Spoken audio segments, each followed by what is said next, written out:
I'm gonna be playing Wolfenstein 3D while we're watching Sopranos. We're on season 6, episode 2. I'm gonna hit play in 3, 2, 1, now.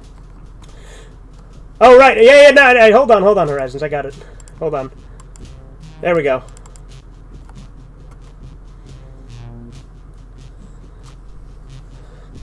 I'm like what were you gonna say, Corbin?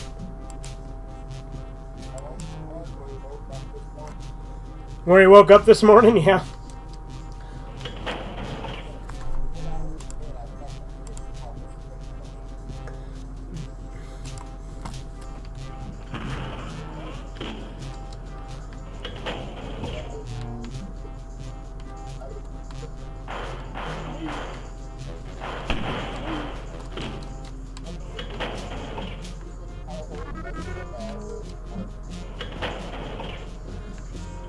Yeah, I don't know why your audio gets so bad. It feels like it gets worse when we stream a lot of the time too. Yeah, I agree. I'm gonna try and not die. Doom, probably. Like I enjoy playing Wolfenstein 3D more than the original Doom, but Doom 1 is the better game. And, like, Doom is also the better franchise, obviously, as well, especially.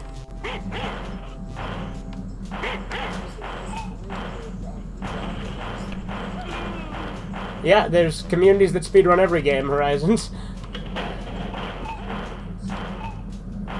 Yeah?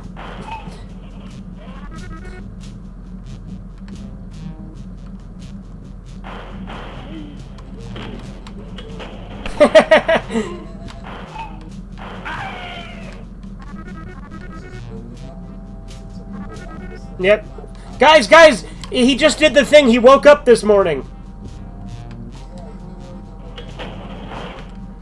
Except he didn't because he's in a coma, but, you know. He doesn't get himself a gun, unfortunately. The song is a lie!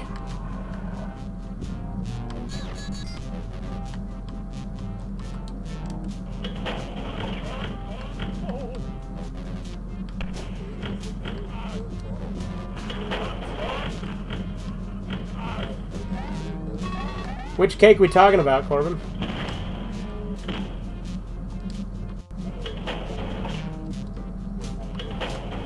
You want some carrot cake, Corbin?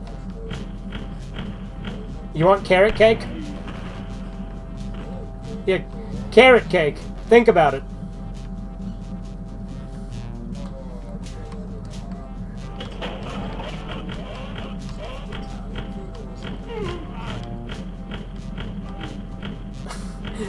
Those things are not mutually exclusive, Horizons.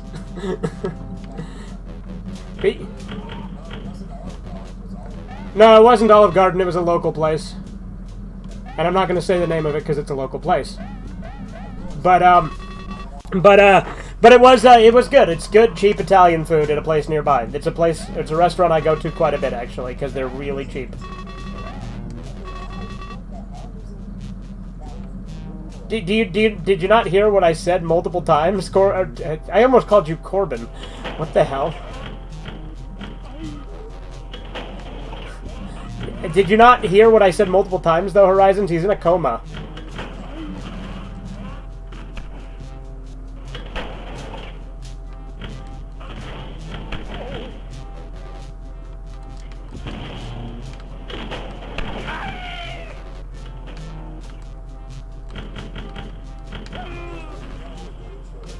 Yeah, he does.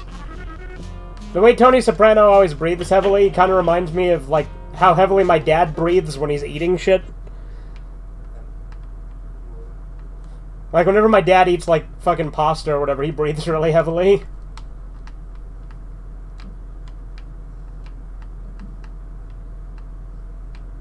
Breathe harder!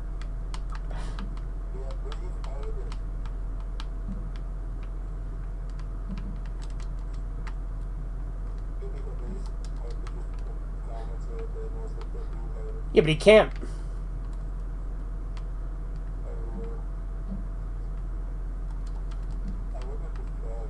Probably.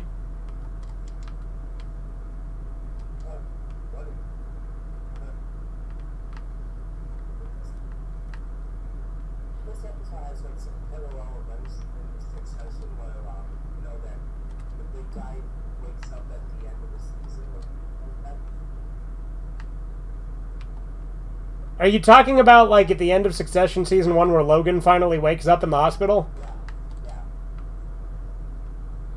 I don't really know. Like, other than the hospital, I don't really see a whole lot of similarity between the two.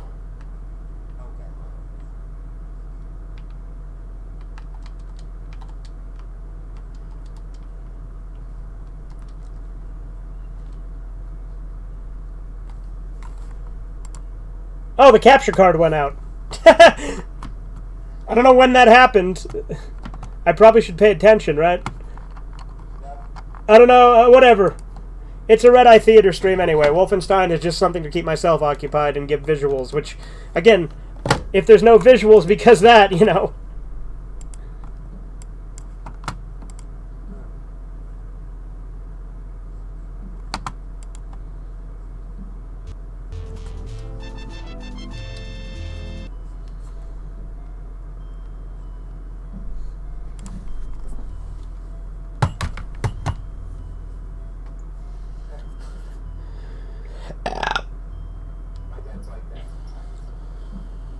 Like what?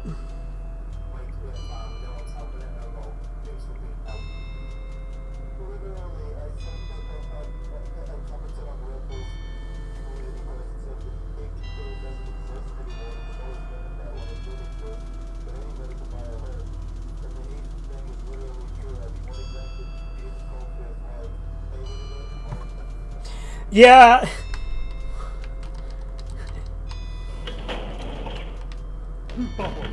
Makes him seem schizo.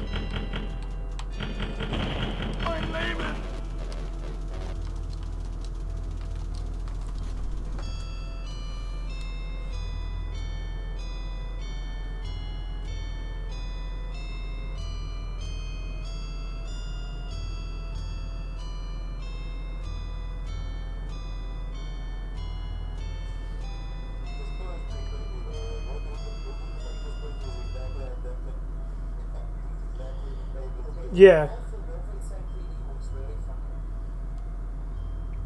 What about Wolfenstein 3D?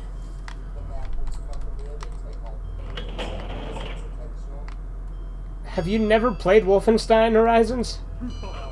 And it's purple, not pink.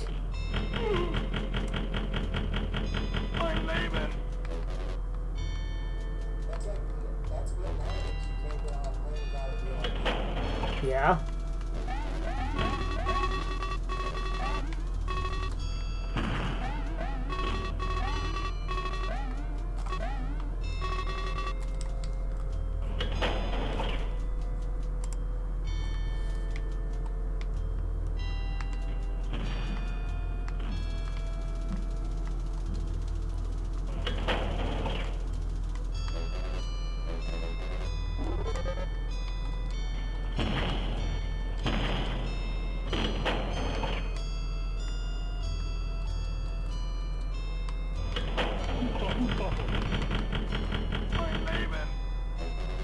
Oh shit! You know, playing Wolfenstein 3D with no sound on I Am Death Incarnate is actually really tense because I don't have any sound on it because I haven't turned up the TV. And so, like, I'm getting fucked up because, like, one of the key things in, like, surviving on Wolfenstein on the harder difficulties is to listen for the sound cues of when the enemies are after you.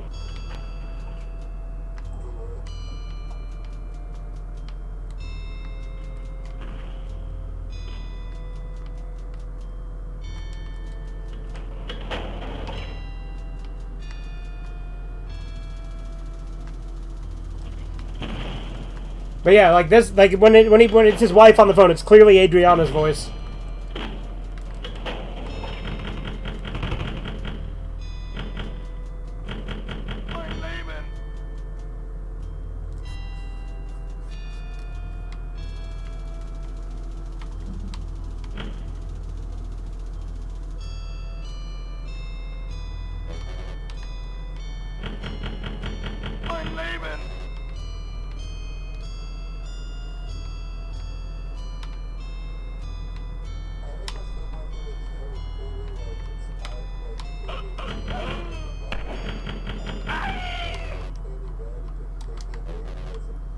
Yeah, there's a lot of Freudian shit in this show.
Like, to be fair, it's not just Freudian stuff with the dream stuff, it's also because of, like, the way Melfi is and stuff. Like, clearly the creator of this show read Freud.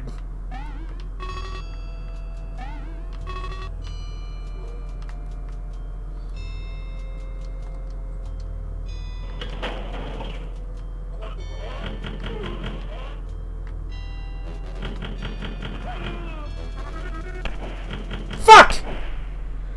And then he died.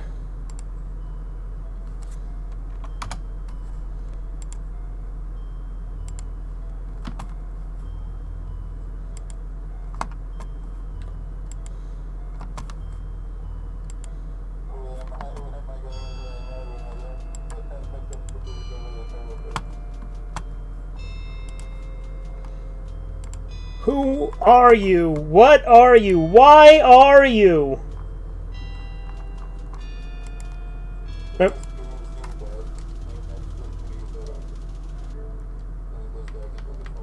Yeah, you know what the who are you, what are you, why are you is from, right? It's from Wilfred from the US version.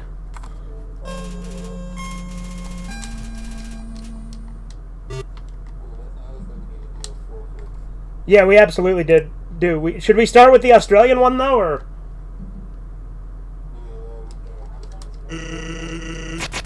I have the import, but there is a US release now, but there wasn't when I bought it. It is, yeah.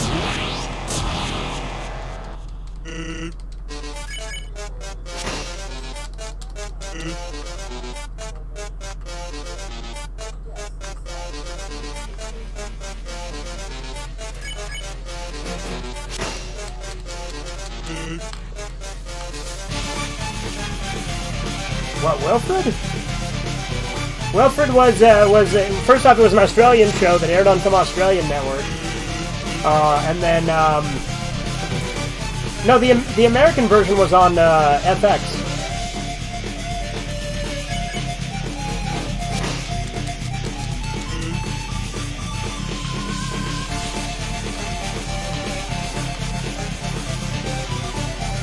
Yeah, well, so did NBC with, like, The Office. I'm pretty sure that this Asian doctor guy is that annoying Asian friend from Dexter, the serial killer show.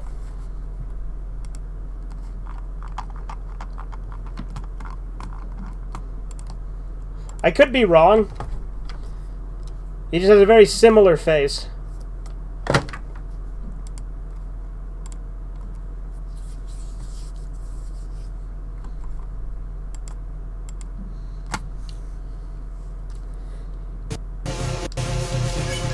No, I am glad that Carmela is actually, like, normal this season and isn't going through that weird midlife crisis that she was.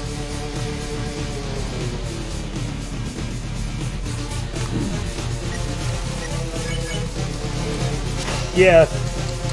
Well, to be fair, like, something horrible happening will, like, sober you up real quick and snap you back to reality.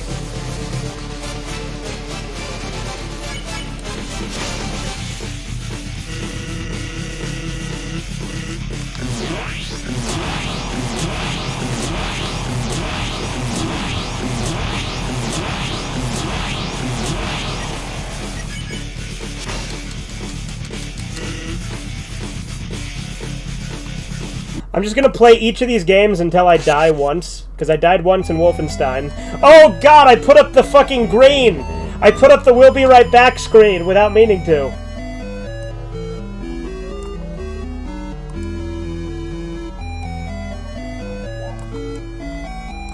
Tito! Dickman, baby!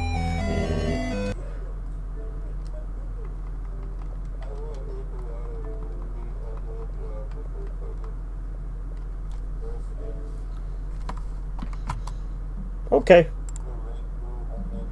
Do you mean Carmela? You did say Adriana.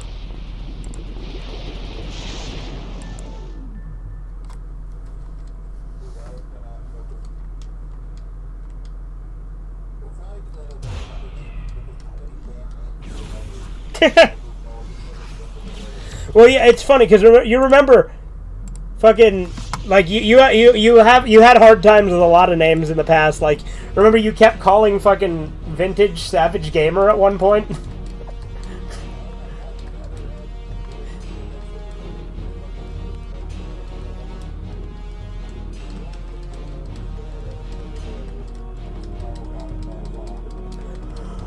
I'm actually pretty good with names, but it just depends. Although I'm weird, like, if I haven't been formally introduced to someone, I'll pretend I don't know their name until they tell it to me.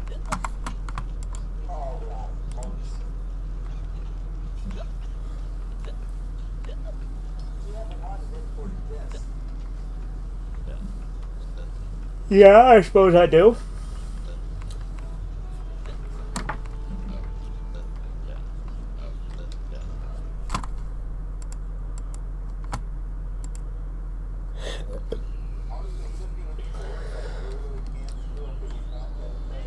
Right?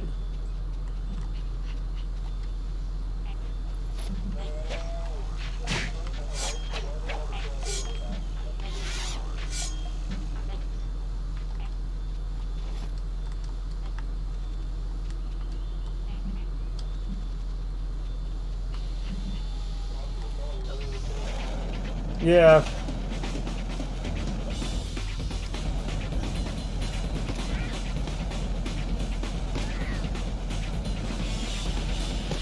Corbin, it's funny that you mixed Adriana and Carmela, though, and Adriana is his wife in this coma dream.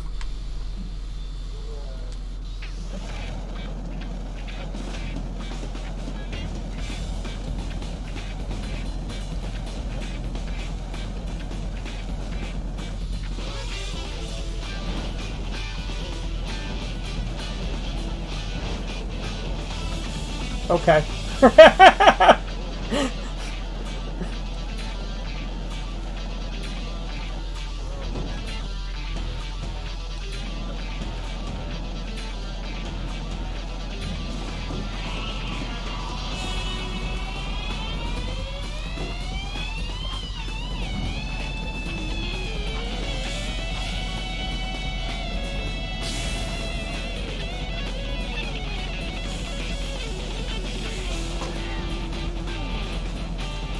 Well, Corbin, I assume it's not like, you know, you're not saying, like, on a really fucking crazy level, you're just saying the normal one.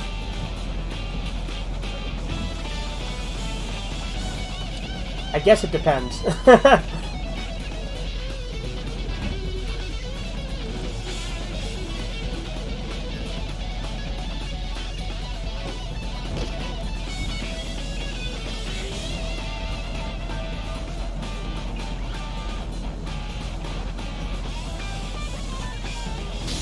I didn't even know you could hit that.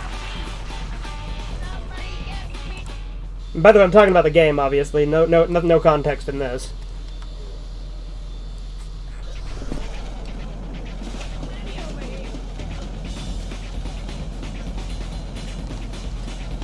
Like I said, that stairwell looks exactly like the stairwell from Employee of the Month. No, not that Employee of the Month. The Sopranos episode.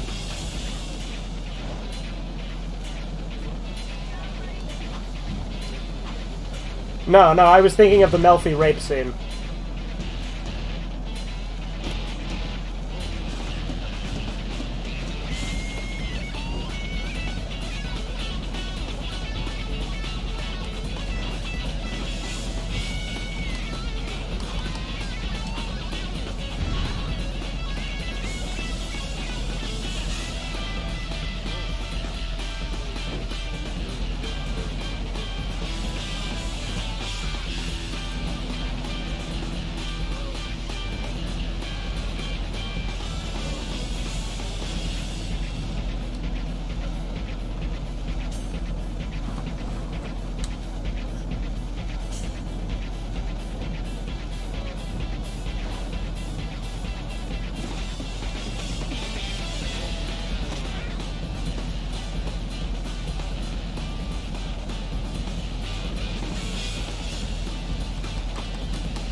Fuck. I like how I said I'm going to play each of these games till I die, but now that I'm playing Conquer, I'm still playing even though I've died a couple of times.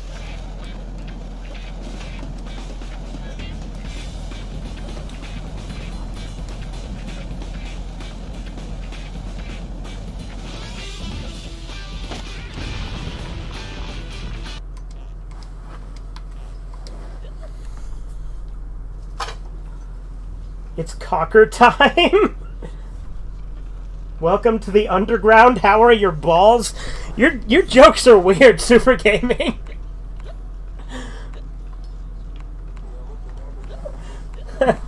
Well, because, like, I when I played Undertale, because, you know, they're in the underground in Undertale, but he's like, welcome to the underground. How are your balls? Like, what the hell?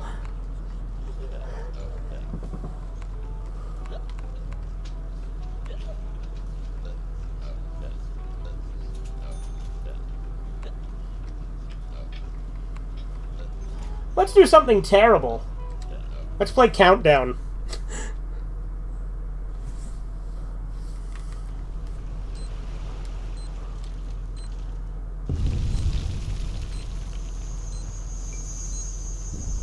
Oh, right, that one's on the ground. If I can beat Countdown while we're watching Sopranos, I'm actually going to be very impressed. No, I'm not playing Wolfenstein anymore. I'm playing Countdown, which is a level in Conquer. It's the hardest level in all of Conquer.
Alright, first half of Countdown down, but now for the hard part.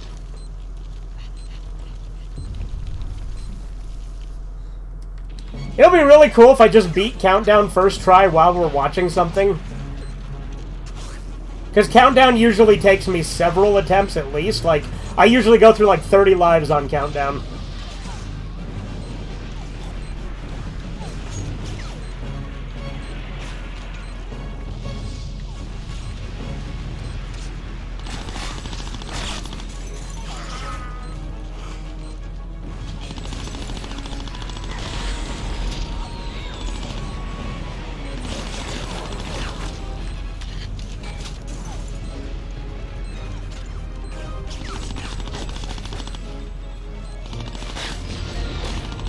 Holy shit, am I actually going to do Countdown first try?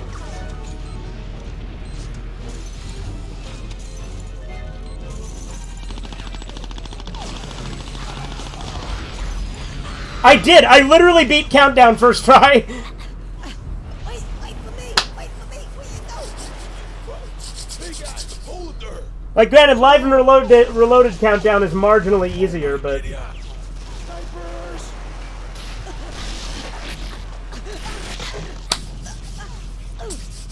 Get out of here now! Come on! Let's go! Let's go! We gotta get our asses out of here, Soprano!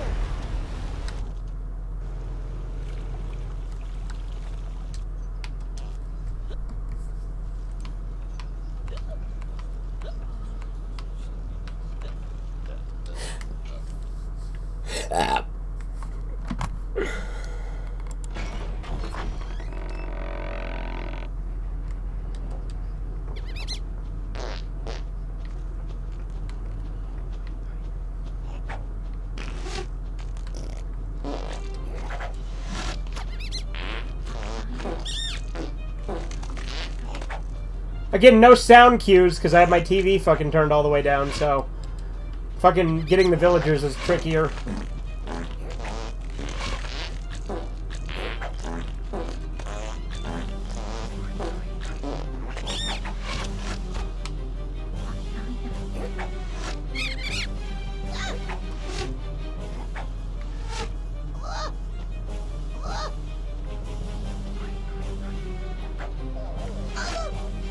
Oh, hey, Hybrid.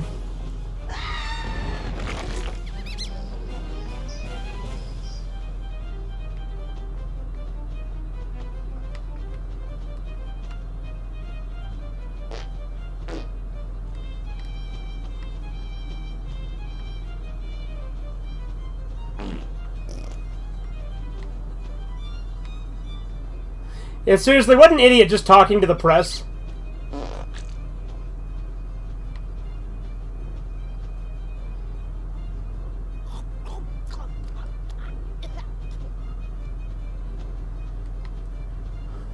Again, though, I do think AJ actually, like, does react like a real teenager would, though.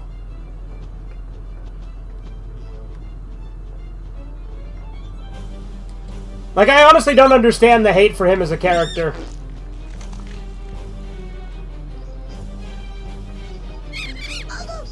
You mean like a teenager?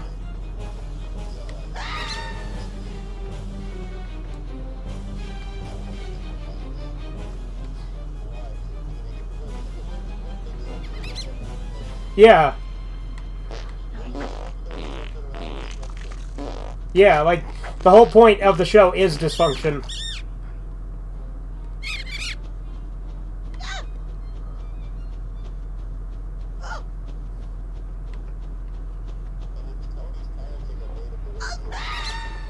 Yeah.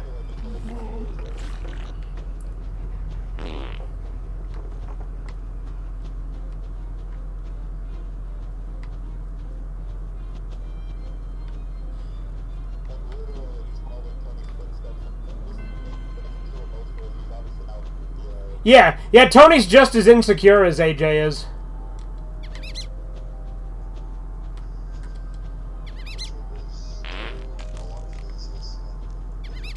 You mean like a real teenager? Because teenagers go through phases all the time.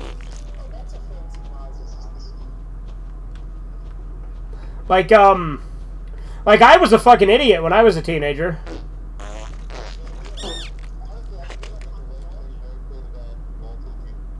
Yeah, I agree. I like him more than Walter Jr. Walter Jr.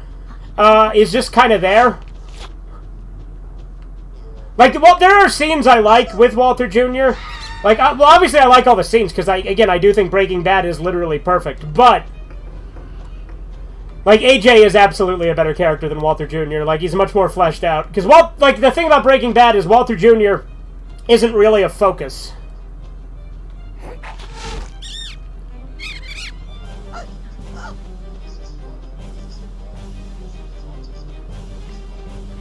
Yeah, he's got cerebral... Yeah, Hybrid's like, yeah, I like him because he's funny, because he's disabled.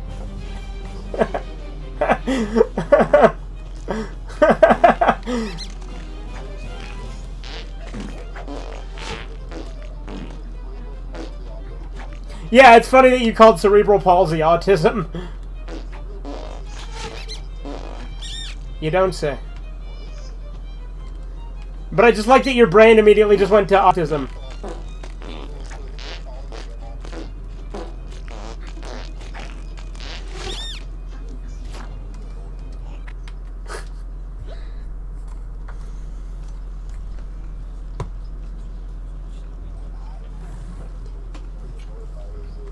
Yeah.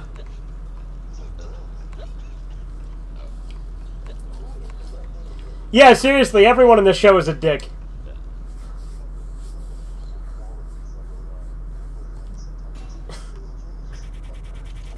They do good things. I mean, I would say that this character, like the characters in this show, do a lot of it, like do way more immoral shit than good shit. Yeah, AJ probably is the most moral character.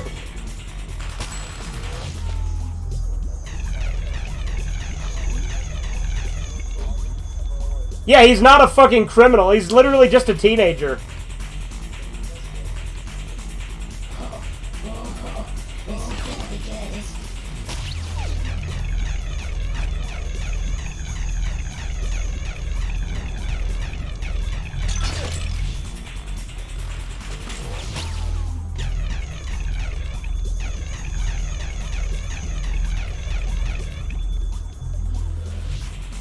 There's a Family Guy joke that I literally only got today because I saw it again after I've seen some of Sopranos.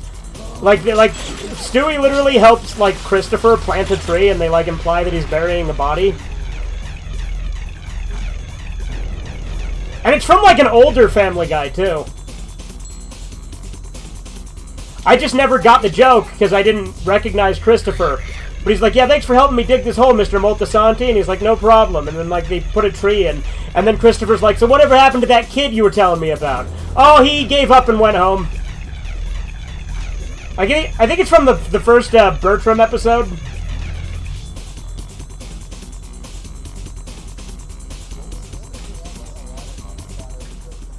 Yeah, they do. Well, I saw it in a compilation of, like, Sopranos references in Family Guy, so that's... And I'm like, oh shit, that's Christopher. Okay, I never got that before, because I didn't know... And I didn't even think about it until, like, after, because obviously, like, I hadn't seen that scene in Family Guy in a minute either.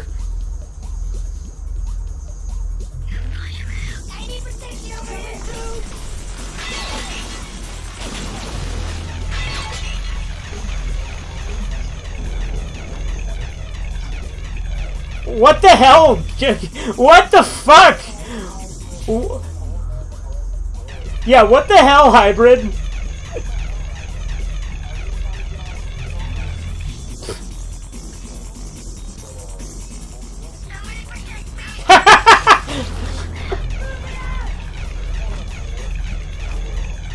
Yeah, he ain't talking about no boys. It came from man's butt. He didn't bring no milk, cookies, nothing.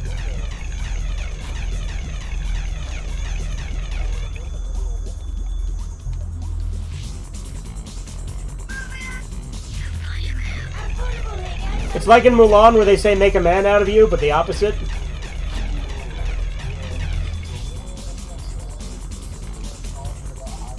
Yeah, about putting make a version of make a man out of you, but it's make a woman out of you, and it's about putting hybrid in a dress.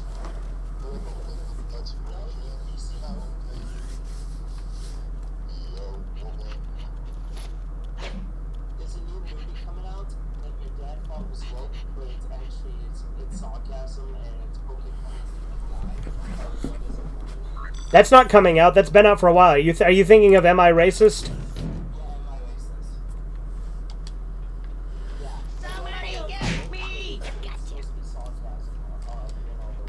Well, it's not really even sarcasm. It's a fucking, like, documentary, like, going undercover and shit. Like, it's Matt Walsh. He did the same thing with What Is a Woman.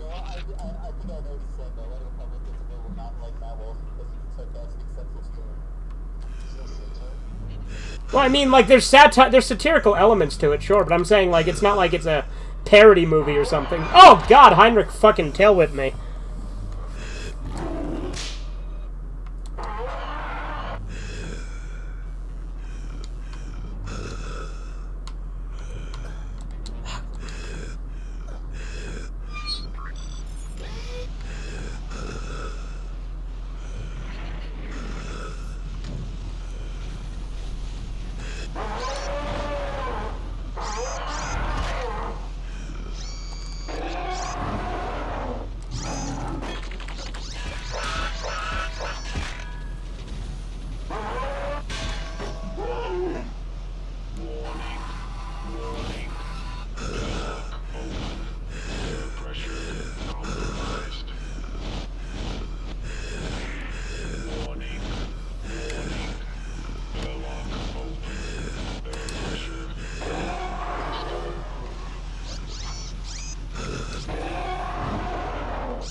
Yeah. Like the doctor would absolutely report him for fraud when he told him that that's not even his name, that he's stealing somebody's identity.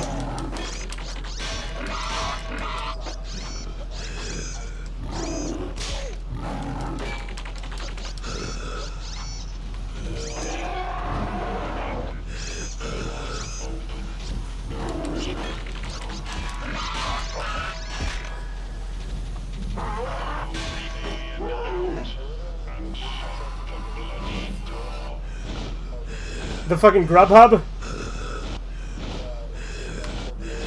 Nice. Doo-doo-doo-doo. Grubhub perks give you deals on the food you love. The kind of deals that make you boogie.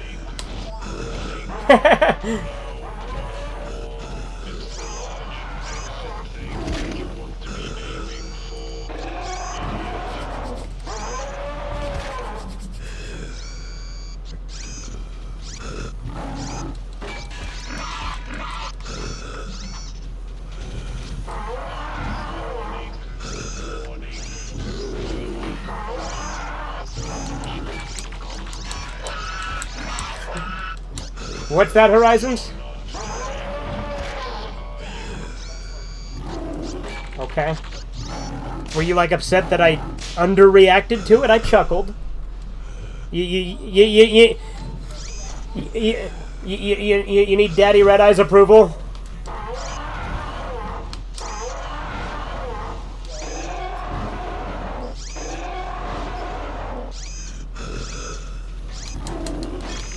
There was that stream we did where Dim called me that, and Corbin's like, don't call him that. It was really uncomfortable, actually. He called me Daddy Red Eye, remember? We were watching Dead Silence, and he kept calling me that, and you're like, don't call him that.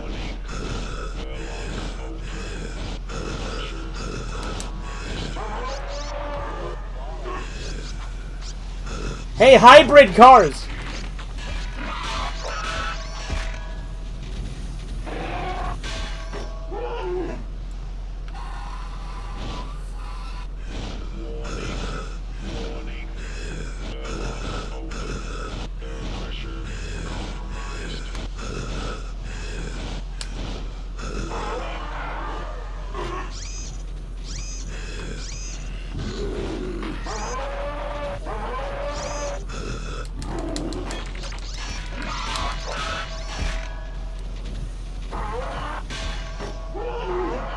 He's like, so, you said something about being naked?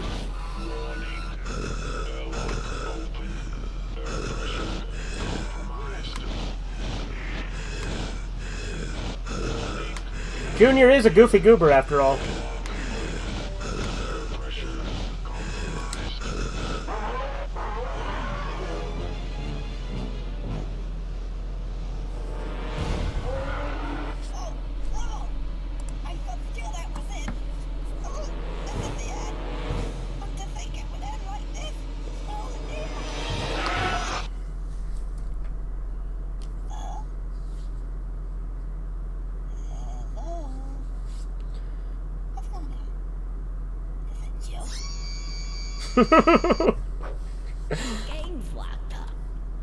See, that's the correct way to address the press.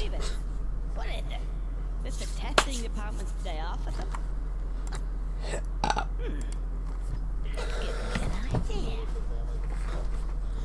Hello?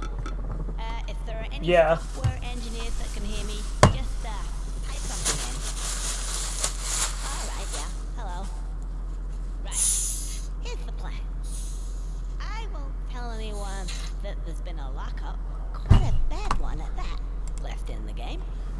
If you will say, well, I don't know, help me out with this guy here.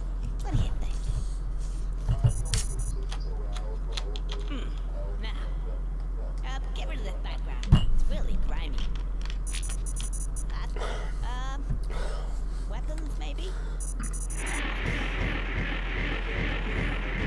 see now. I mean, it doesn't fucking have that same response to me, but I do think it's pleasant. Not in that way, though. I think it's sweet.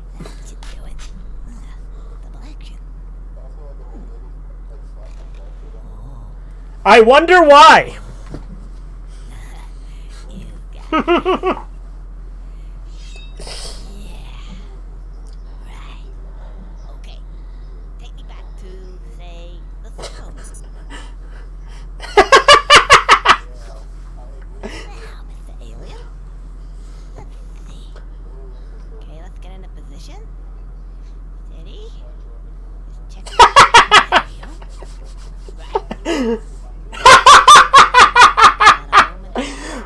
I like how Horizons actually beat Hybrid to that joke, too. 2,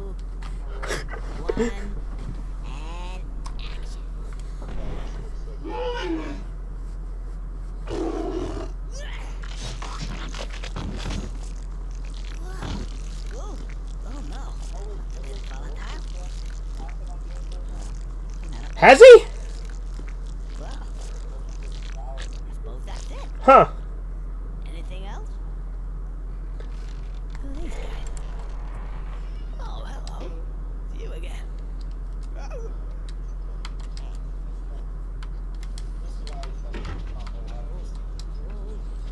That's not really paparazzi, that's just the press.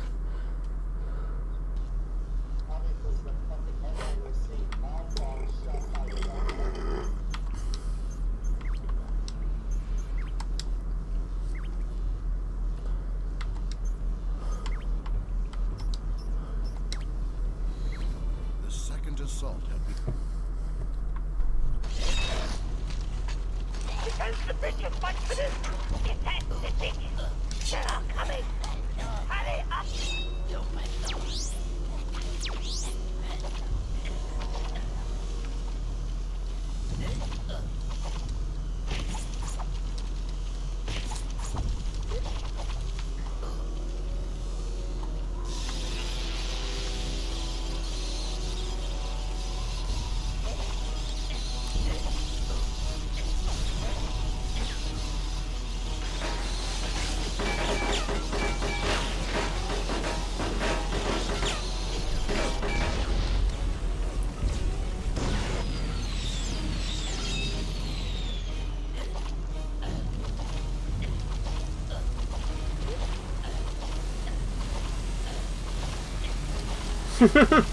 I like how they're literally like, was your husband connected to the Kennedy assassination?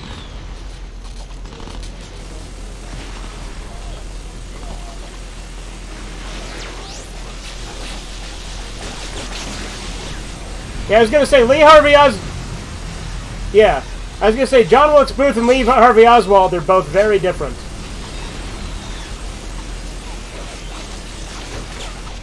No.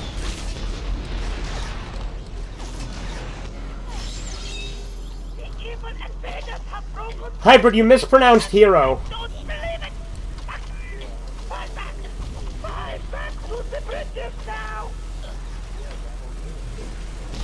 Look, Sic Semper Tyrannis is my favorite hero catchphrase.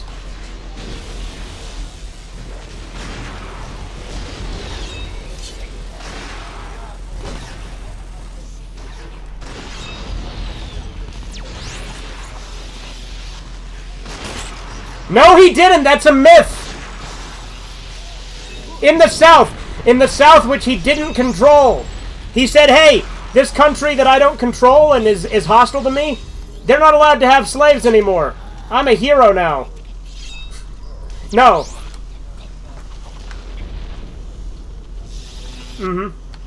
Well, and there was a right, yeah, and there was also a bunch of tariffs and shit that the North was putting on them. Correct.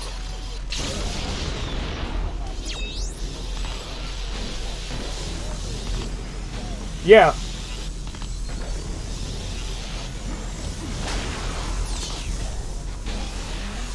Yeah, well, that and they also didn't have the same fucking, like, exports.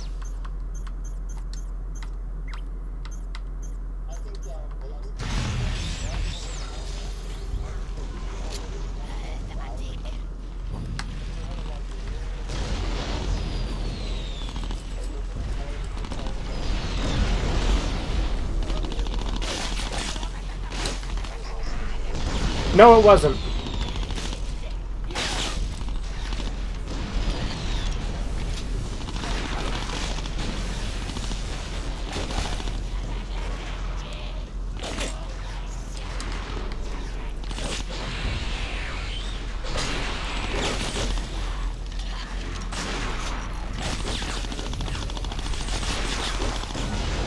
No, but I do think it's fucking cool as hell that John Wilkes Booth literally said Sic Semper Tyrannis when he did it. It means death. Yeah, it means death to tyrants.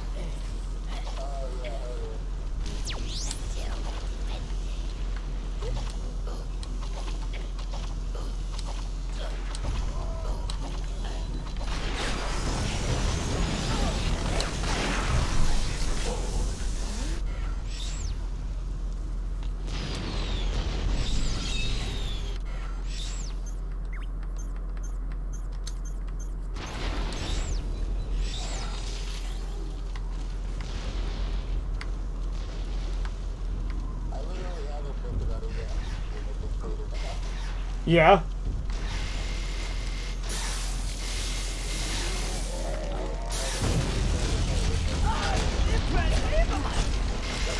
Well, you know what they say, even a broken clock is right twice a day. They are digging through me to the touches, my children. Kill them all.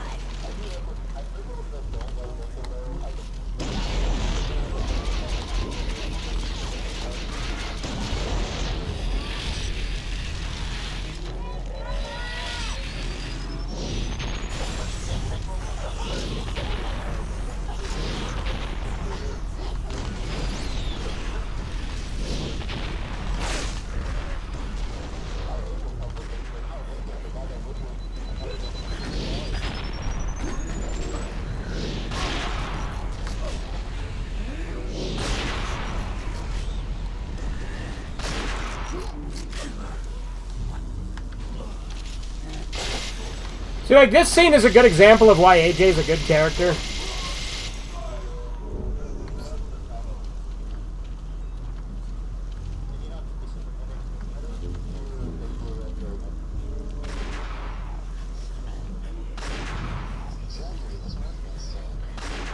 No, you haven't, Hybrid.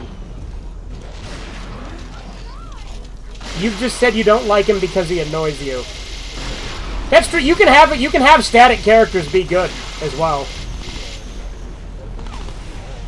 Yeah. Yeah.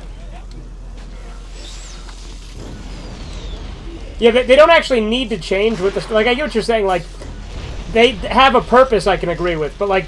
And I would say, you know, on average, obviously, like, character development is obviously a good thing, but static characters can be done well as well.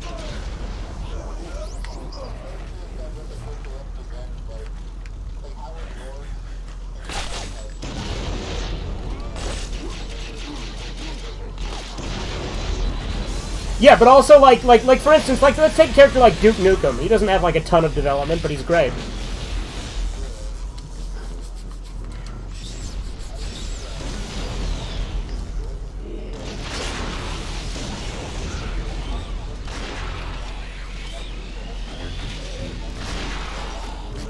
I mean, that's literally the message of Yick as well, is that Alex is unable to change.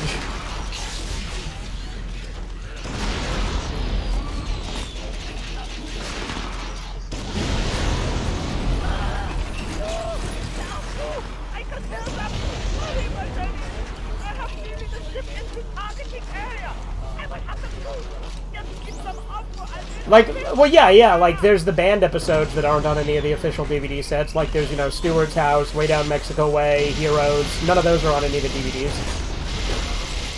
Yeah, of course. Of course they do. Of course. Well, I mean, they haven't for me as of now, but, like, bootlegs are just as susceptible to disc rot as any other disc. Actually, you know what? You know, I will tell you this, actually. I do have one bootleg that has disc rot, and that's my Malaysian import of Dead Man Wonderland. That's literally the first thing I have that has disc rot. I only have a couple of things that have disc rot. I've only had two things with disc rot, and that's my bootleg of Dead Man Wonderland and then Chasing Amy. Those are the two things I have that have disc rot. It's a bunch of little speckles on the disc.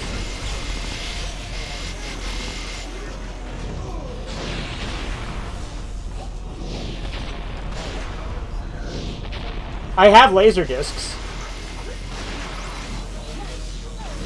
No, I have several laser discs. Like, I've got Scream, I've got Yorotsuki Doji 5, I've got a bunch of random movies I bought in, like, a bundle.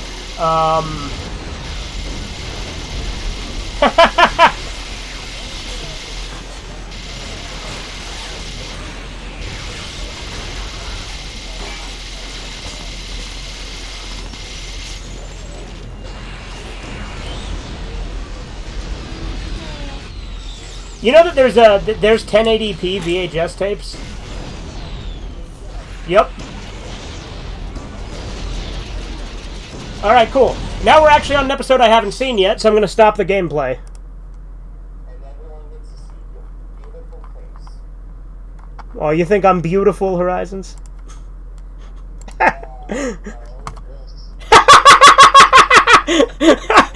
That was perfect, Hybrid.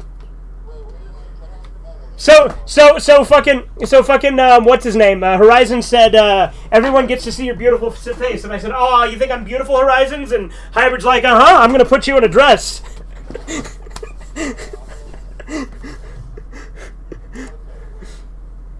All right. That's your catchphrase, you know that, Horizons? I was just joking with you guys. On Project Mayhem? What, like from Fight Club?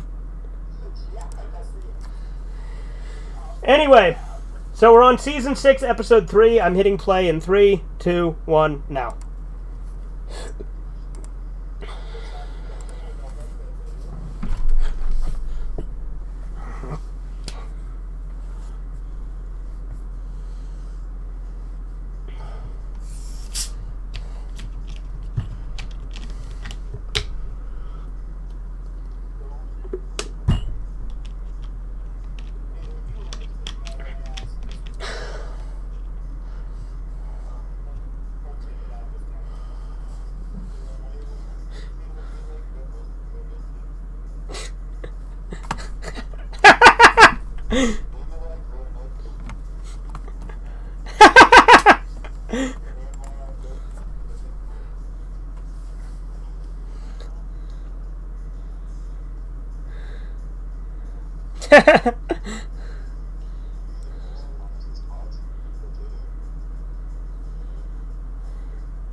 I think Mitchell's versus Machines and Bad Guys is overrated.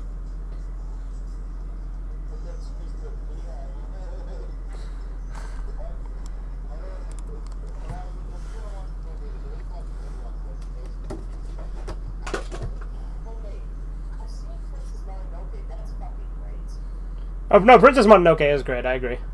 That's literally my favorite Ghibli movie.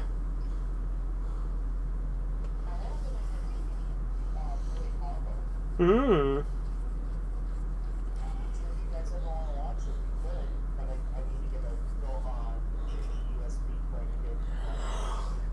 I've got it on Blu-ray, so I couldn't play it on here. So but I also do have Nausicaä and the Valley of the Wind on DVD. It's a good one. It's actually really good.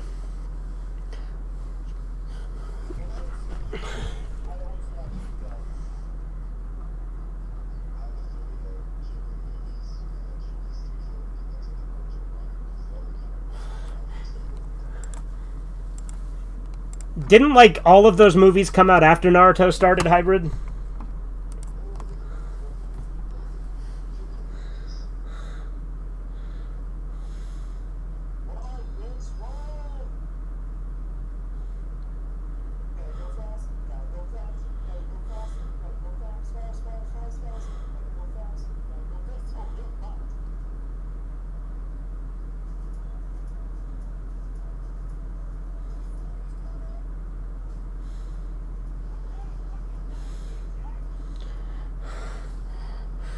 I like how you go nuts on the soundboard on the one I'm actually paying attention to.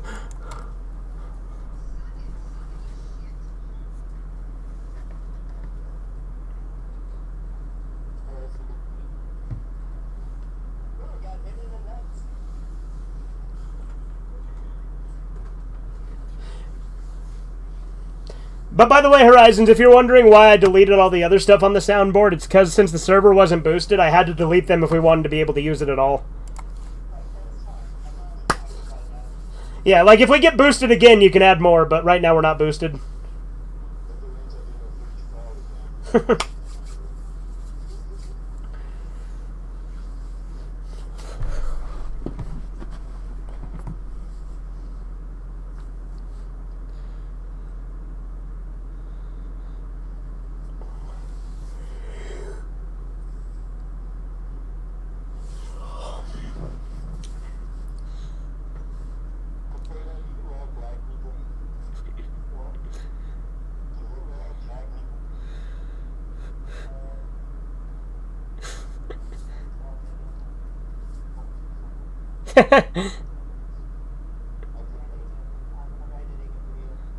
Oh.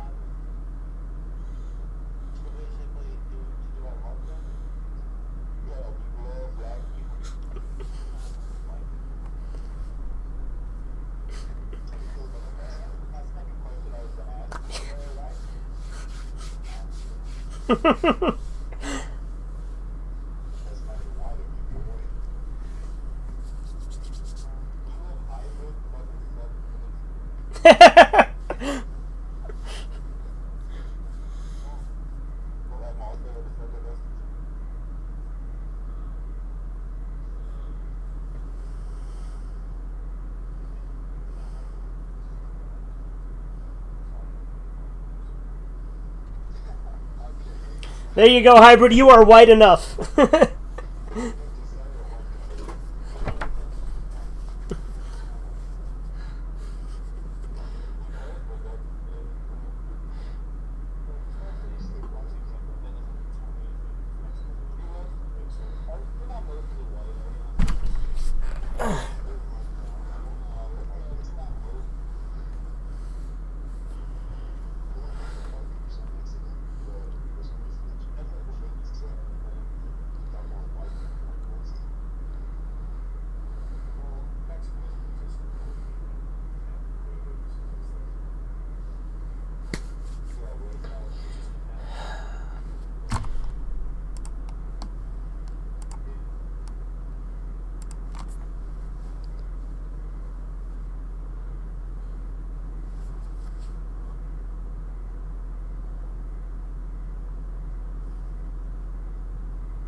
I mean, look, the Vikings had the right idea.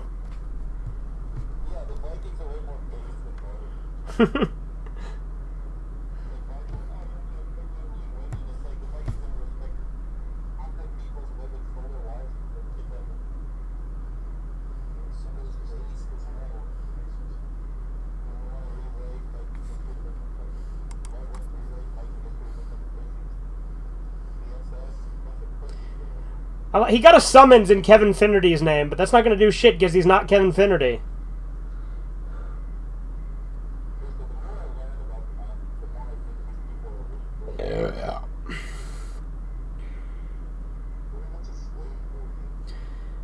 God.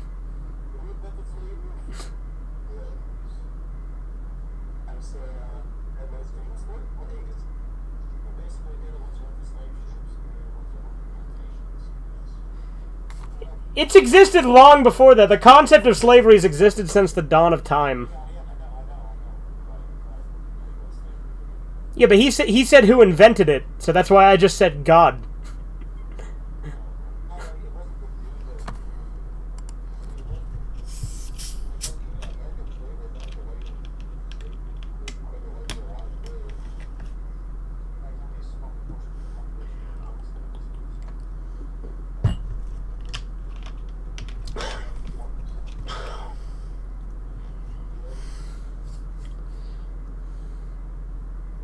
What are you editing? Oh, that big that map thing.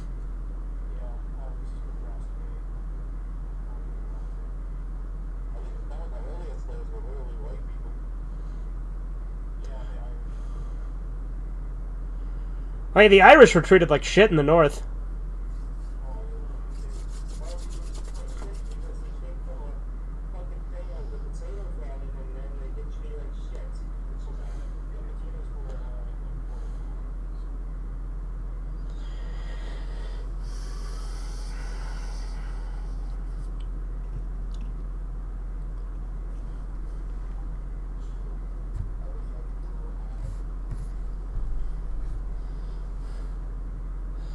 Not even that many generations back, right, Corbin?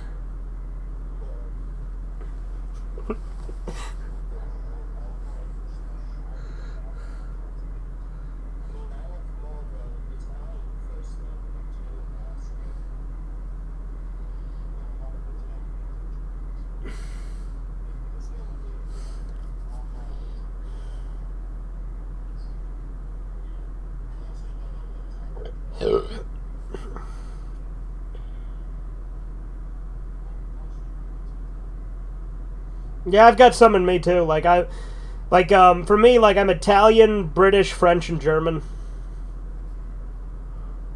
Oh, and Danish. I forgot Danish. Yeah, Danish as well.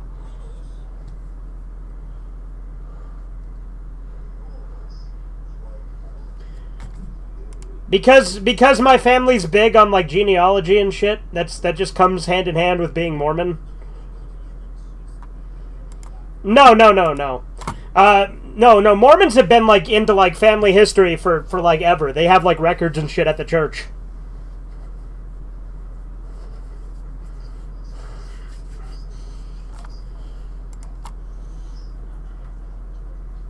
No, I know a lot about my family, but again, that's comes with the culture I was raised in. That's a very Mormon thing.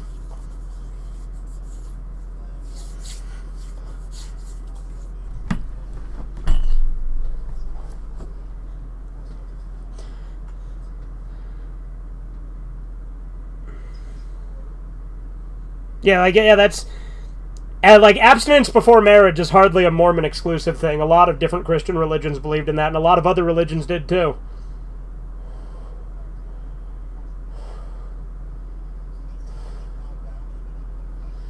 Well, Mormons used to do polygamy, back in like the polygamy only ended in the mainline Mormon church in like the it was a brief thing. It was. Well, yeah, that's true. Yeah, that's true. If we're talking like getting sealed to a second woman, you can still have two wives as long as one of them is dead.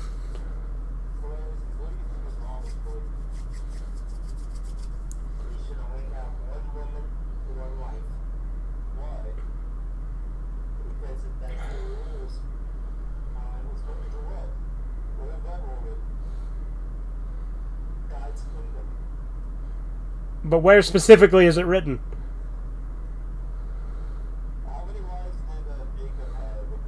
Like 6?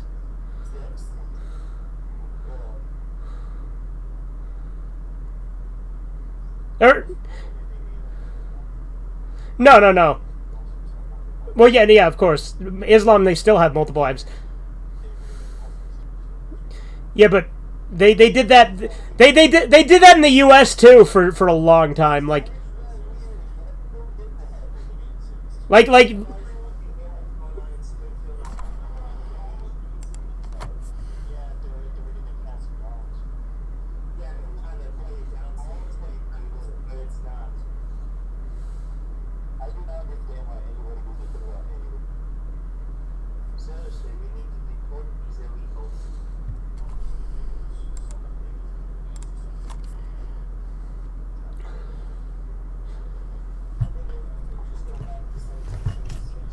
Maybe if we had some cleansing, right?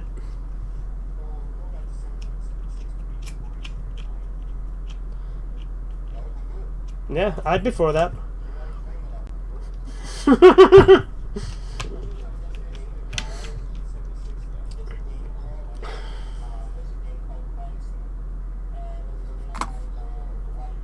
Anyway, I'm gonna mute this so I can fucking listen to Sopranos, so I'm gonna mute you all.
Ah.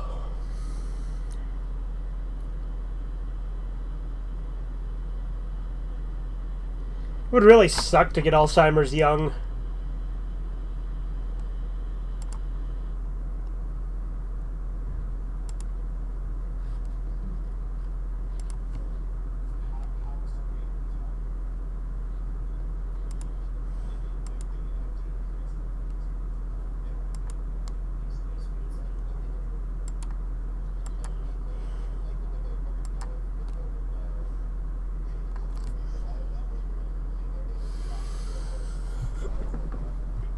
Phrenology.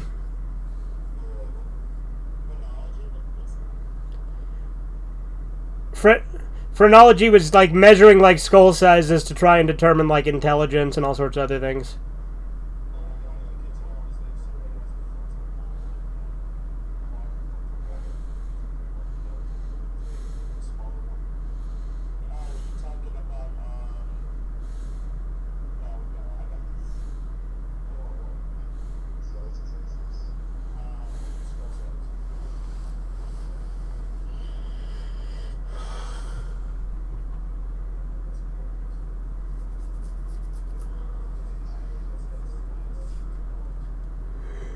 Ah!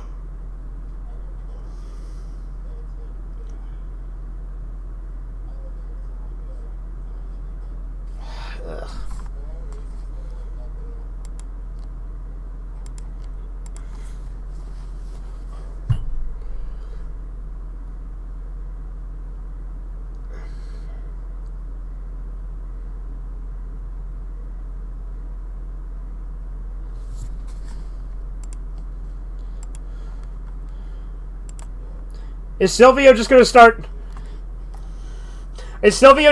angrily shitting during this conversation?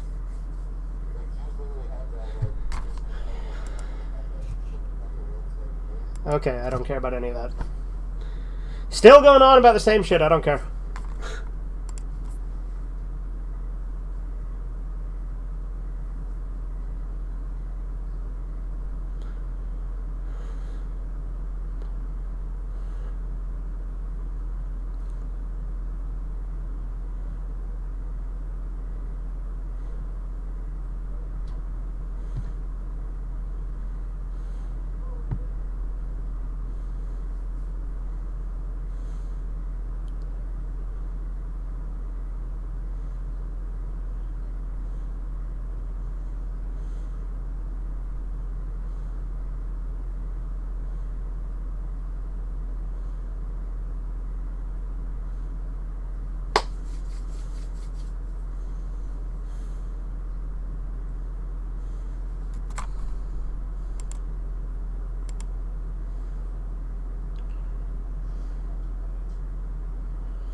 Okay, I don't care about any of the conversation they're fucking having! Holy shit!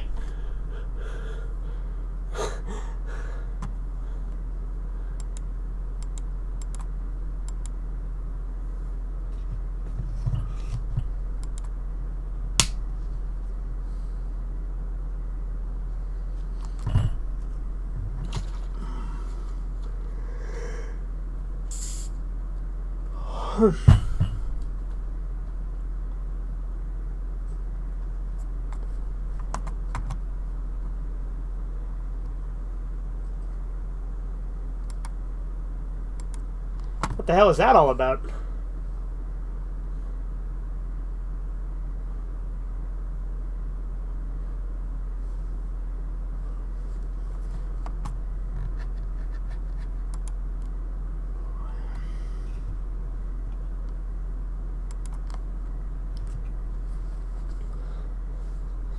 Like how they're just kidnapping this guy to make a movie.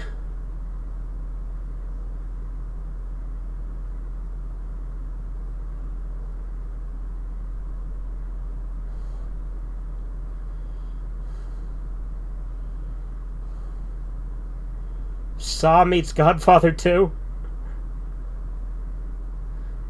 A fucking mafia horror movie. I'd watch that.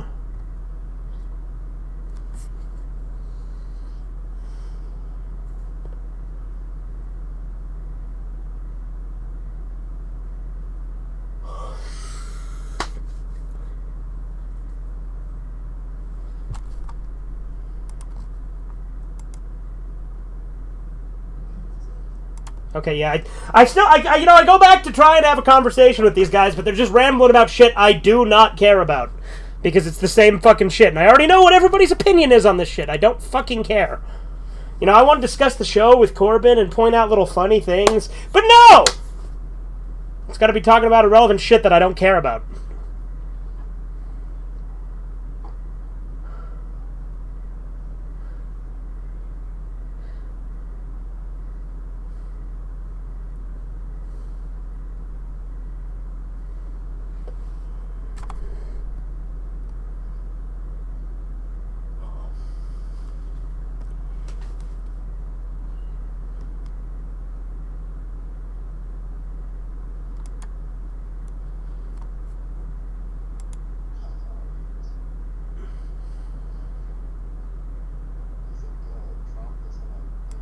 Oh, I don't fucking care. Ugh.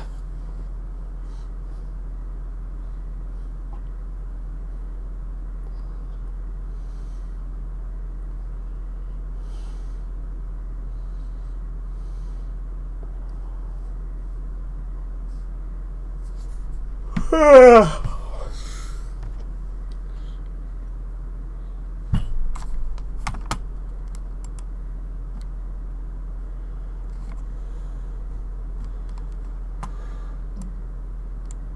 So you got any baked ziti?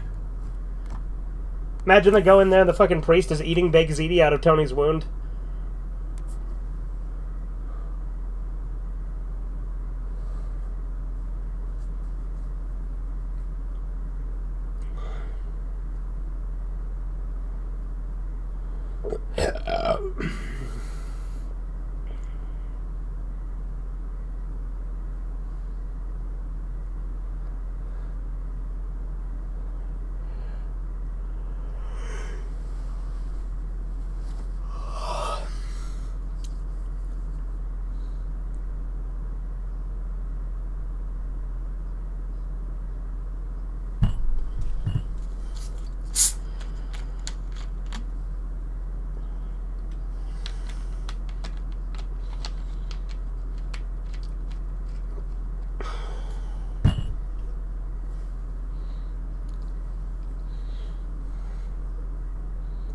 The way you said grandkids there sounded like it was dubbed in again later, like another take.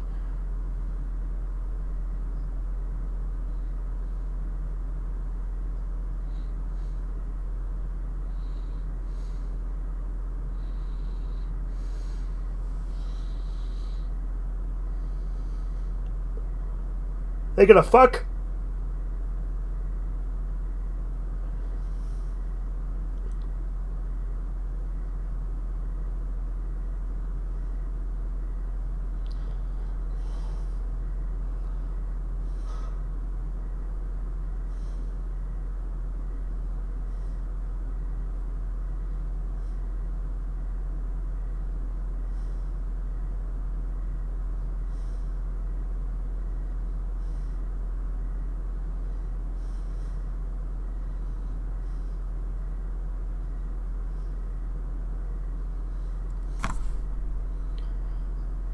If Tony heard any of this talk and he was up, he'd fuck them all up.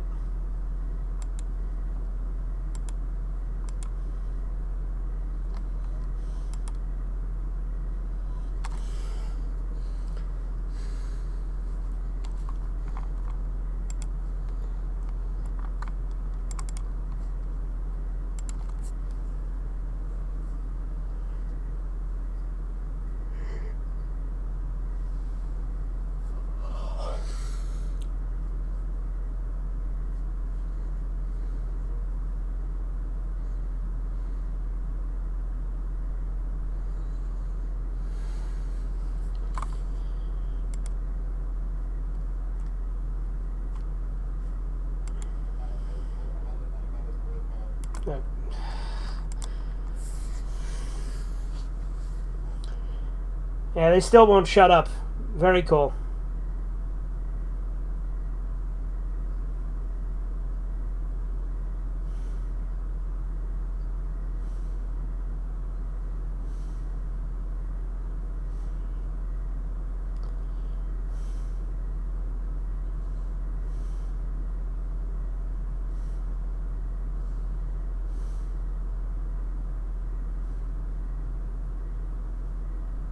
Hell yeah.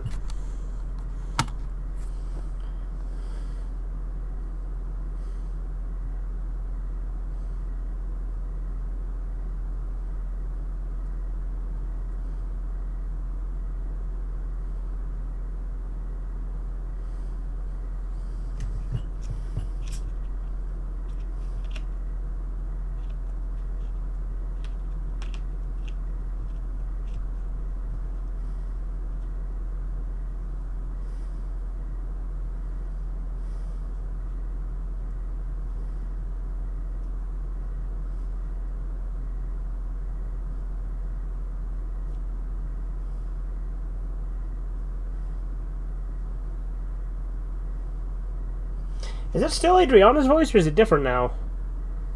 Now I think it's Melfi's voice. Maybe. No, it's still Adriana.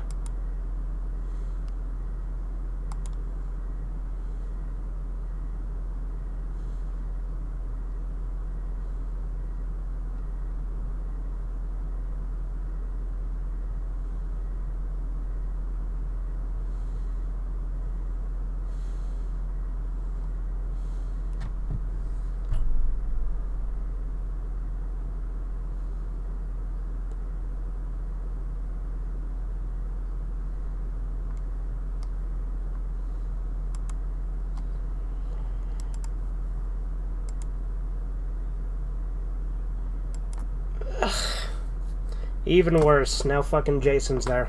Lovely.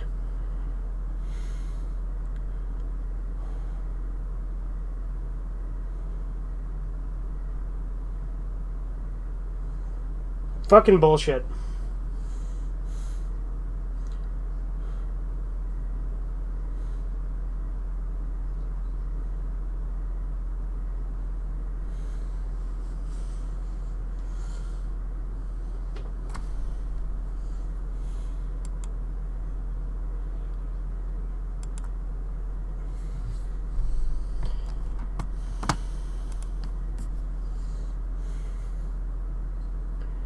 Boy, do I love sitting and just watching a red-eye theater in silence, because these guys won't shut the hell up about shit. Like, I want to talk, I want to have conversation, but they won't shut the hell up.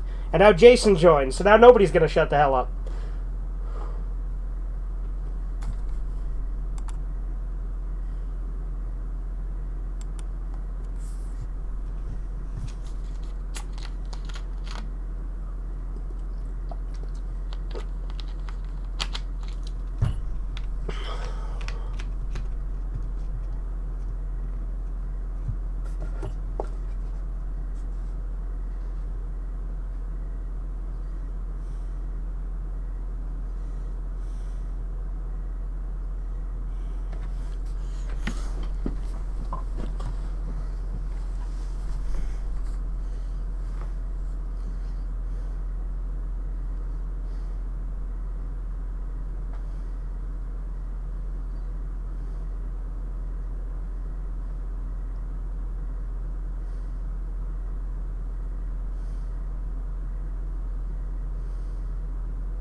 Like how he's being fucking, like... He's, like, being, like, fucking gatekeepy about what makes a slasher film, like...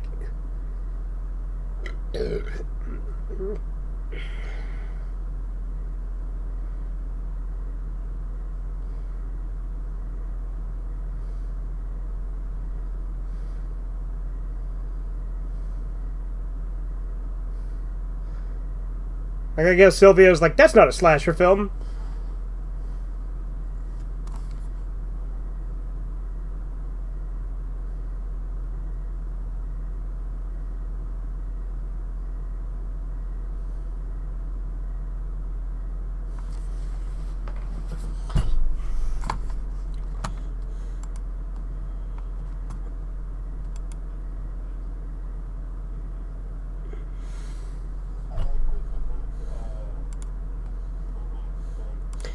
Yeah, I do too. I've been wanting to talk about it, but you guys wouldn't shut up about other shit, so I just had you all muted for a while. I know. It was really fucking annoying, so I muted everybody.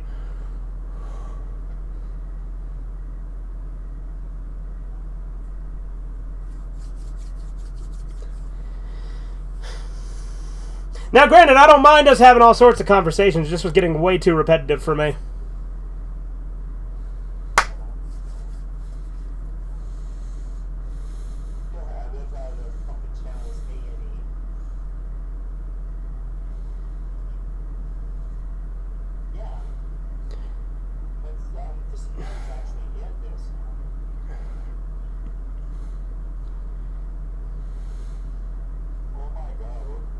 No, he should have told those fucking press to fuck off. That was the correct move.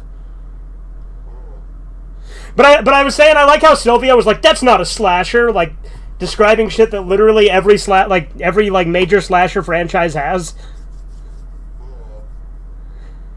And then he's like, "Well, Michael Myers is an escaped mental patient." It's like, that doesn't fucking die. He's like immortal. That's right, it was.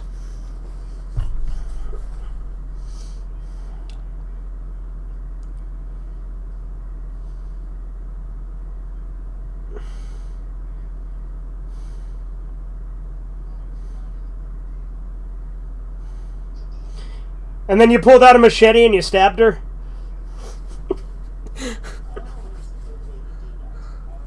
A good way to kill a woman with a machete? I don't know. What is a good way to do that?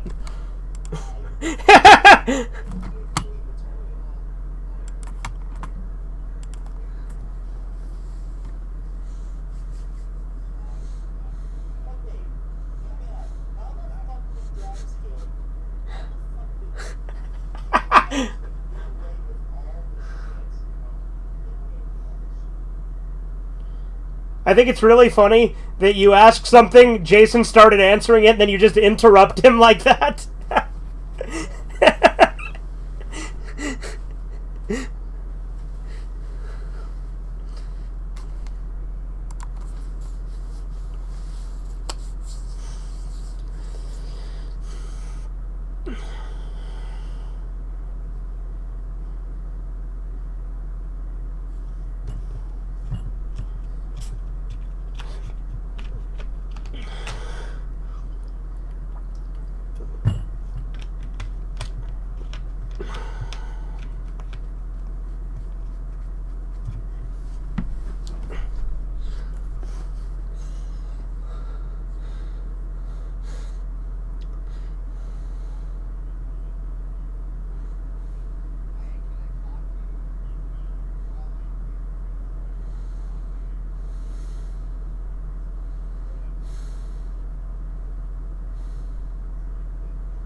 No.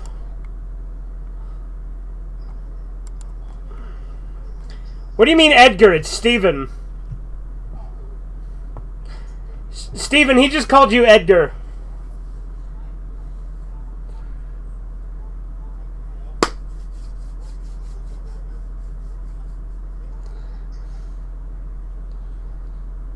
Yeah, he sure was.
What?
I do like that Carmela's actually being like self-aware here.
Scotch is whiskey, Horizons. That's the same thing. But you asked as if they were three different things. I like whiskey more than vodka. I've never had a Scotch that I've been crazy about. I've been much more of a bourbon guy, but I've had Scotch that's been good, but it's kind of overpriced and usually a little bit too fucking bitter for me.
I could just do that.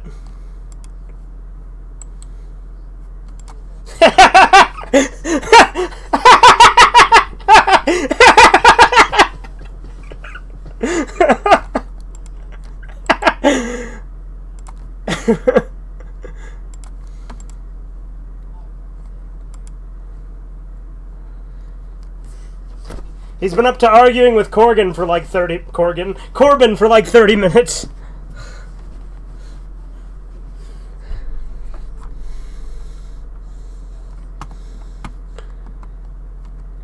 Well, it was a lot of questions and it got annoying, so I muted everybody for a minute. No, I know. But it's like it's a conversation. I already knew everything that was going to be said, and I'm like, I don't care about any of this.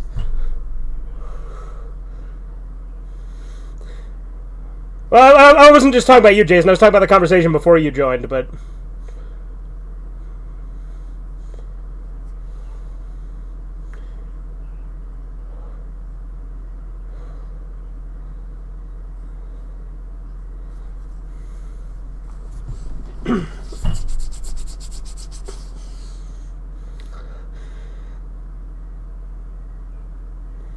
No, you're good, man.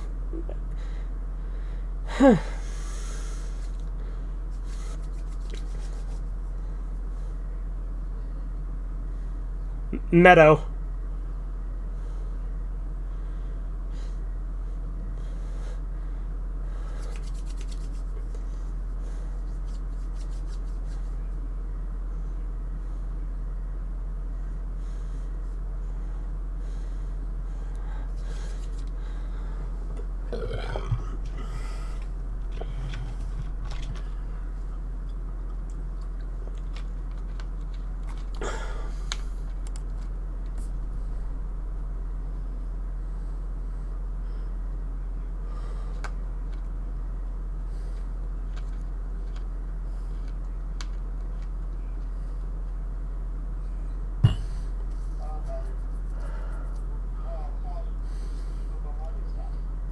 Like, don't really think Paulie actually did. I think it just happened, Horizons. That's true, That's true. Do you think he was, like, stressing him out because of what he was saying?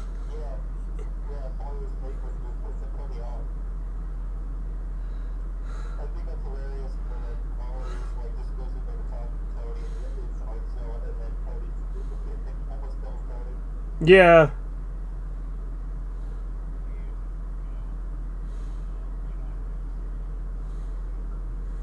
But I think they brought one in, see?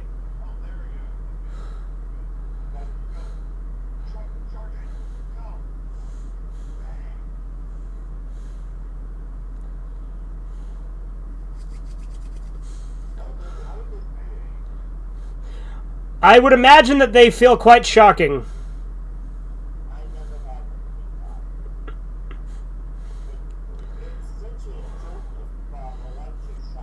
Well, yeah, that's what like Horizons. You know when you have to be defibrillated, you literally medically die, and then they jolt you back.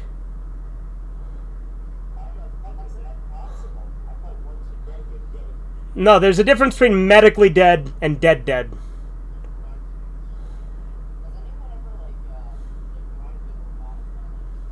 Yeah. Mm-hmm.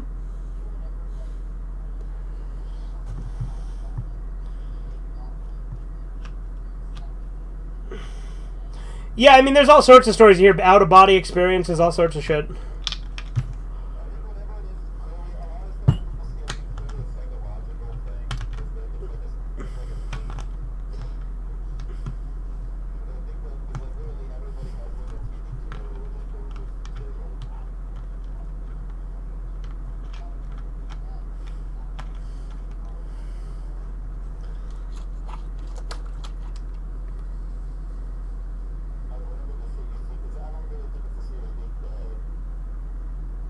Well, I mean, you are clinically dead, though, like, because your heart stops.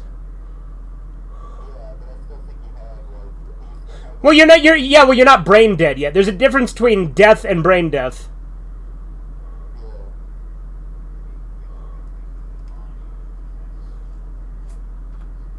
Oh, yeah, for sure.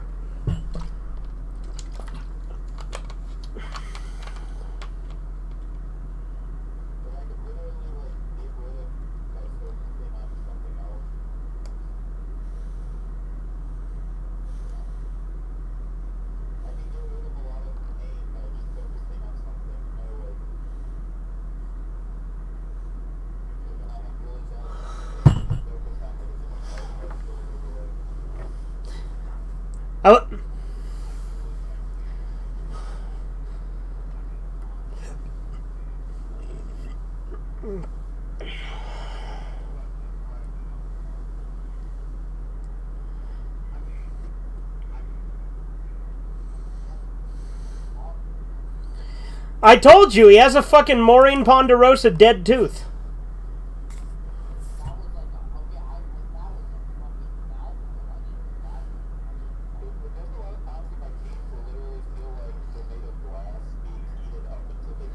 Stephen, Maureen Ponderosa is a character from Always Sunny in Philadelphia who has a dead tooth. The term is just dead tooth.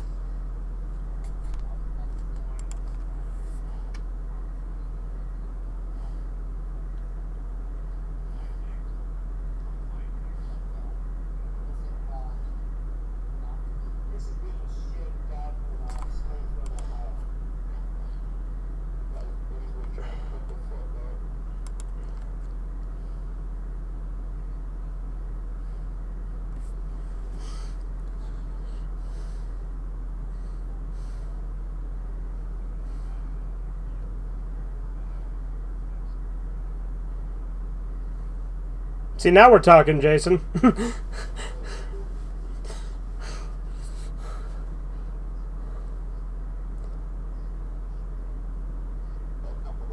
I like how Paulie's lying and like, yeah, so I'm holding his hand, and then all of a sudden the machine goes bullshit.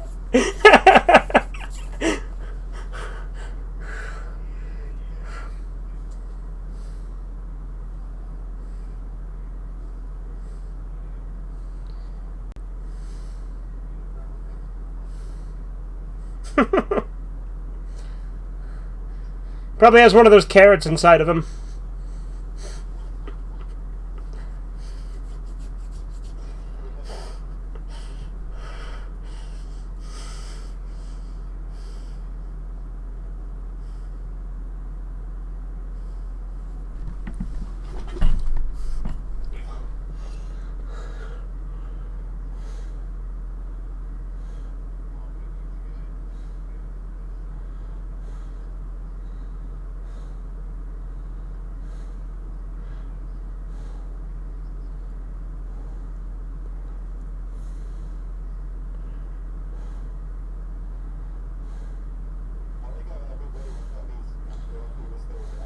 Yeah.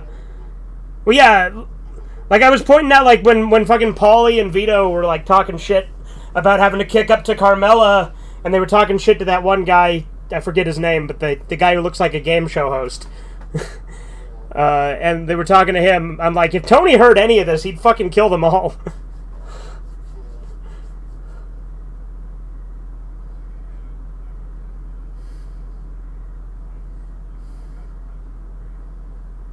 Uh-huh.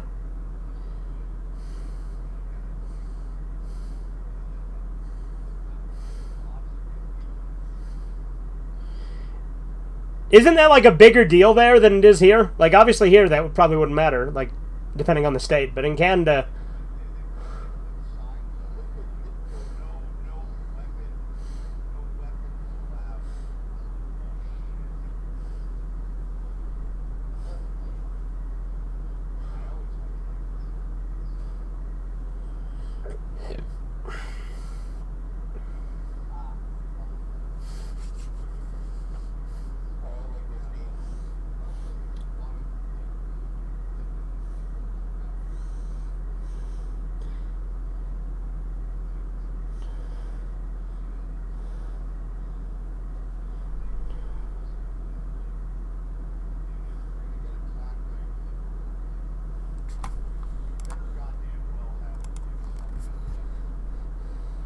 Yeah.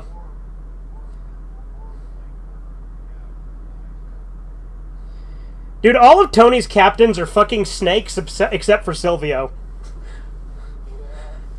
Like, Silvio's like the only one... Well, yeah! Did you not hear how fucking butthurt Paulie was getting about having to give Carmella money while fucking Tony was out of it?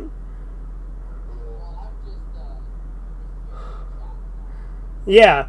Yeah, like Silvio's the only one who's, like, truly loyal.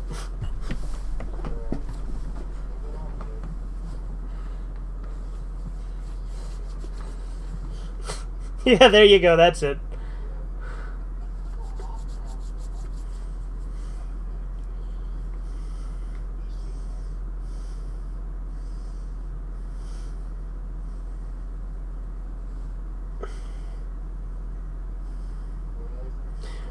Oh.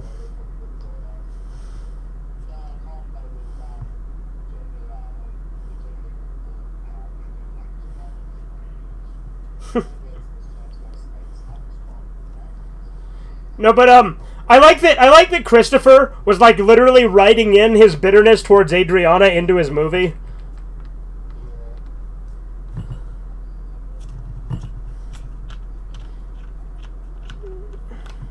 Yep, I've worked with a couple. Yeah.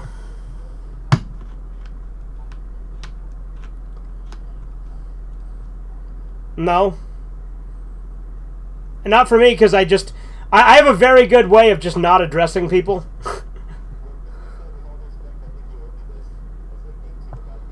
Yeah.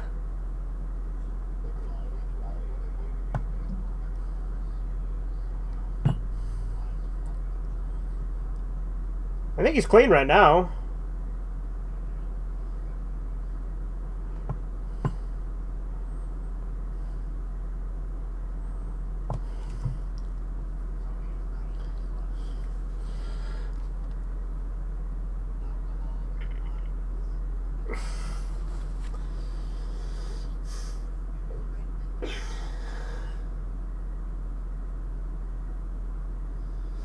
It just...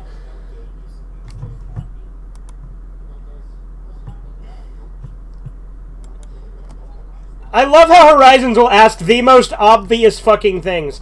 Like, have you guys ever heard of an abandoned amusement park?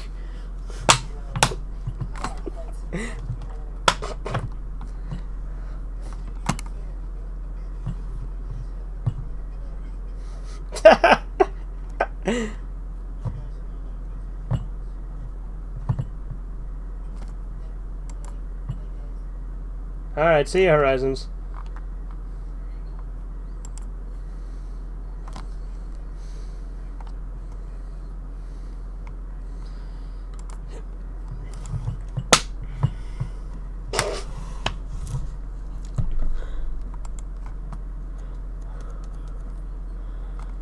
No, he only wanted to do 2 episodes tonight because he's got to go to sleep for...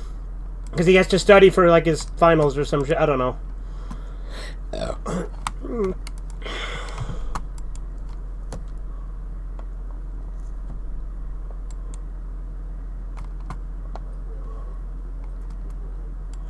Yeah, I'm just messing with you guys. Alright, that's...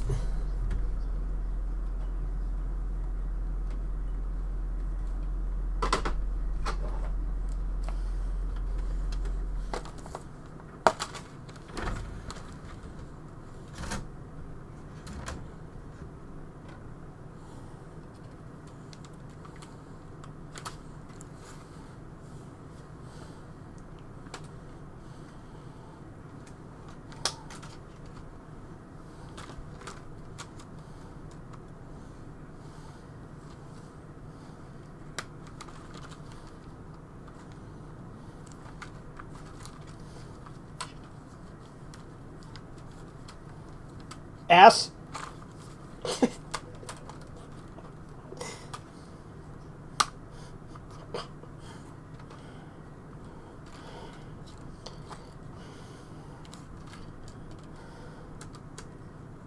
In your boys' area?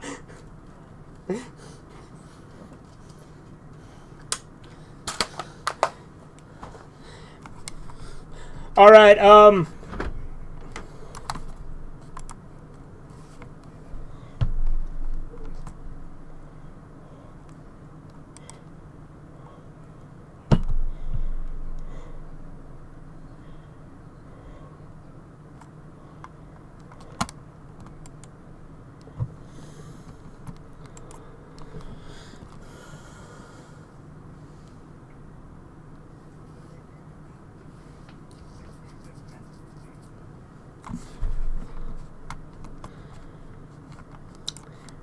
Corbin, what now?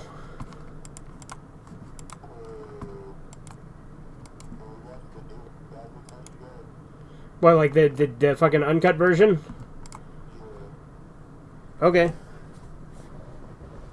Yeah. I'm fine with it. I don't care. I said okay. Did I sound unenthusiastic? Was that the problem?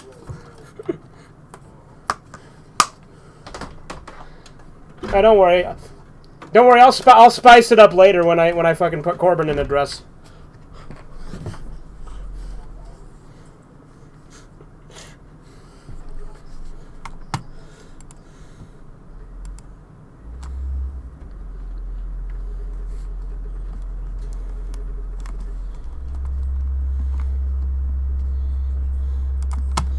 No, with me, he's getting in the dress, dude.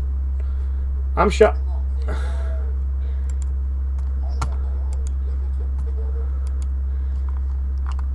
No, now, boy, I will show you who's daddy.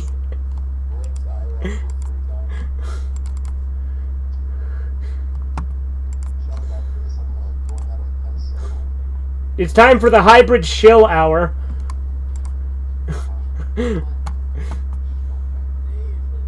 Shout Factory releases, like, they release DVDs and stuff.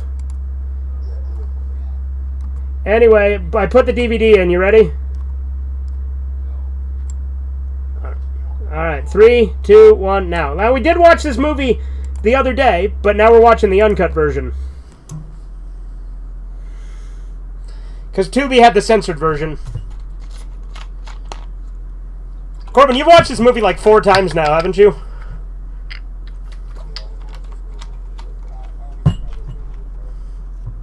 Well, yeah.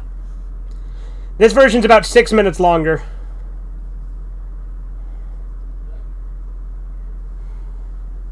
Yeah, it's a good movie.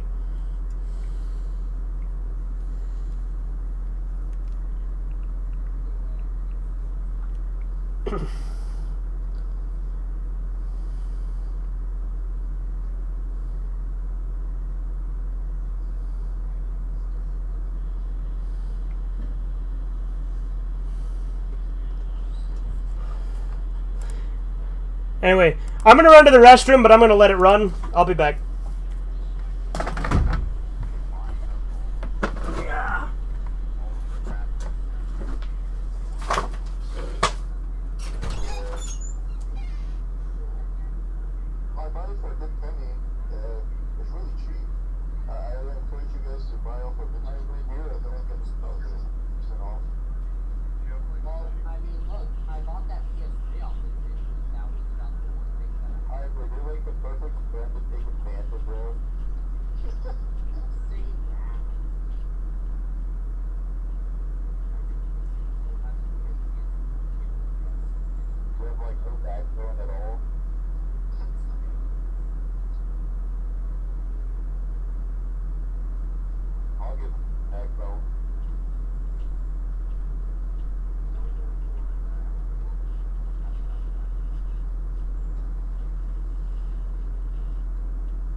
Yeah.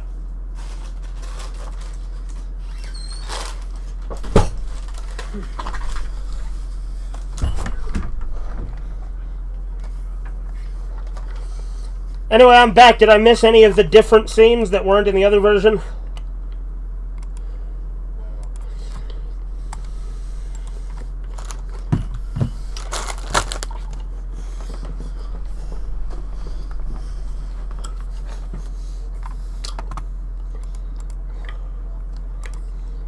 Alright, see you, Steven.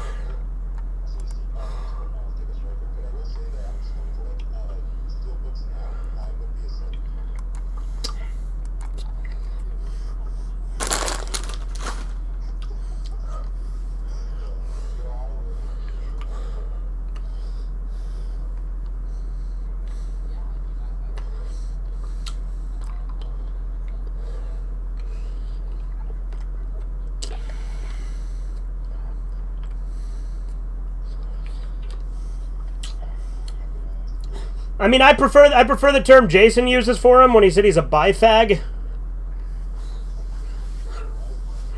Yeah, because you buy shit all the time from people.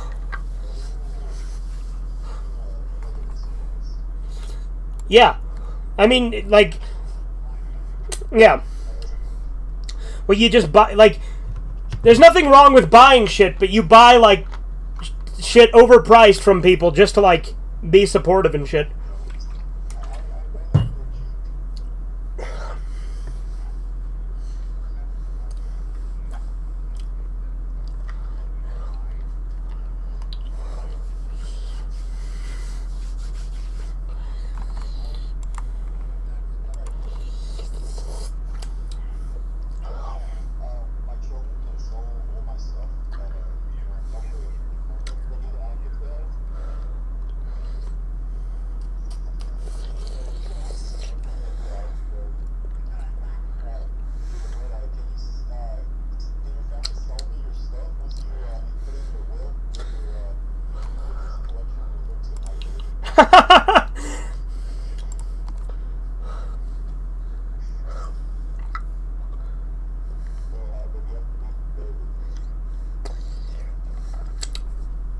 Yeah, you have to spend one night with Corbin. That's the contingency. You have to spend a night. You have to spend one romantic evening with Corbin in a haunted mansion and do whatever he tells you to. Yeah. You gotta try and dress like the maid from Clue as best as possible.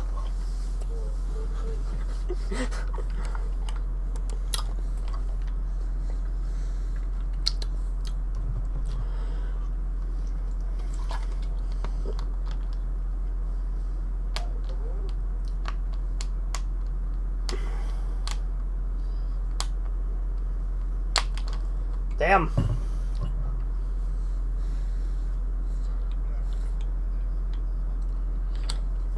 I mean, look, like I said, I'm not going to tell you how to live your life.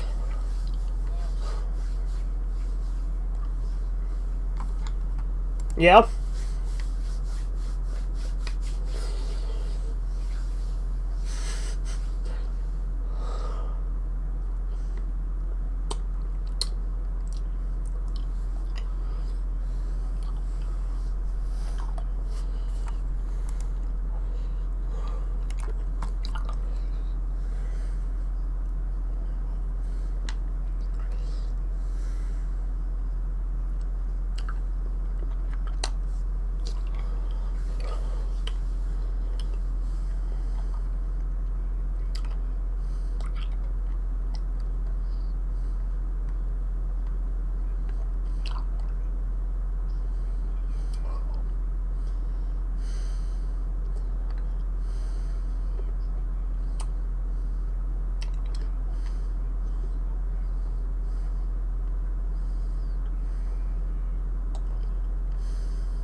Yep.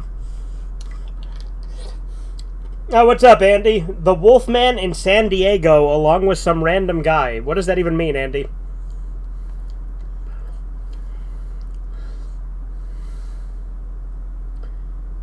What's up, MPAC? I'm doing alright. No, it is not. Well, this is the original, but it's not in the R-rated version.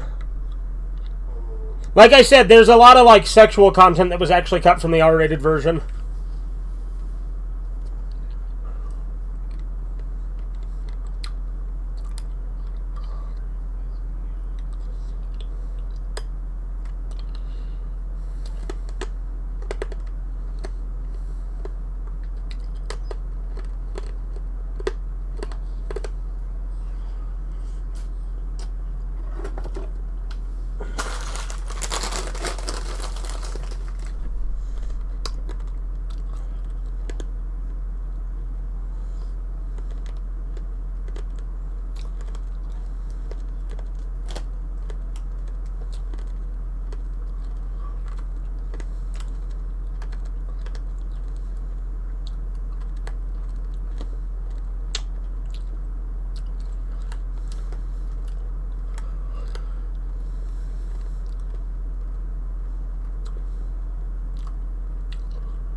Are you talking in real life?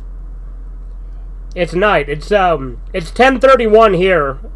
I don't know how much further ahead you are from me, time-wise, but...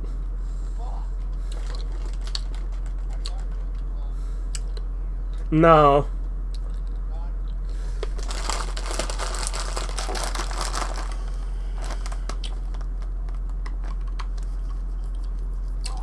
See, Corbin, you get to see his cock in this version. Isn't that great?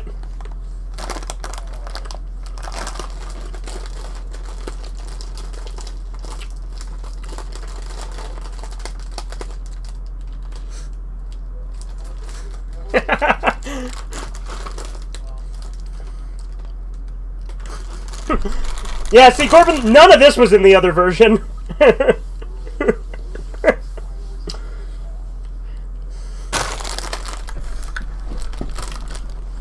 Well, the only reason the other version was cut down hybrid was to get an R rating, because this is NC-17.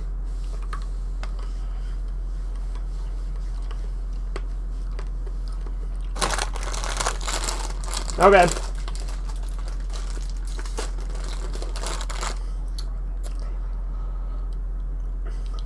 Ah, man, just be careful. Don't like, hurt yourself in some way. Like crashing into something or whatever.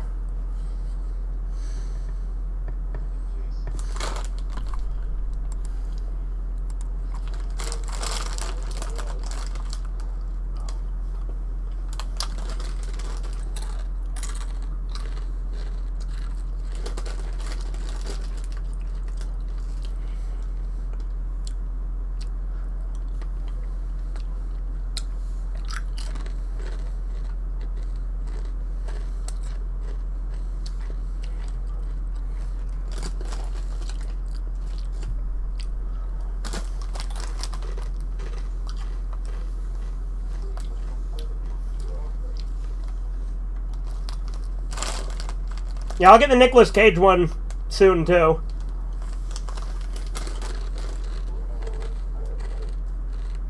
What's that? Yeah.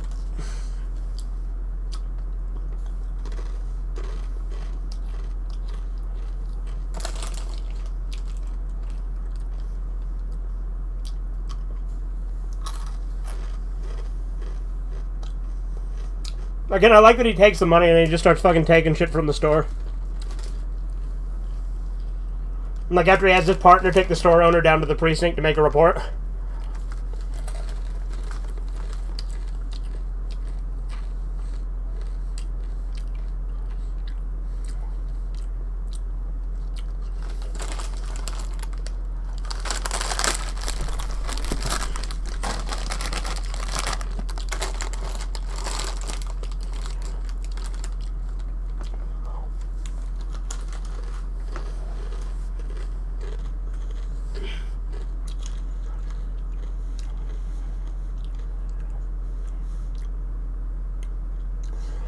Just pulls out an actual turd.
A spider just ran across your screen? Okay, Chiso.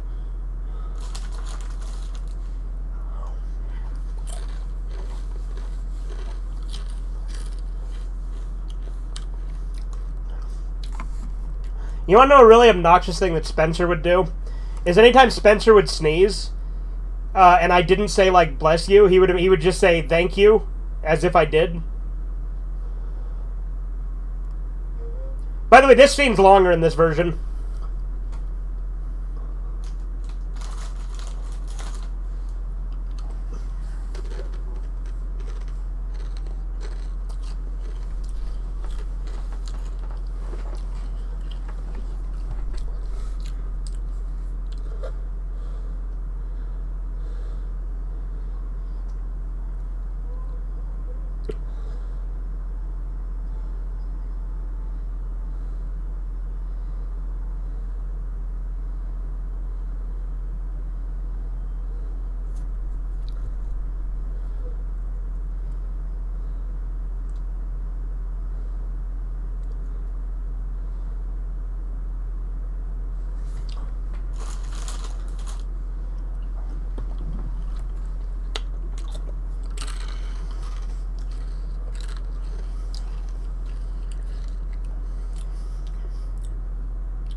But if you remember, in the other version, that scene was a lot more jump cutty.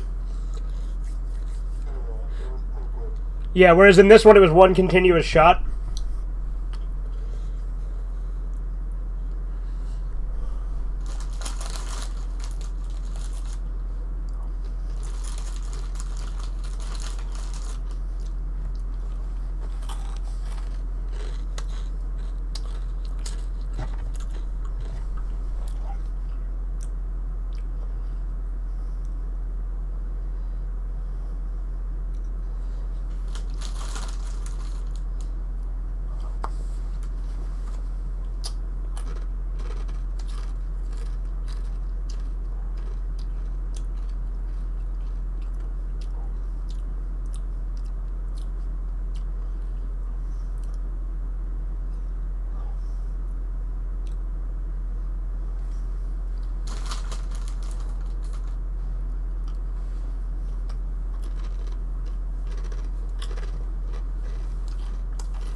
You know the lieutenant doesn't actually have an official name?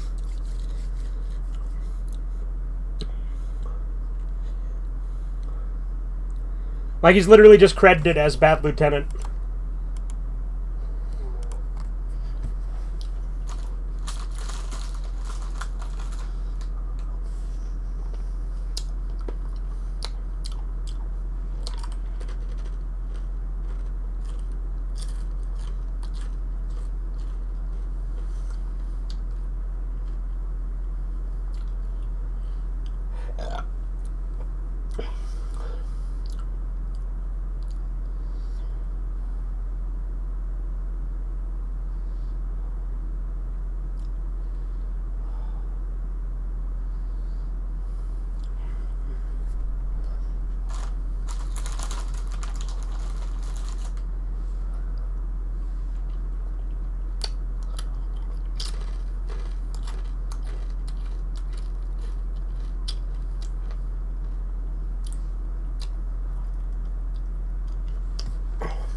I thought you were going to say he's as good of a Catholic as Chisu.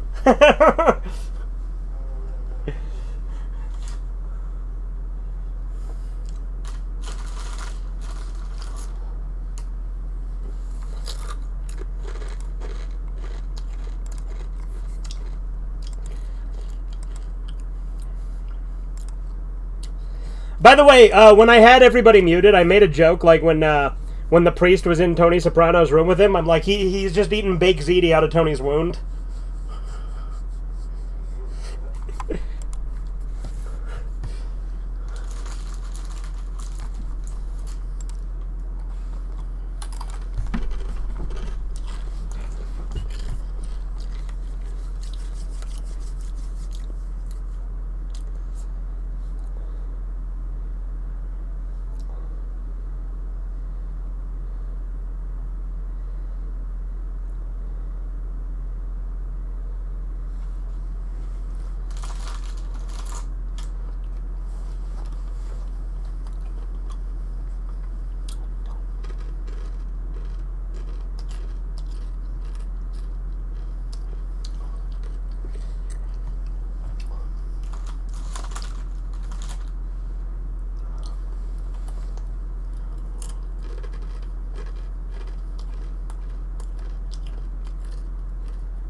You know, it's funny, though, because, you know, this version of the movie is actually the more common one. The censored one is less common.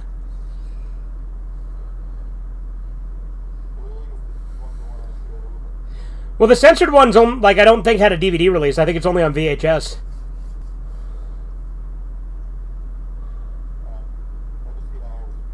Yeah, I guess the streaming services just get the R-rated cut, right?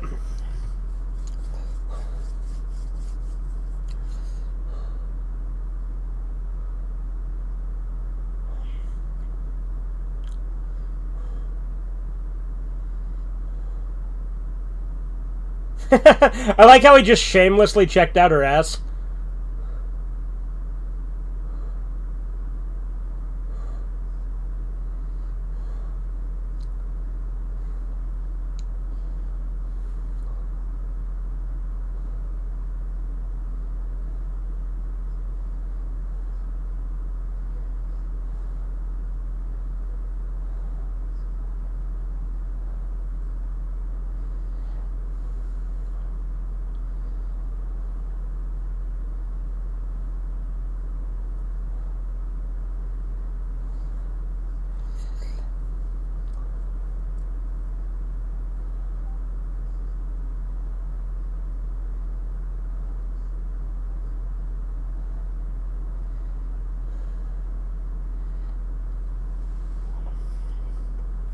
Like, was he just there to sneak a peek at her, or like, why do you think he was there?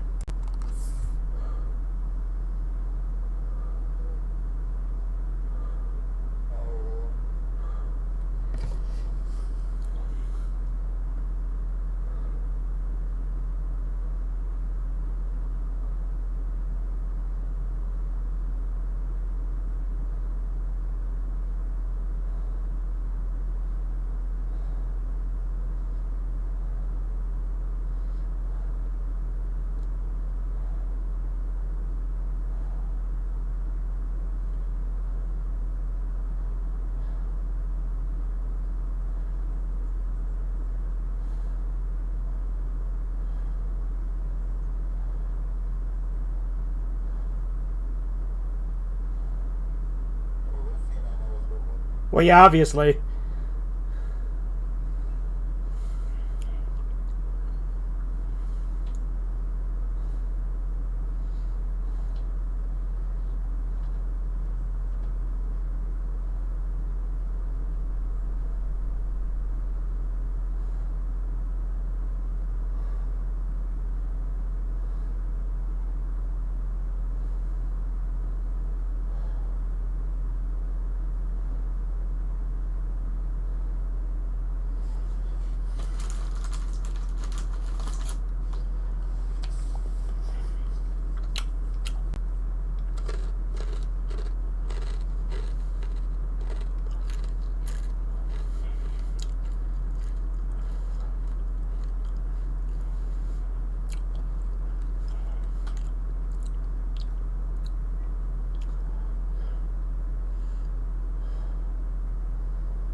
Getting stoned a little bit, getting high a little bit.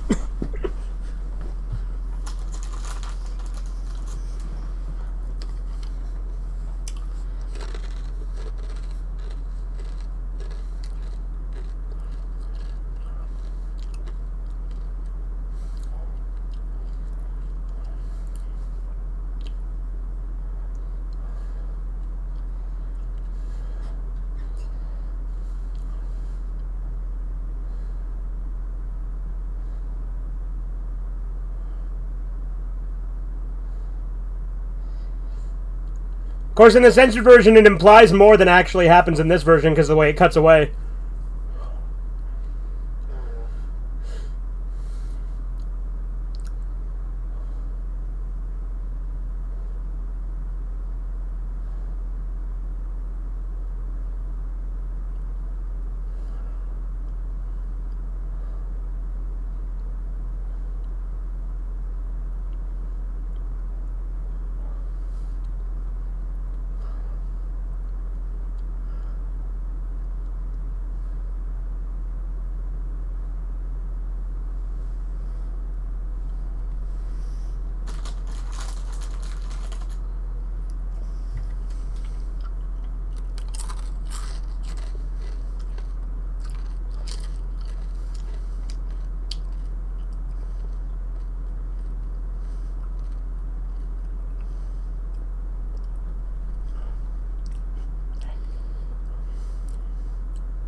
Answer the question!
Oh, the camera was off the whole time? Wow.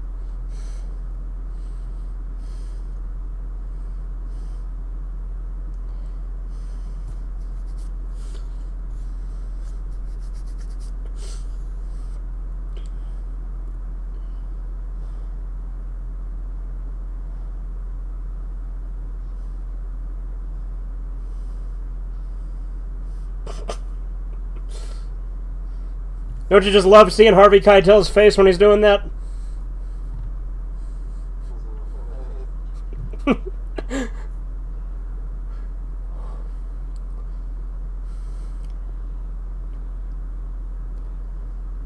He's just gonna throw the semen at her.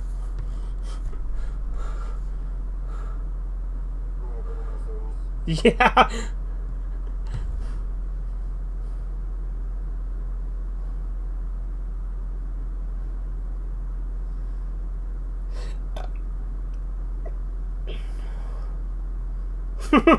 And then he just leaves.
What are we watching? We're watching Bad Lieutenant, but this time we're watching the uncut version. We watched Sopranos just before this.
My commentary is riveting right now, isn't it?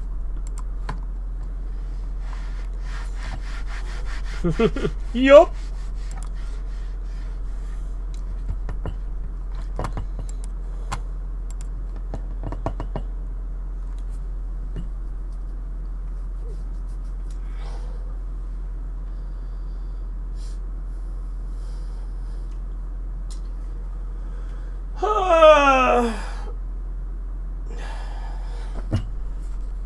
Where the hell did I put that Coke I had earlier?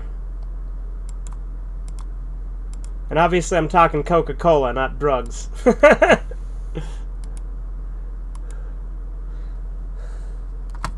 Oh, there it is. Perfect.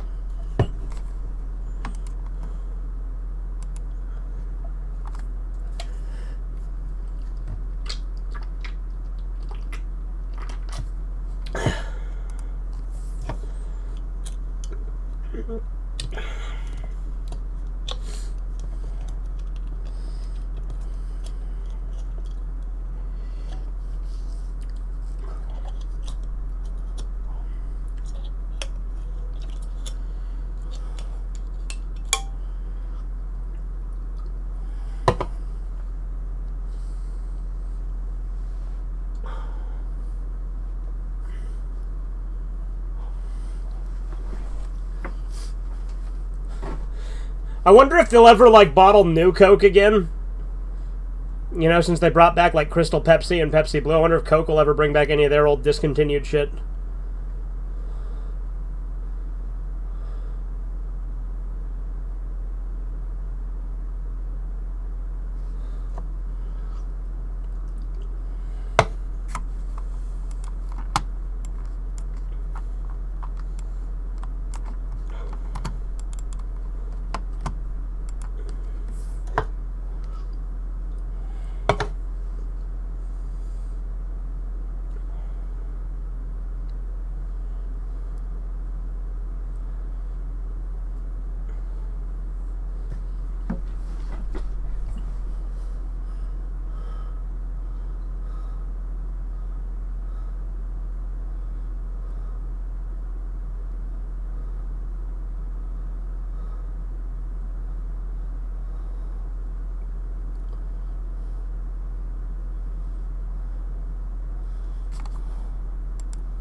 I would say with Harvey Keitel's roles, like this is obviously his best role, but I would say probably second would be what is it, Mr. White from Pulp Fiction? Not Pulp Fiction, Reservoir Dogs. I misspoke. Reservoir Dogs.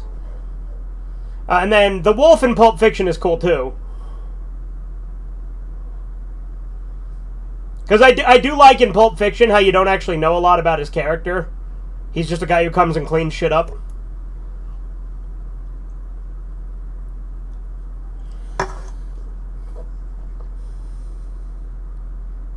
I fucking shot the radio. I guess to be fair, I literally did already comment on this movie once before, so I don't necessarily have as much, like, I'd be making some of the same comments if I was, like, going and filling dead air, you know? He sounds like fucking Terry Davis when he's yelling at the radio.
Alright. Alright, see you later.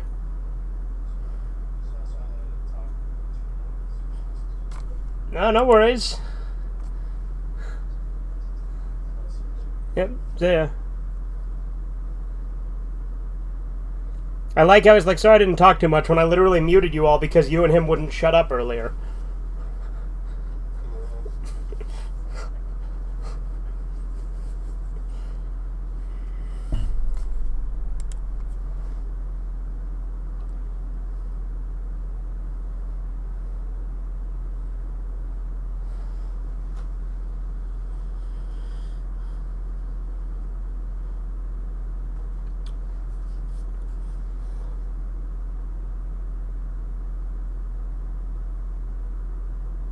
I'd say they were a little rude, yeah.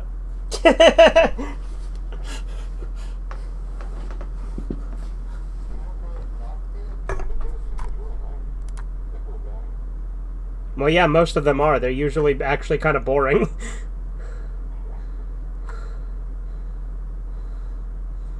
I've literally known him since middle school, Hybrid.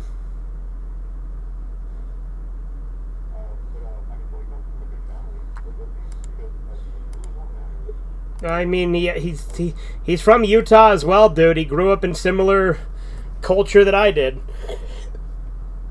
Although you probably wouldn't guess this, but he's actually not from here originally. He's from Australia.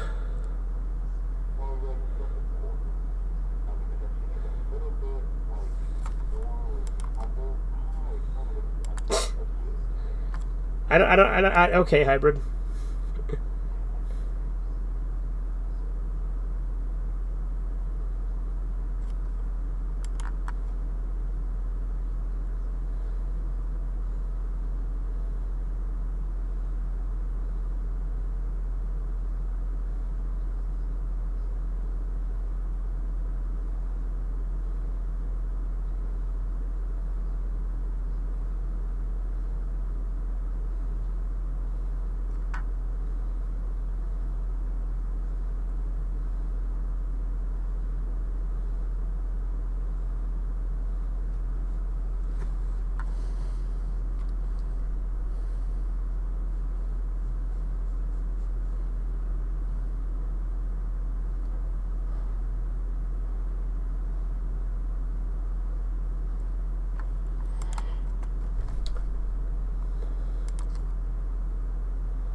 Oh, you're gonna edit the Chibi Char world? Very cool.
Oh, that's a baseball!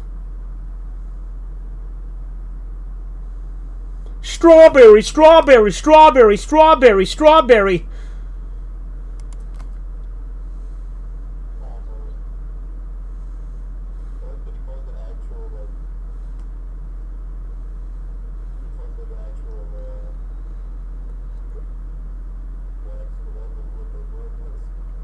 Yeah.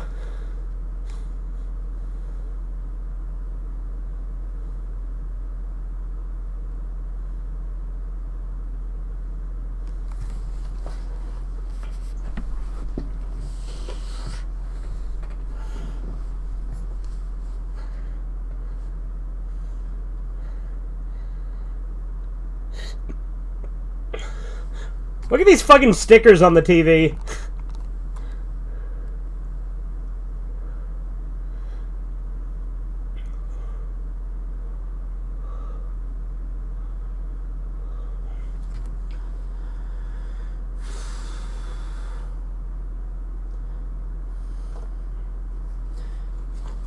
Corbin, it's funny. There's someone in the chat that showed up and asked Trump or Harris. It's like, how obvious is that on my channel? Considering how many times I have literally, I have said multiple times. And also, I'm very obviously right-wing.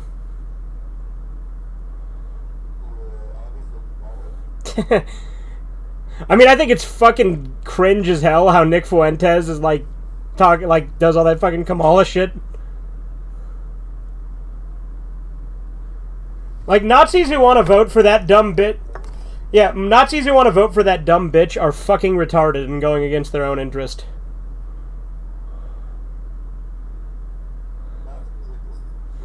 Yeah, they are pretty stupid. Like, they make some points on certain things, but then you start talking to them long enough and it turns out, no, they really just are very single-minded.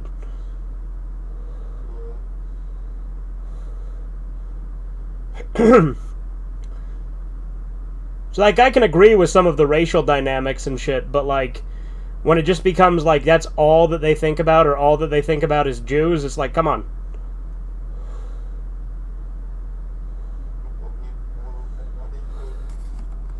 Yeah.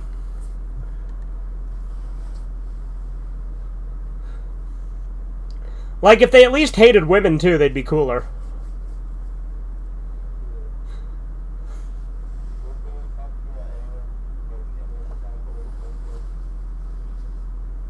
Yeah. Yeah. Well, like, and if you talk about anything else in politics, they'll either dismiss it because it doesn't go, like, it doesn't hate Jews enough, you know?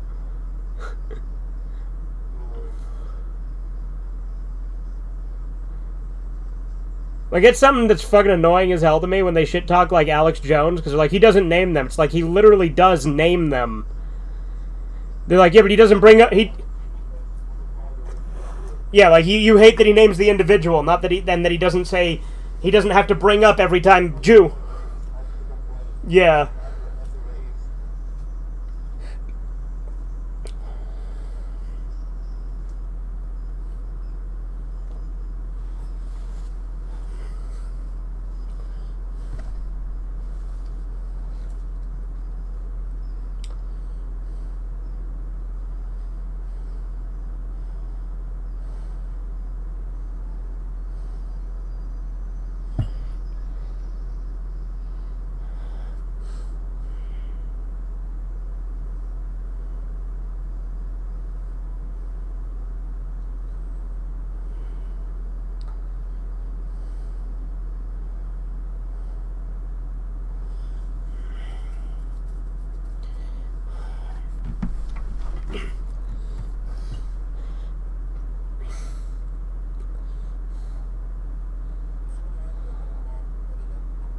Yeah, yeah, I see what you mean. That one that always plays in YouTube Shorts.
No, but like really, there's a lot of shit. Like this is a lot like Uncut Gems with the way he just keeps making the bets worse and worse.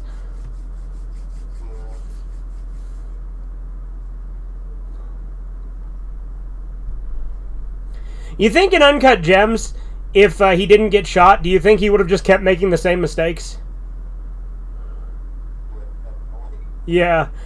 That's why I've actually heard people argue that it's a happy ending, because he actually wins, and he's, like, happy finally, and then he gets shot, like, at his happiest.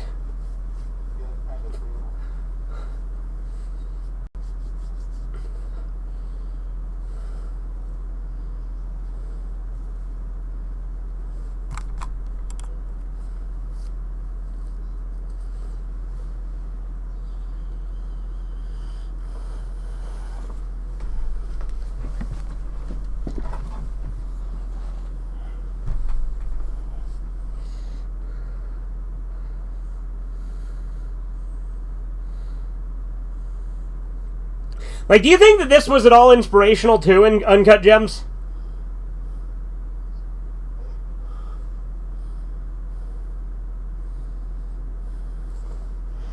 Like, obviously, Uncut Gems is a very different movie in a lot of ways, because obviously it's very tailored to be for Adam Sandler.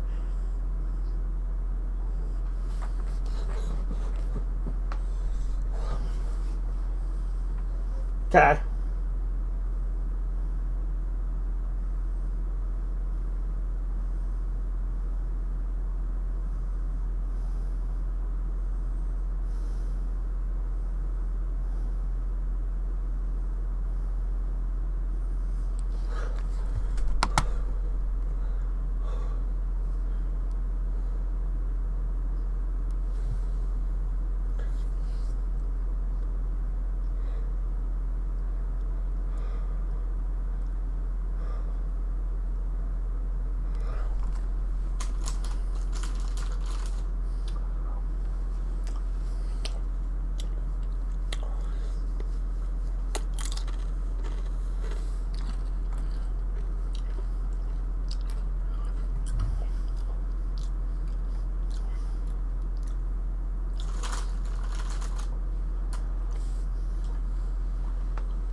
Alrighty. Bum ba da dun dun dun. You'd hate... What's that? Oh, yeah. Well, dude, there was one time, like, I went to the bar after my boss's wedding. My old boss, not my current boss, but, like, me, Danny, and a few other people went to a bar, right? And, like, they have, like, a dance floor, and there's all this obnoxious music and shit, and I'm just like, nah, I hate this. I hate everything about this. And, like, Danny tried to get me to go out and dance to, like, try and pick up chicks, and I'm like, dude, I am not going out there to dance. I am not doing that. Especially since I... Right. No, I also hadn't had anything to drink, because I was the driver. Like, Danny literally just bought me really overpriced shrimp and grits to eat while I was there. Because I made him pay for my food since I was his driver, because I didn't really want to go, but he kind of dragged me into it.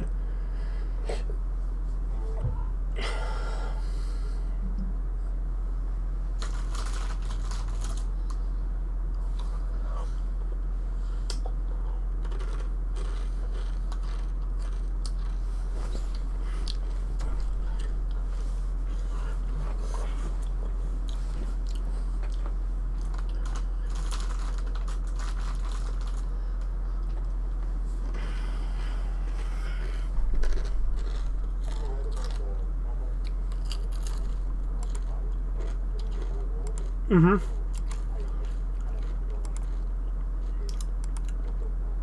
Right. Right, it's normalcy bias, hybrid. You're inclined to think everything's always going to be normal and fine.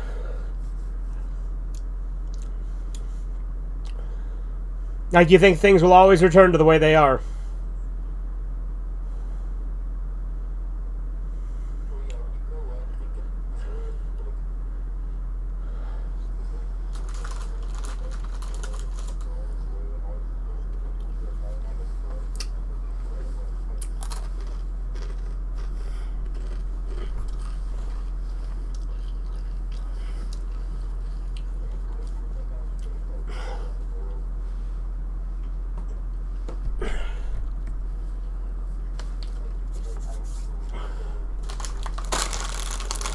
I've always questioned authority.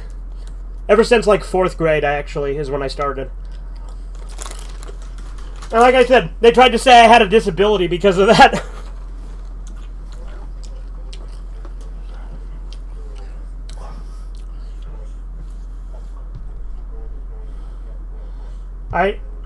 I too don't dance or drink. Yeah, I figured, Chiso.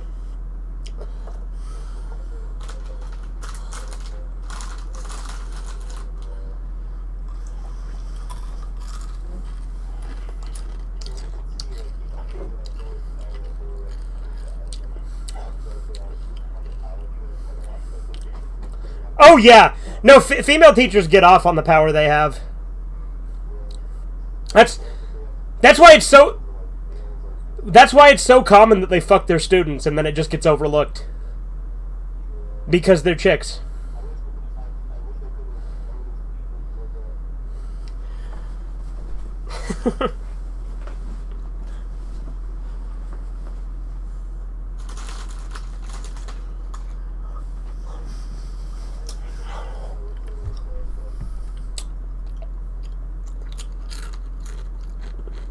I had a couple of hot teachers. Oh, okay.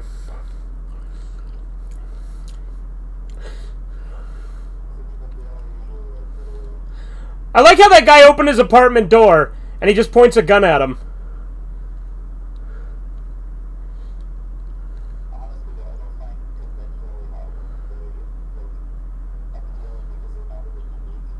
Well, yeah, that's why, like, when I see, like, fucking... Like when you're going on, like, Facebook or whatever and you see all those thoughts with, like, really tight fucking outfits, I'm, like, completely put off.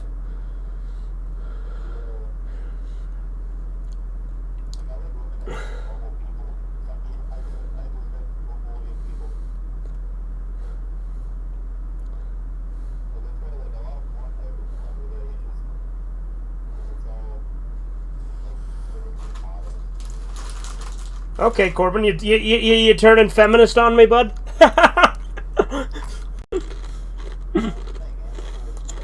Yeah, I know. I'm with you.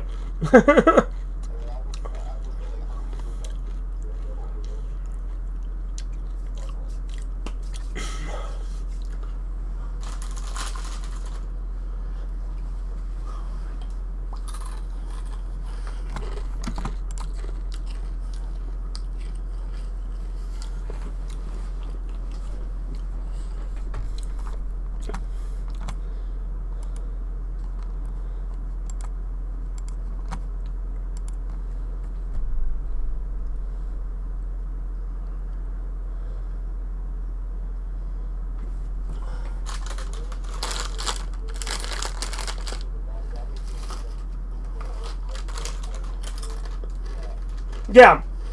Yeah, no, like really old and wrinkly and really fat are definitely deal breakers.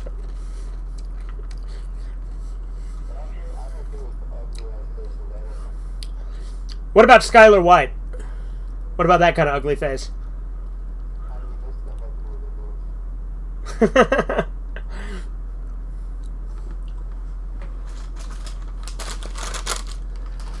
Honestly, as far as I've gotten in Sopranos, I don't know which is worse, but I like Carmela more as a character. Like, I hate Skylar more than I hate Carmela.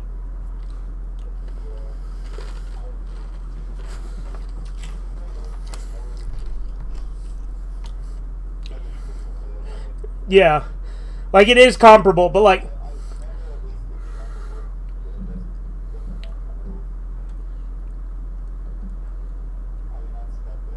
You said Skylar, you meant Carmela, yeah. Yeah, exactly. She stood by him in the end, yeah. Whereas Skylar didn't, obviously. Now, granted, it was after Hank got killed and shit, and then Junior stepped in. Like, that was a whole mess. So I don't I don't blame Skylar for not standing by him after Ozymandias. Because she was with him until after that. Like, Ozymandias is the episode where everything went to shit for Walt. Yeah, like, she literally helped him blackmail Hank.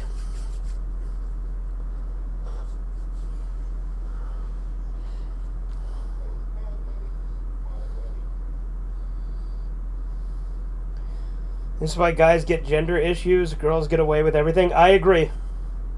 I mean, I don't think that's why guys get gender issues. I think it's a fucking victimhood mentality that people get where they have to, like, and also therapists planting it in their head. But that is absolutely part of it, yeah. Well, yeah, exactly. Like, that's clearly why Malachi does it, because he wants to avoid criticism.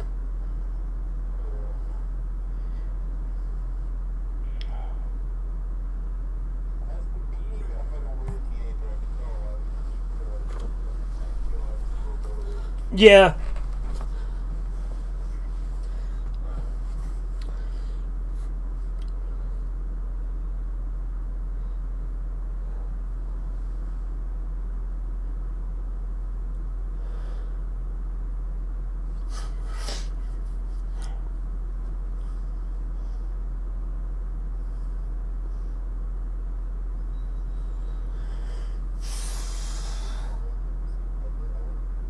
Yeah, he sure would.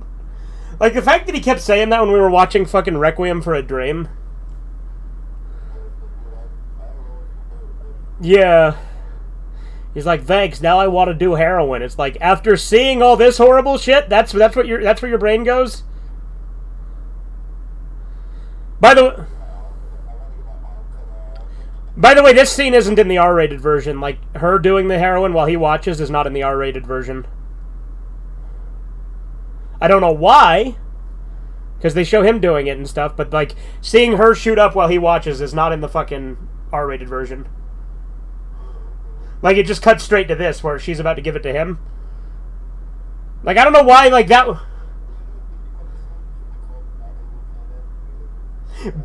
Batter Lieutenant? Yeah, like they did with Bad Santa.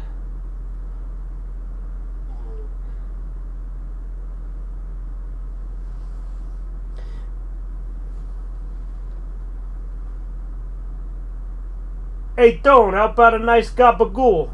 That's what Chisu said in the chat.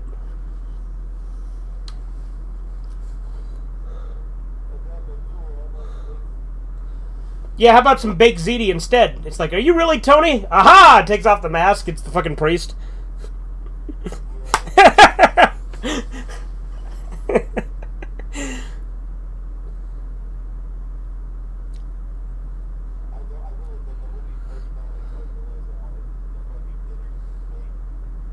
Oh, yeah.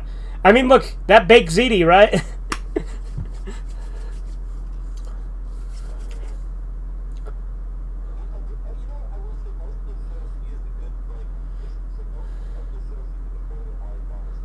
Yeah, she has very low lows.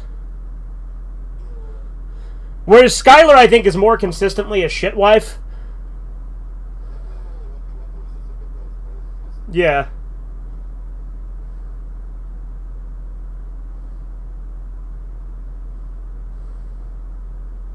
It's a beautiful vein. Shut up and put the needle in already, bitch.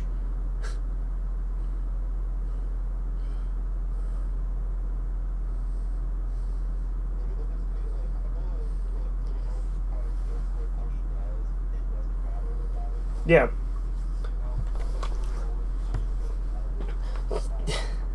Yeah, exactly. If you could just climb down out of my ass, I would appreciate it. I really would.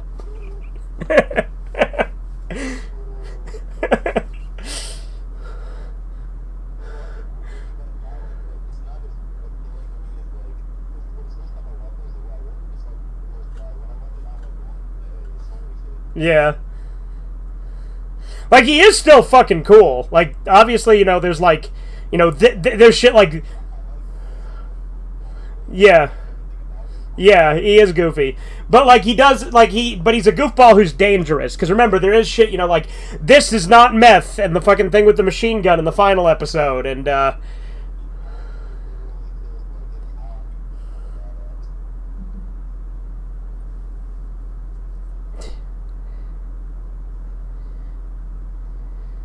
Bitch, shut up, you're not deep! Like, just imagine he starts yelling at her. Yeah, exactly.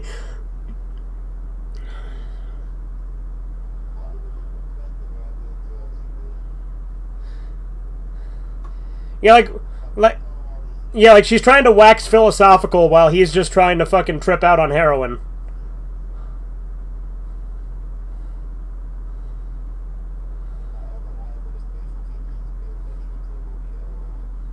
Yeah.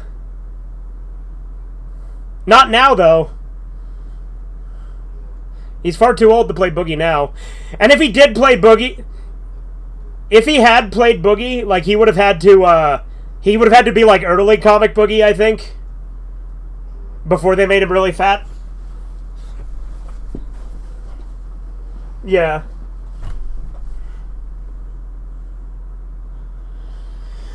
If you could pick an actor now, who would you have play Boogie? That's probably not an easy question, right? Yeah, I hate all the actors now, too. Yeah.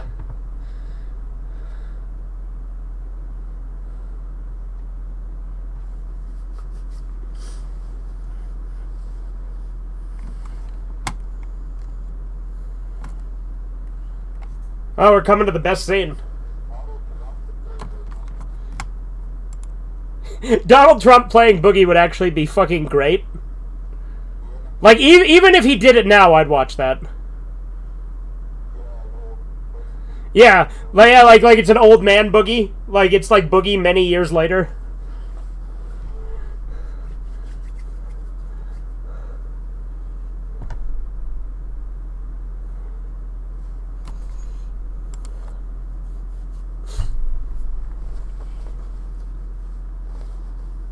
Honestly, Donald Trump would have been a great Boogie. Yeah, exactly.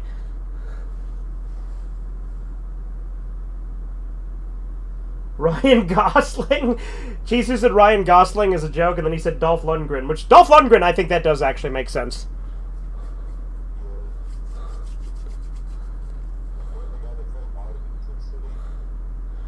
Yeah, we need to watch that movie.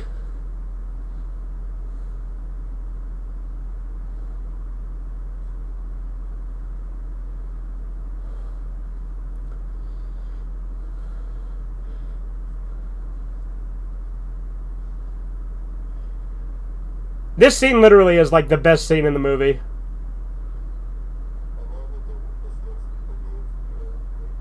Yeah.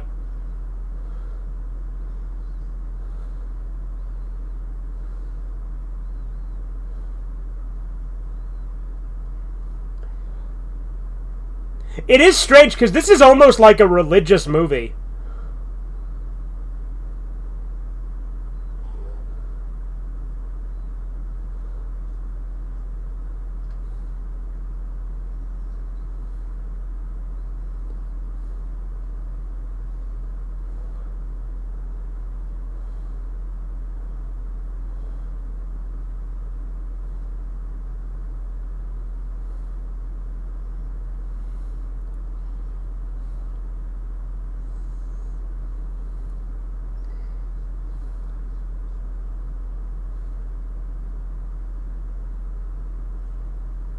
What gives you that right?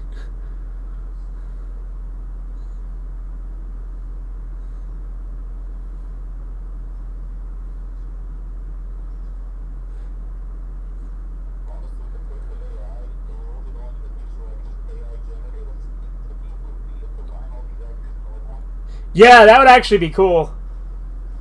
Like, just like fucking AI combined Clint Eastwood, Humphrey Bogart, and Harvey Keitel and Donald Trump into, like, Boogie.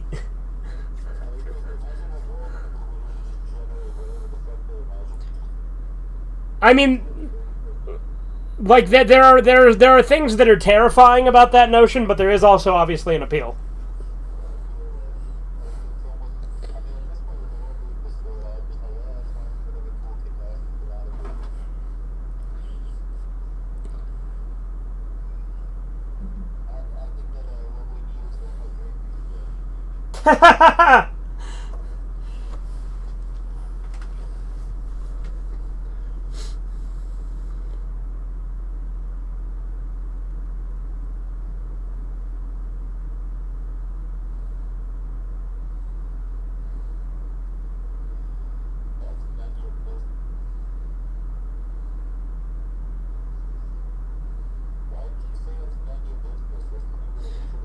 You think she should have said that's none of your business and then dabbed?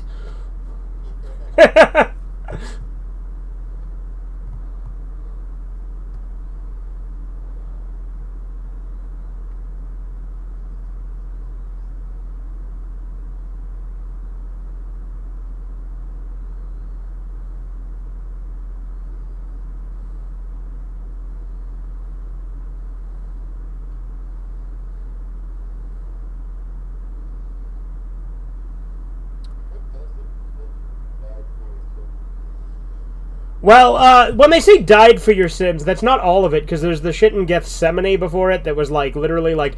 And granted, I'm going on the Mormon interpretation, so I don't know how it differs from other Christian interpretations, right? But in Gethsemane, Jesus literally felt the pain, and, like, he felt pain and suffered for every sin anyone would ever commit, and also experienced the feeling of committing those sins and the aftermath of it. Like, all at once, he felt all of that at once. Which is why Gethsemane is actually way more of a sacrifice than the actual cross. Because it's actually horrible, because they say he, like, bled from, like, every pore and stuff.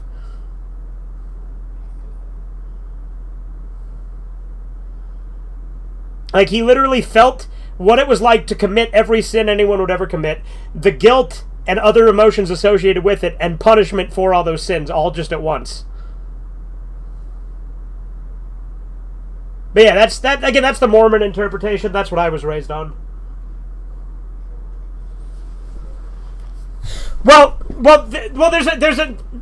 There's another reason for that, because a lot of what the thing is, they say that there was no resurrection prior to Jesus dying for your sins. And so then through the atonement, he was able to take that weight. And then because he was resurrected, now we can be resurrected.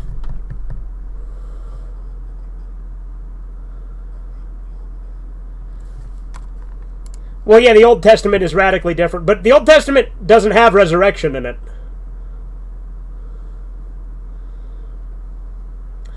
Although, to be fair...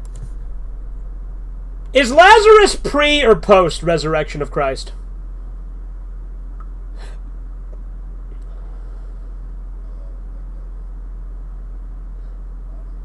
Yeah, that was before he came, like, you know, he's like, Lazarus, rise, and then he resurrects Lazarus.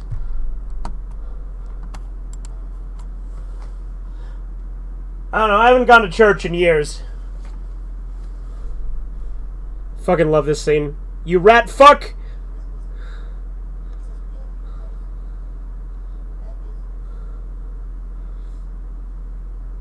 Well, like I said, I think this is the best scene in the movie by far.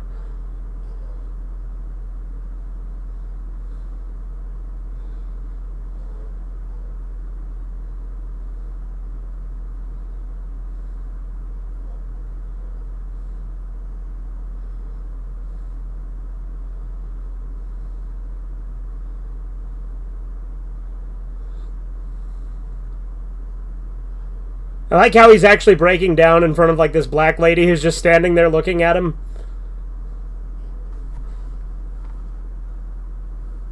Lazarus was before the cross. Okay, yeah, that's what I thought.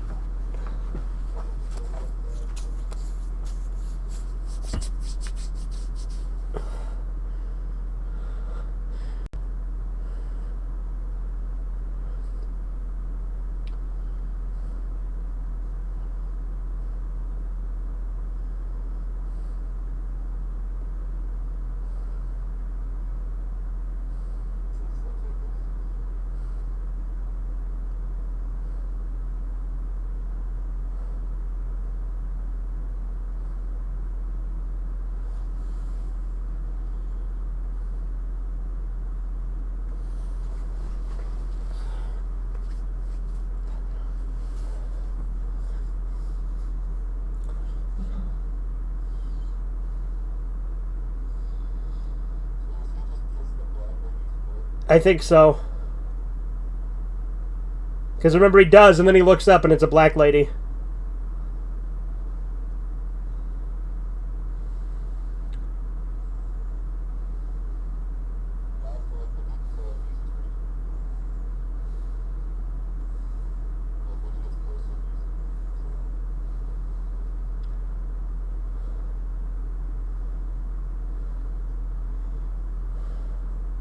What do you think he said to her after that?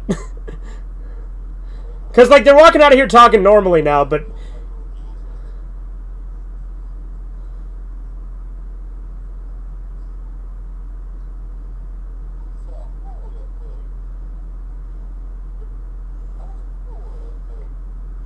I like how when you say, it's a holy thing, it makes it sound like donkey, the way you said it.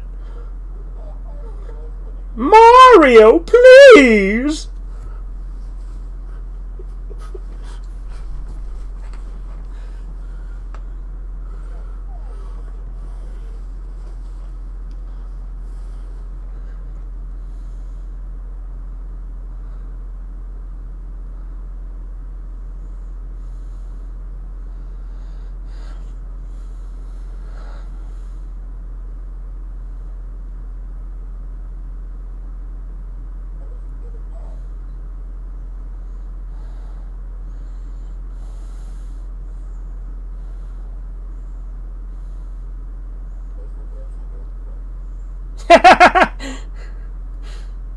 That would take a very different turn.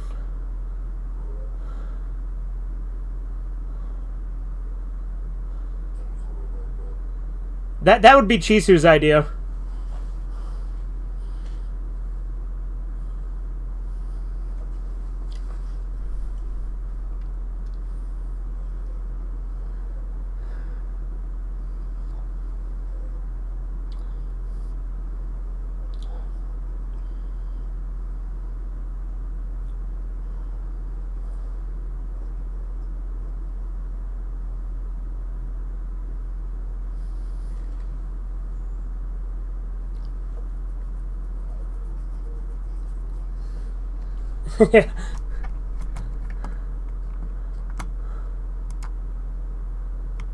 Remember how Jason kept insisting they were Arab? When I'm like, they're Mexican, he's like, no, no, no, I can see it, they're Arab.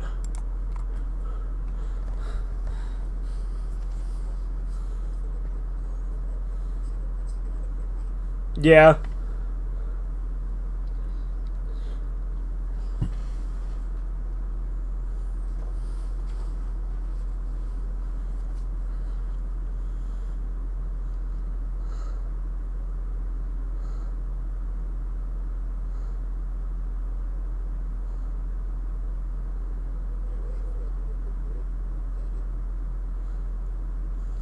Yeah.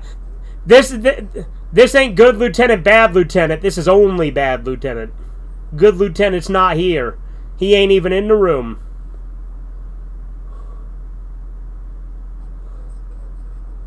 It does bad things, Lieutenant.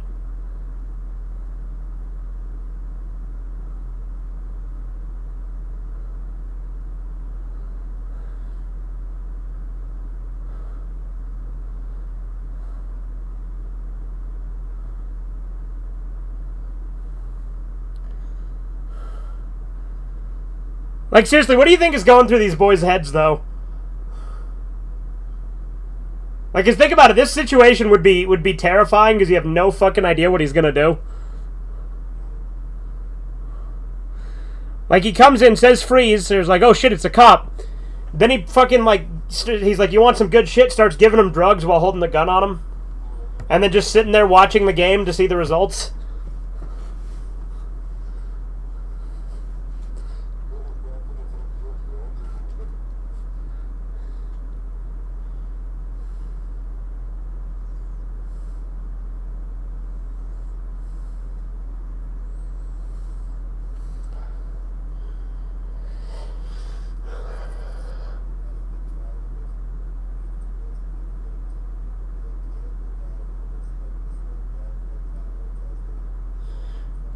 Well, yeah, there's a reason I do prefer flawed heroes over, like, you know, like, I mean, granted, there's appeal to both. There is obviously appeal to both, but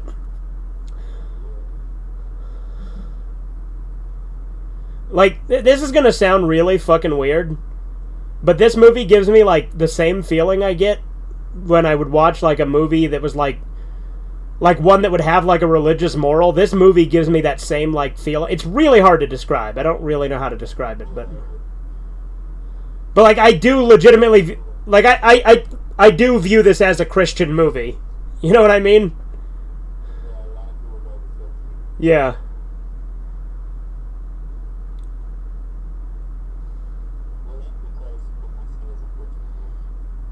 In a way. Maybe if we're going off Old Testament and it's accurate depictions of women.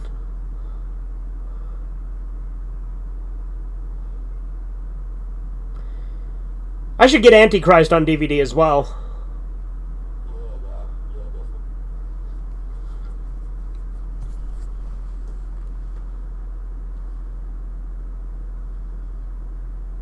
The fourth Rambo has Christian themes?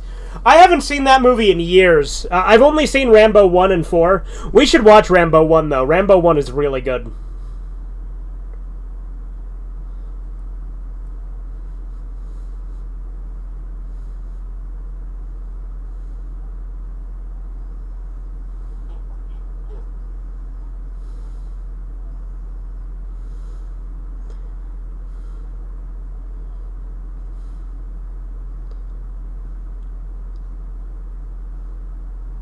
By the way, him pointing the gun at them like that is what's on the case. Yeah, he doesn't shoot anybody in the entire movie. That's right. I think the only one we see get shot in the movie is him.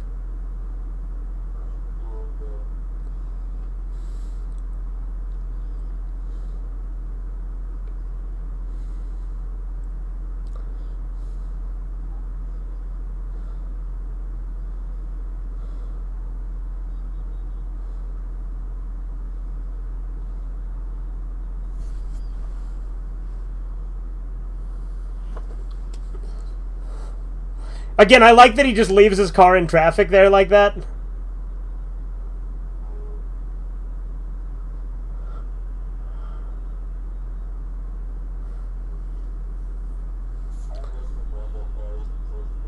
Right.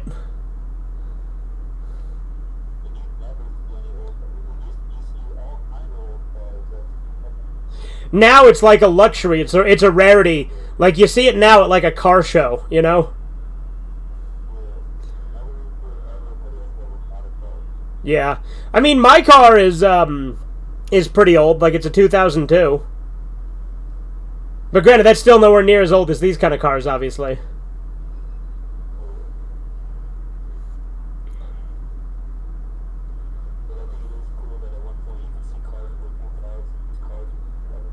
Yeah.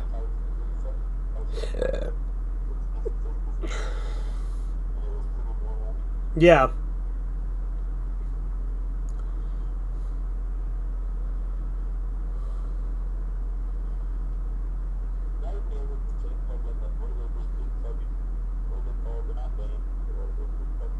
SUVs? I mean, I drive an SUV. But to be fair, I like SUVs. Like, it's just what I've been used to driving, because most of my cars have been SUVs.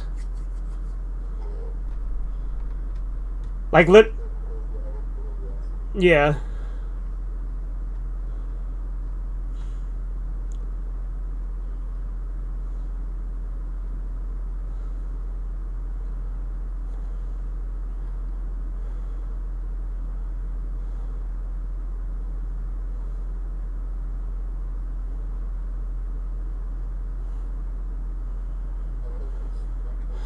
Yeah. Like, again, what do you think is going through their heads after he smacks them around? Like, he cuffs them, holds them at gunpoint, gives them drugs, smacks them around, and then gives them $30,000 and puts them on a bus. Like, what do you think they think of all this at the end? Right?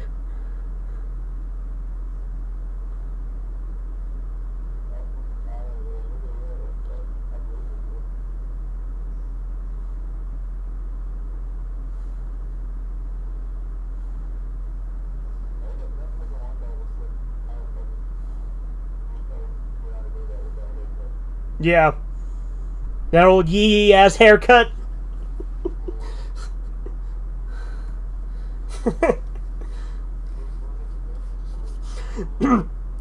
Well, I do. I know it is. Yeah, I do like that scene though earlier when he was dancing that wasn't in the R-rated cut, where he was also like wailing in that scene too.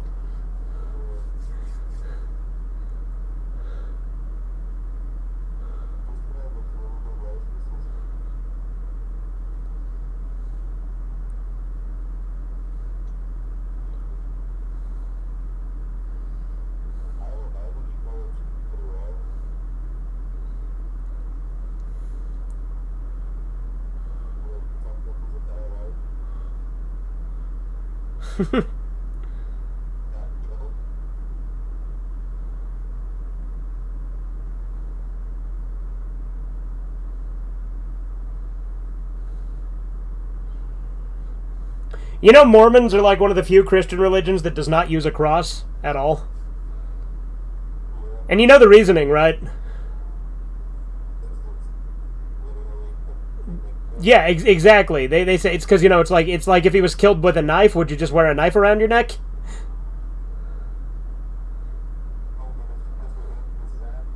Yeah, like obviously, like I grew up in the Mormon church, so like it makes sense to me that like why they don't use the cross.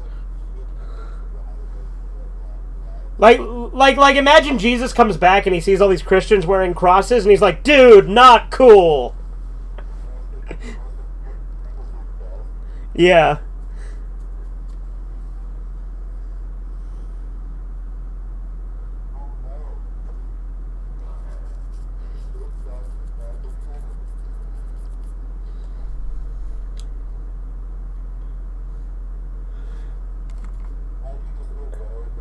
Yeah. There's Bill Cosby on that sign. Is that Muhammad Ali next to him, or is that some other boxer? It's clearly not Muhammad Ali, right? And it's definitely not Mike Tyson, because I'd recognize Mike Tyson.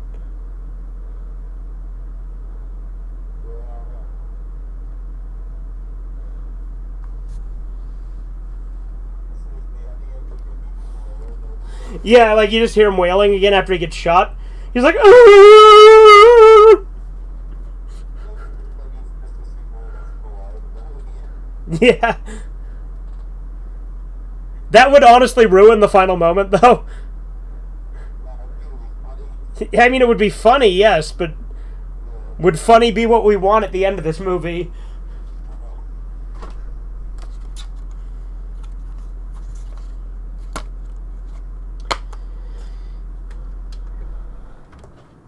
Alright, there you go, Corbin. That's the uncut version. I like the part where we did hoodwat stuff with his friends. We can look around. I didn't see it on archive or anything, but we can look around.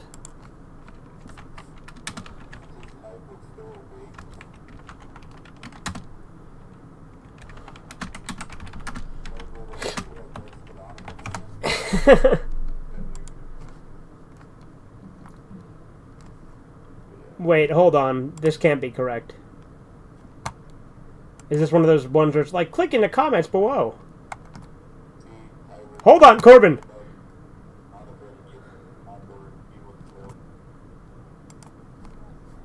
Holy shit, Corbin. YouTube, of all places. It's on YouTube. Yeah. It's 2 hours long, just so you know.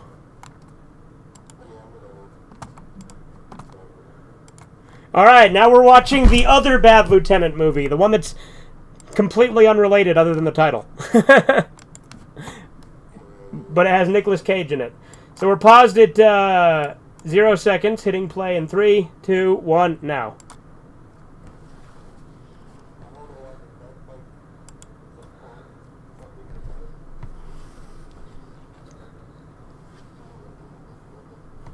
I'm screen sharing it, right? Like it's showing up?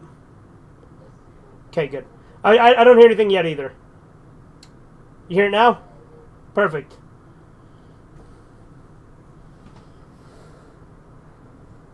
I turned on subtitles, but you know how YouTube subtitles are, so if they get obnoxious, I can turn them off.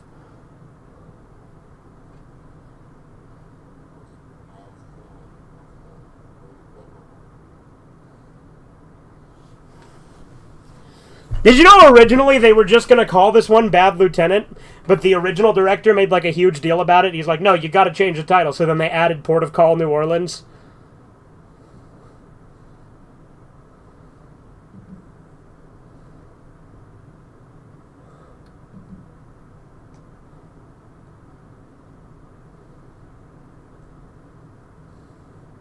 The aftermath of Hurricane Katrina.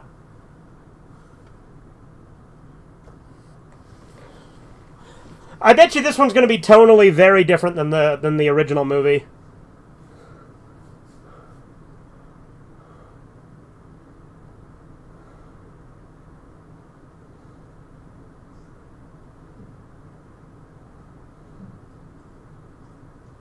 I like how the subtitle said, "What the flip?"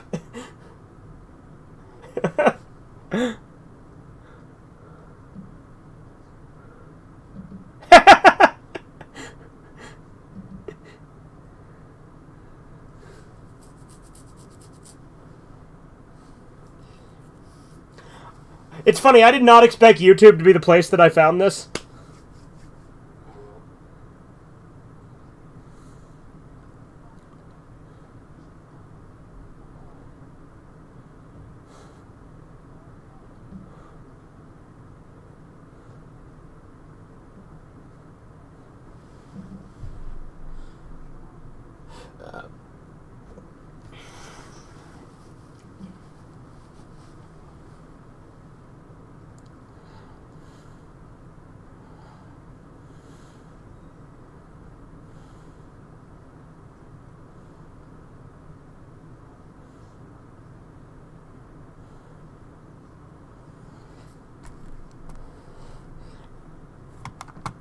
He said, I feel a bet coming on. Not feel better coming on. Should I leave these subtitles on or turn them off, Corbin? What do you think?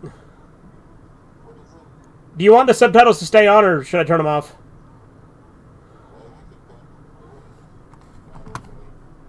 Alright. Because it's getting shit wrong and it's kind of distracting me. Oh, that guy, what the hell is his name? That actor, what the hell is his name?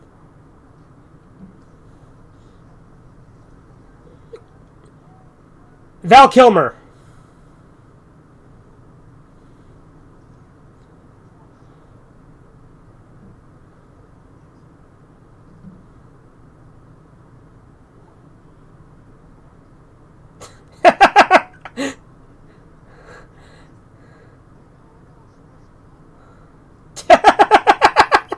What the fuck?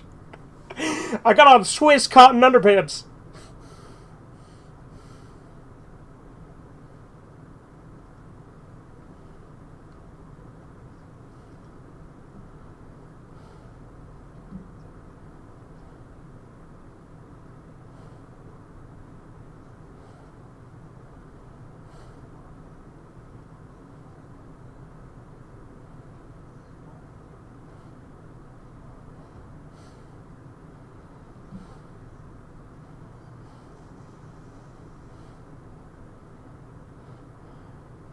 I did not expect him to let him out.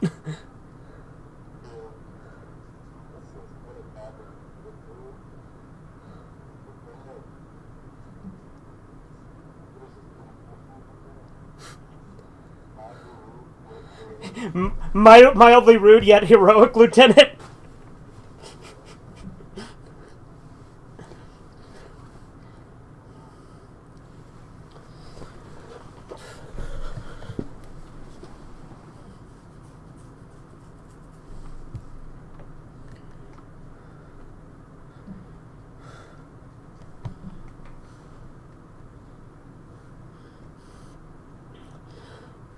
So did you... Huh.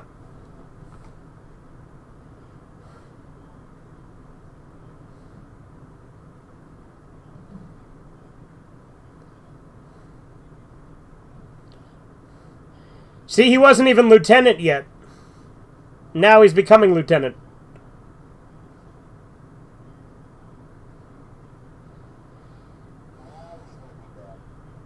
Yeah, now he's going to be bad lieutenant. Yeah, he decided he had to be a lieutenant before he could be bad, exactly. He had to be a lieutenant so he could become bad lieutenant, port of call, New Orleans.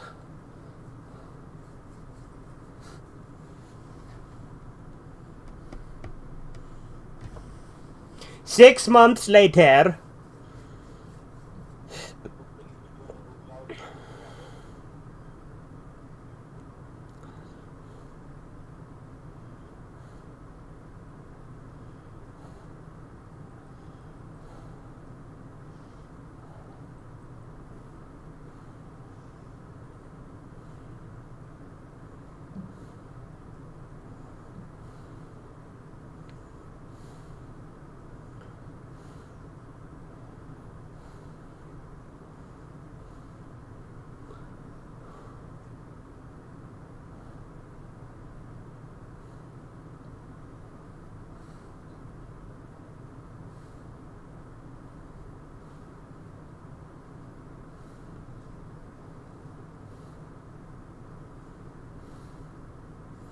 That nigga dead.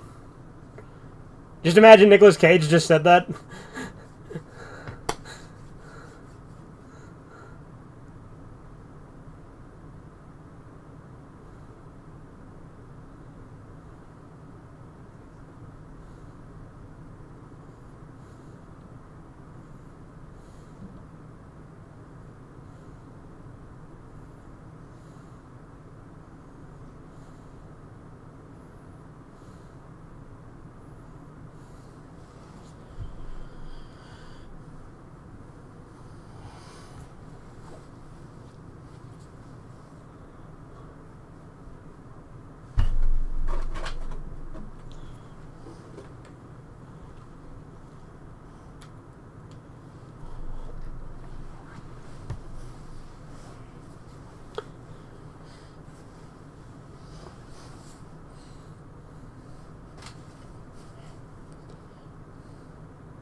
This is probably not meant to be funny, but I just find that really funny.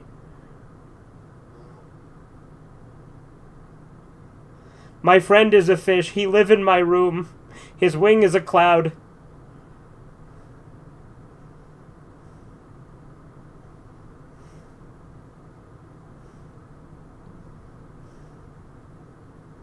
That's a beta fish. I've had a lot of those, actually. Those fish are cool. I like them, because they last a long time, too. Like, out of all the fish I've had, betas tend to live the longest. Beta! Amazing! Now, I've thought about actually getting another fish, because I haven't had one in years. but I haven't at this point. But if I get another one, I should name it Jesse Lee Peterson. No, I'll name it I'll name it Destiny because it's a beta.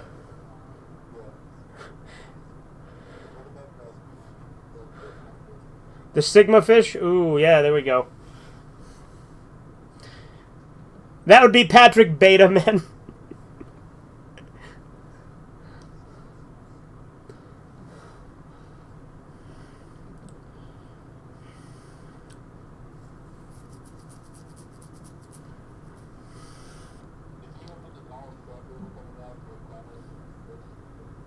There's gonna be an Apprentice movie?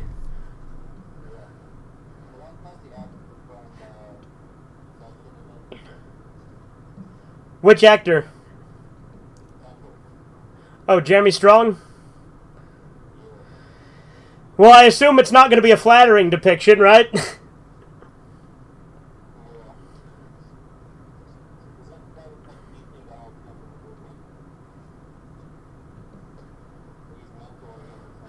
Well, legitimately, I think that, the movie's probably going to suck, but Jeremy Strong is probably going to be good in it because he literally, puts himself into the role, to a ridiculous degree.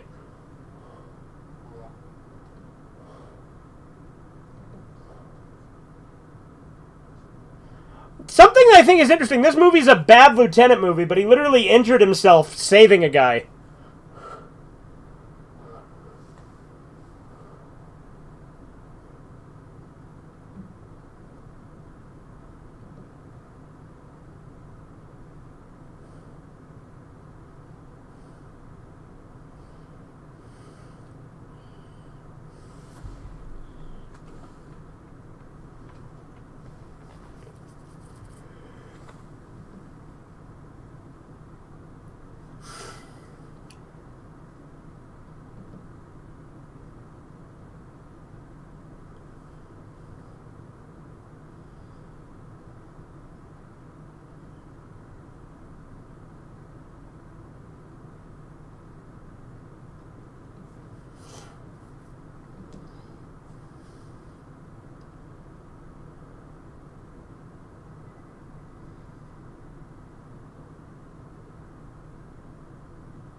We should watch The Other Guys sometime as well, that Will Ferrell and Mark Wahlberg movie.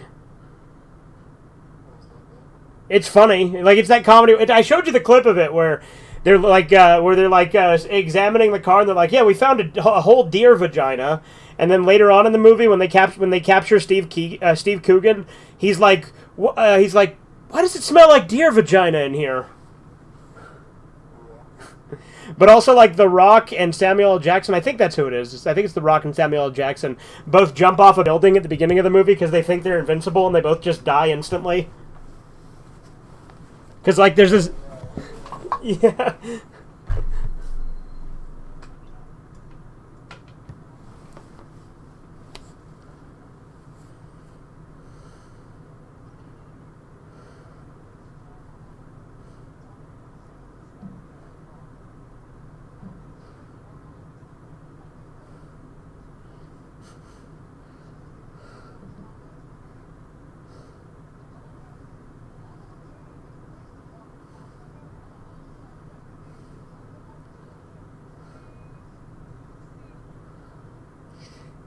Just pulls out his gun and shoots her.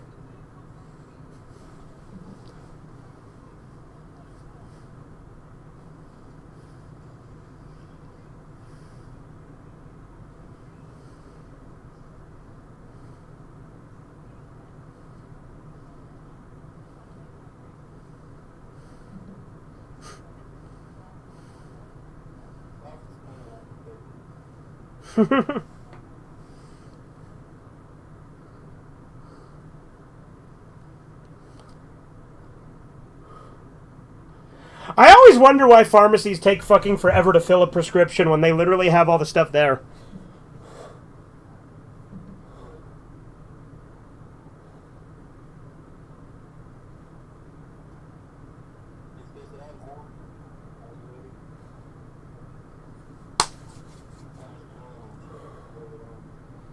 Yeah.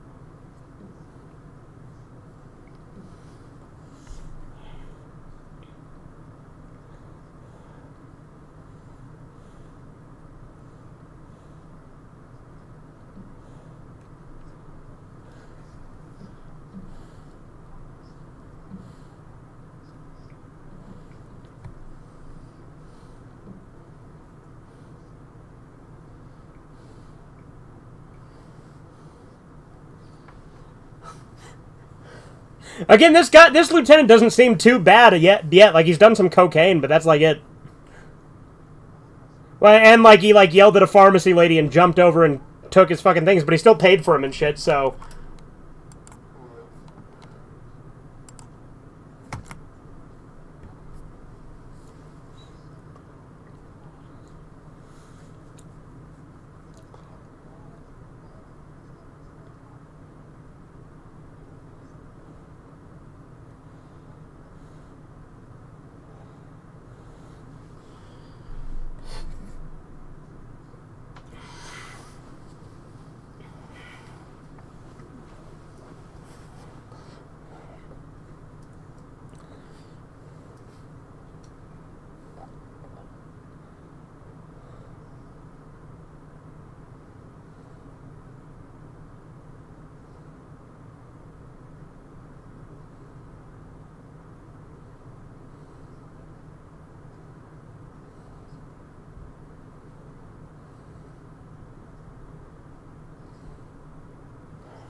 I do like, though, that this bad lieutenant is a completely different character than the other bad lieutenant.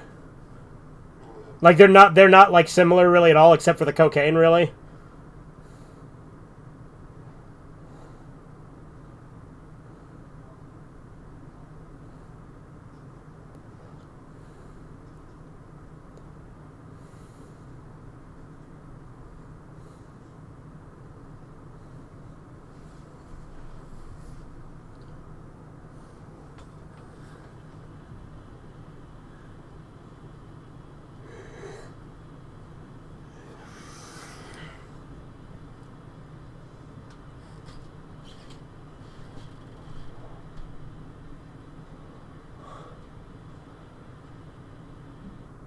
It's that guy. He's in Kangaroo Jack.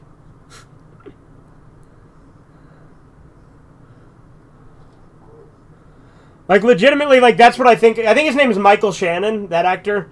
But I literally always, whenever I see him, I just think, oh yeah, he's in Kangaroo Jack. I know he's been in other movies, too. That's the one I think of immediately.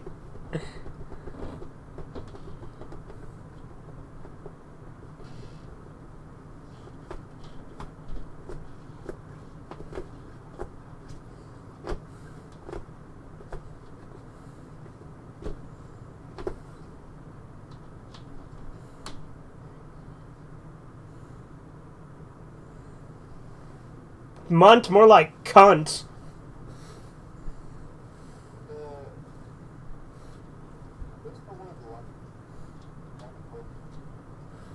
What? Lunt? It's a last name, I think. I don't know if it's a word other than that.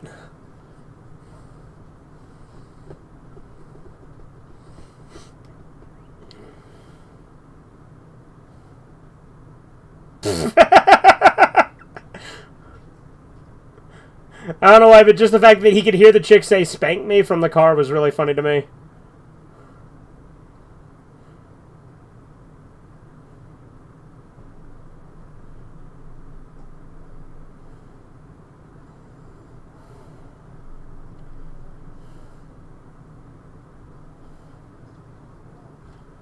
He's gonna frisk her, isn't he?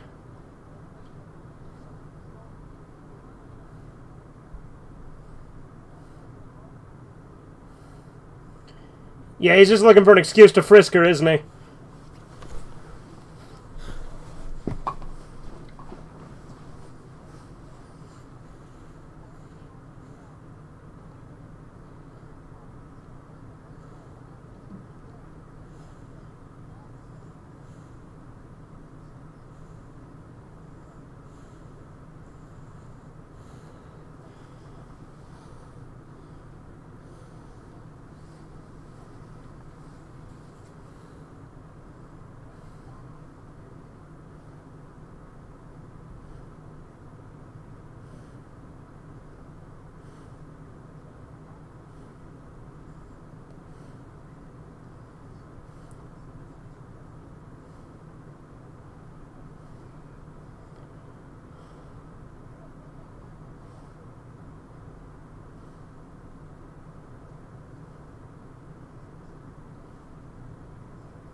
I'll go to jail on weekends.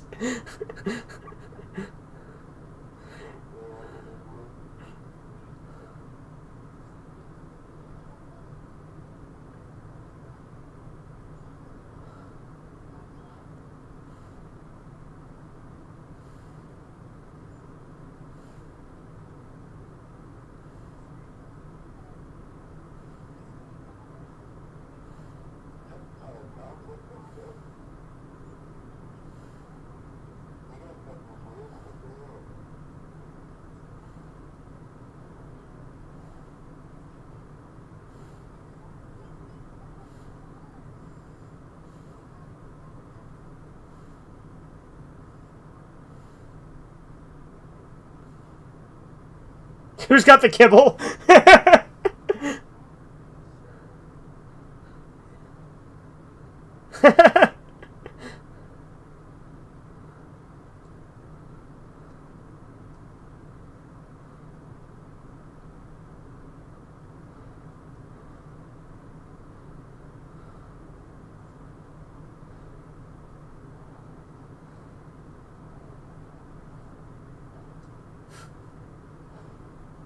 This is like this movie's equivalent to the traffic stop scene.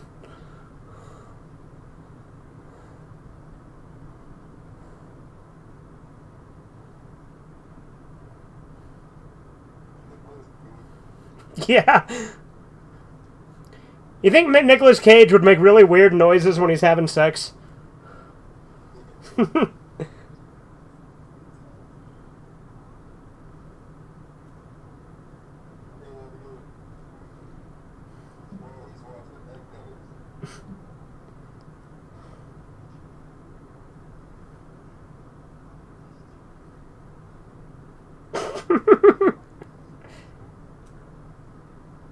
The fucking faces he's making.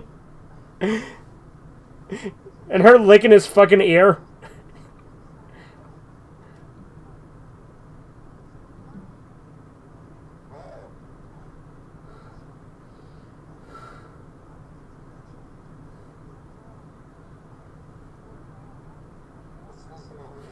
Yeah, this is very weird. You stand there and you watch.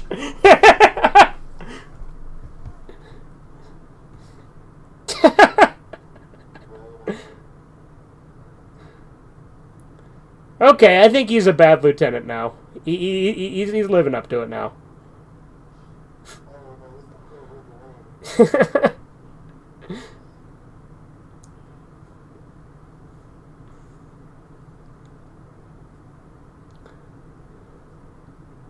You stand there and you watch.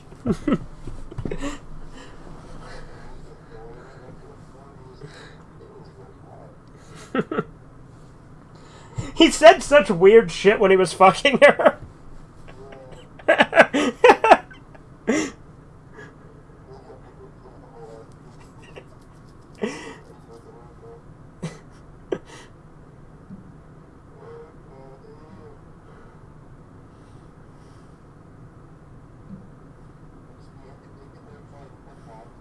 Yeah.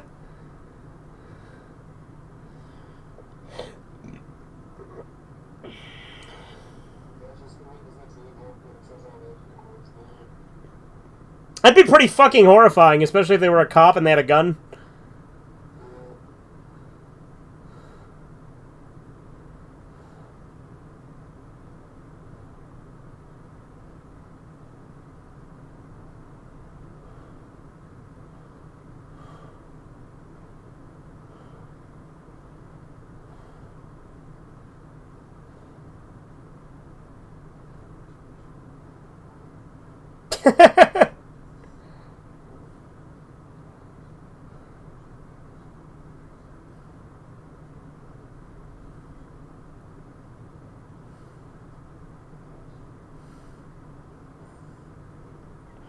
How was me having an asshole illegal?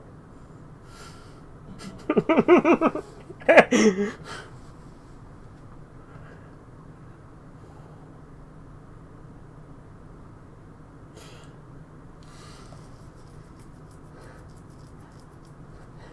love how crazy Nicolas Cage always looks.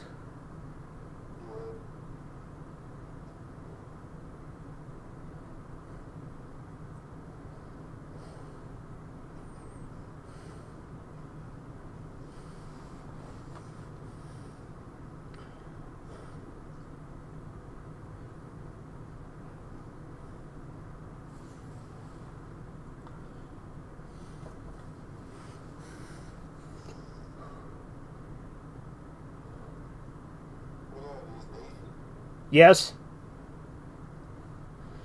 They cooking cats and dogs over there?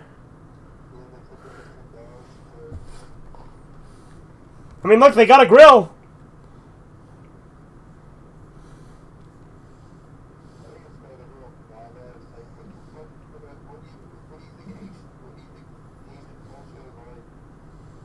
Yeah.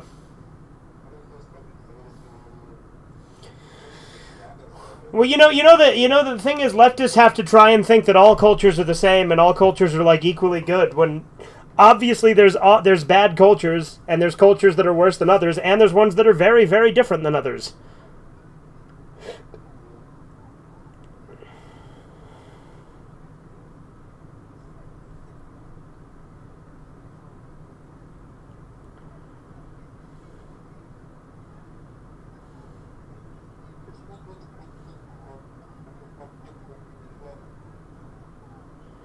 Oh, I'm looking through shit. Apparently, Brad Dourif is in this movie.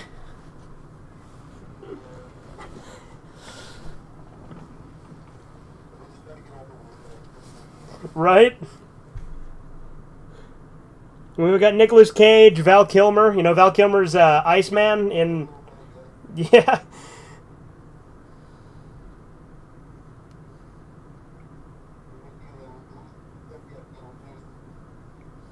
Oh yeah, fucking Beetlejuice the comedian.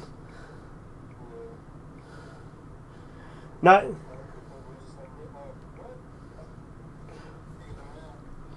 I like when they're talking to Beetlejuice though, and they're like, "You do you smoke? No, I don't smoke.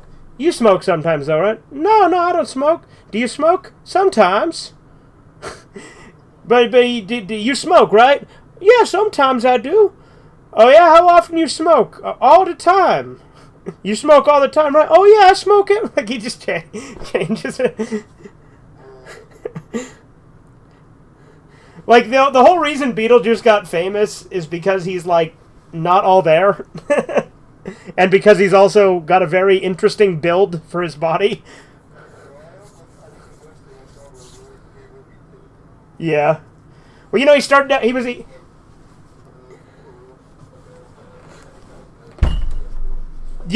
Beetlejuice is in Scary Movie too. But he's also he's also like he was part of Howard Stern's Whack Pack when Howard Stern would just kind of parade around all the like freaks and retards he had working for him.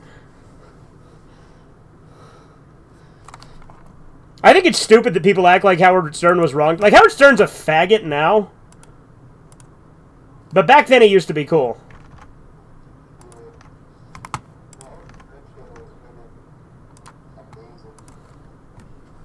Amazing.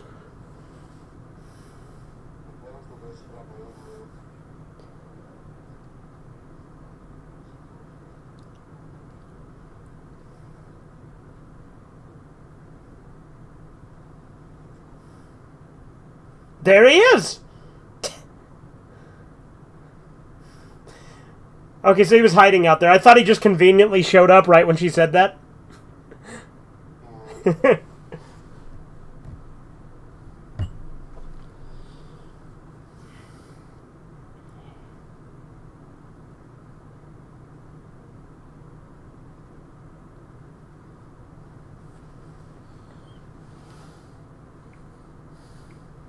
No gangs, man!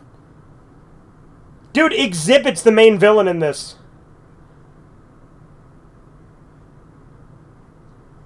Like, why are there so many ridiculous fucking people in this movie?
Yeah, they don't. And also, they literally do eat dogs. There's tons of articles you can literally find from, like, over 10 years ago that talk about how they do eat dogs and cats.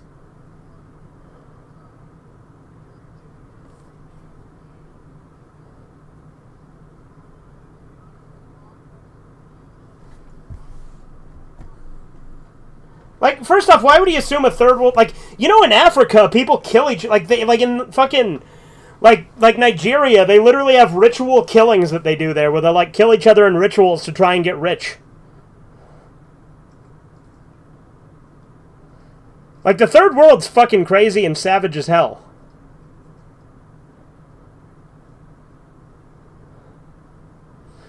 Like, that's why it's retarded when people try to act like, you know, all cultures are beautiful. No. There are savage cultures.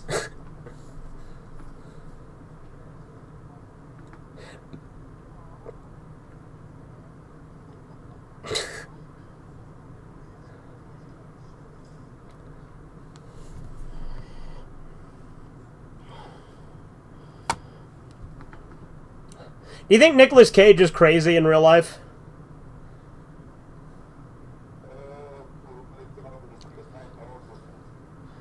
Yeah.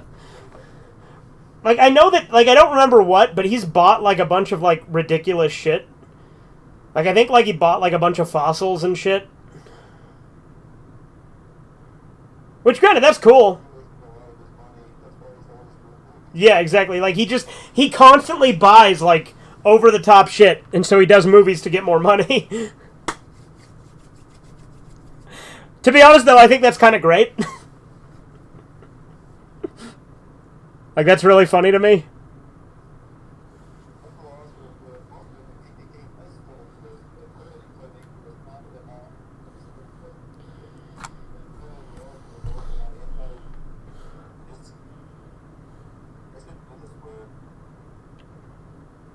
What word?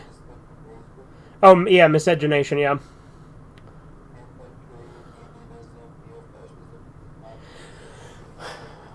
Well, good. Well, it is an organization, but it's very, very small and has, like, no influence.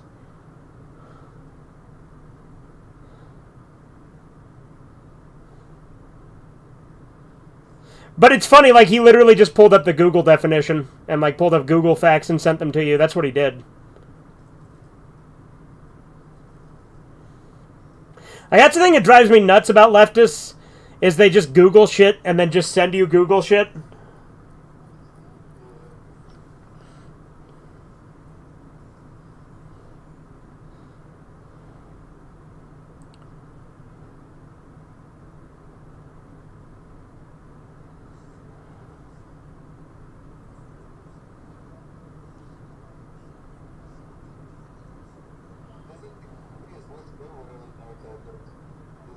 What? Like you're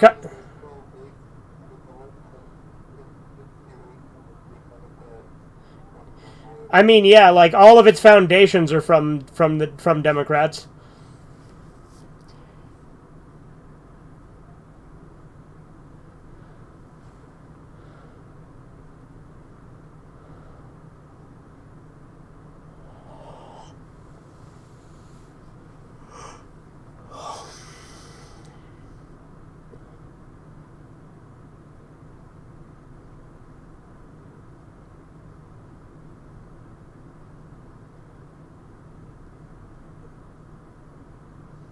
Oh, there's Brad Dourif.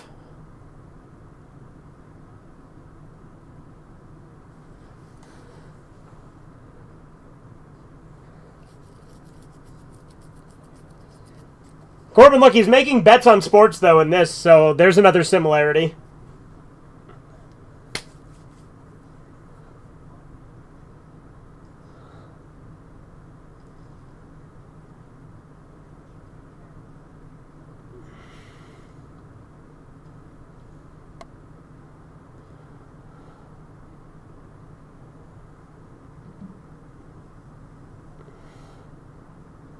There's a dead gator.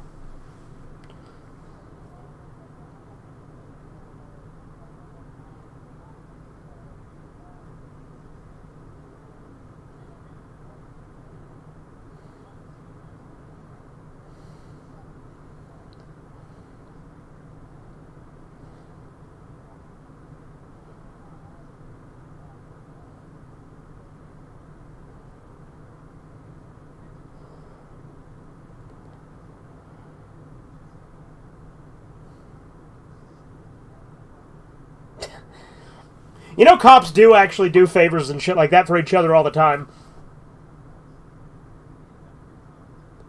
Like, you know, when cops pull over other cops, a lot of the time they do like just let them off.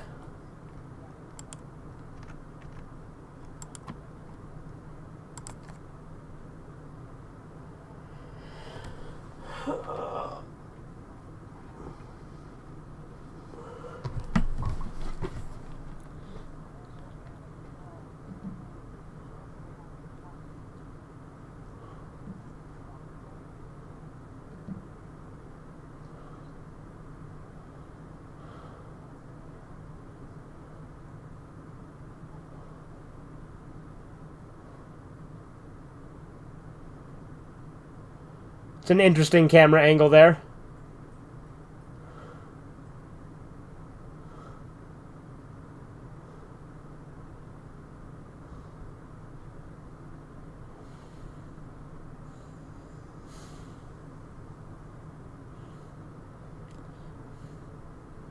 Now this alligator becomes the main character of the movie.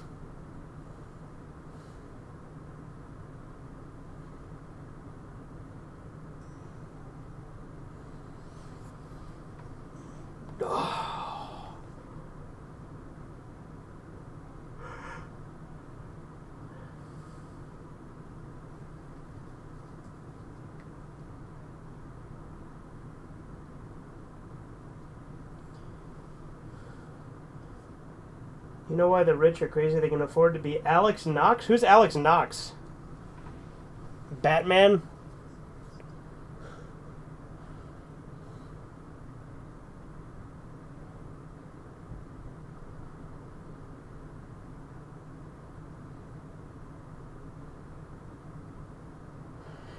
Is this going to be some weird femdom shit?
That chick had a really bony ass.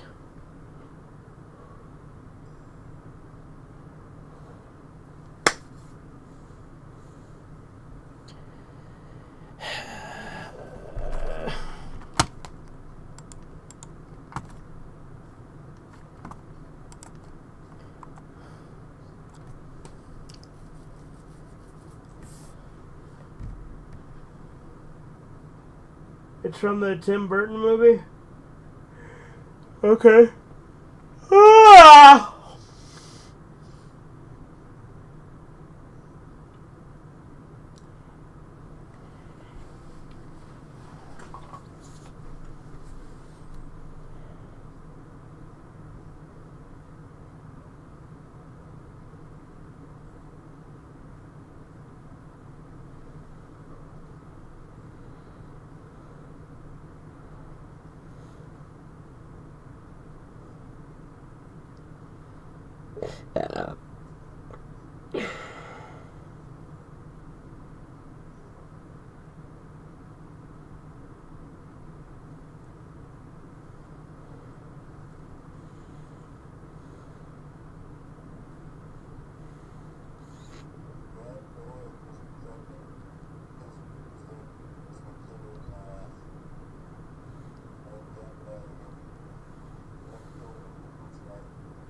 Is he?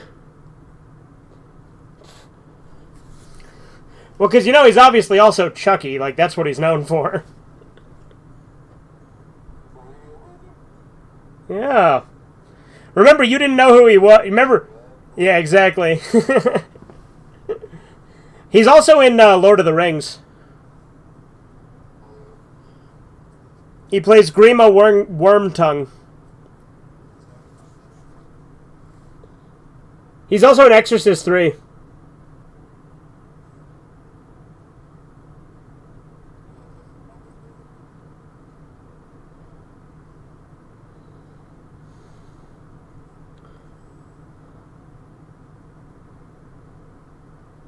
Only one of those is an iguana. The other one's like a horned devil. Like the one that he tapped and said, yeah, it's an iguana, is literally a thorned devil.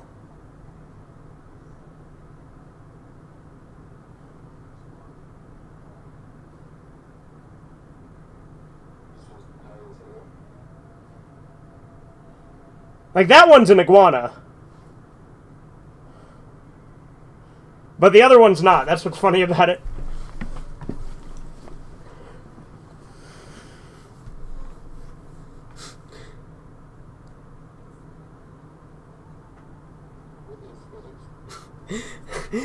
There's no way this movie's not on some level supposed to be a comedy, right?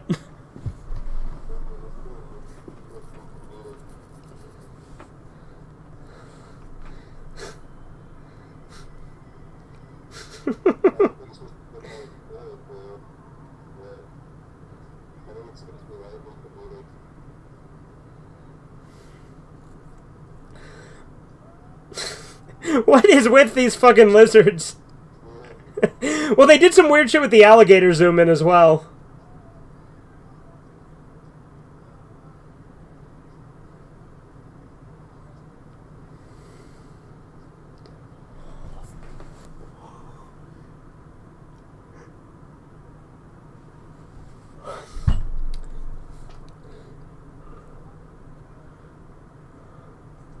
Why were those lizards there?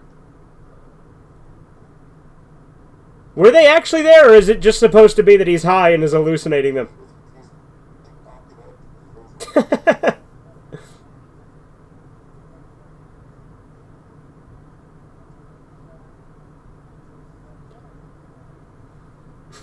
That's a hell of a threat.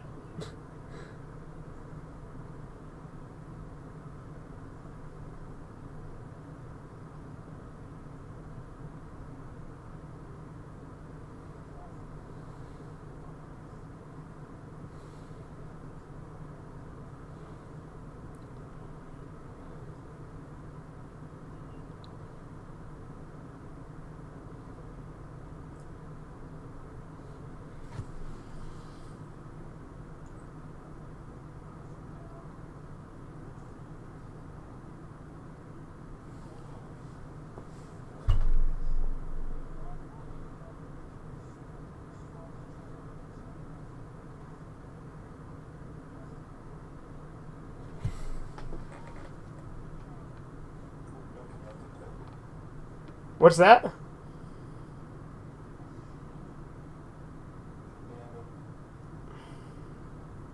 Oh, you asked if you're still connected, I take it, right?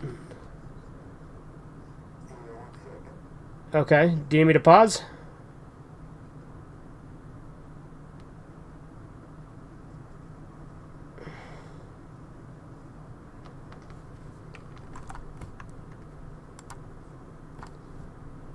Guess I'll pause. We're at 47 minutes exactly.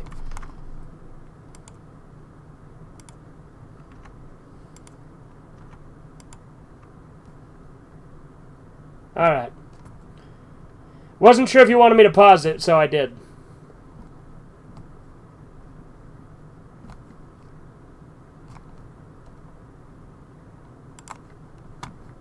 You there, Corbin? Nope, he is not.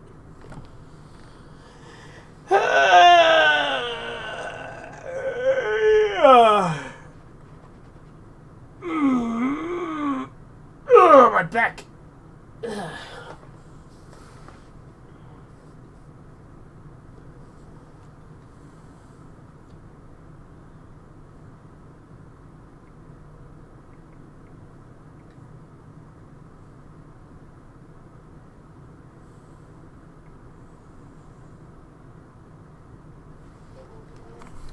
All right. Okay, you good now then? All right, again, we're at 42 minutes exactly. Hitting play in 47 minutes exactly. 3, 2, 1, now.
I get Nicolas Cage's fucking energy.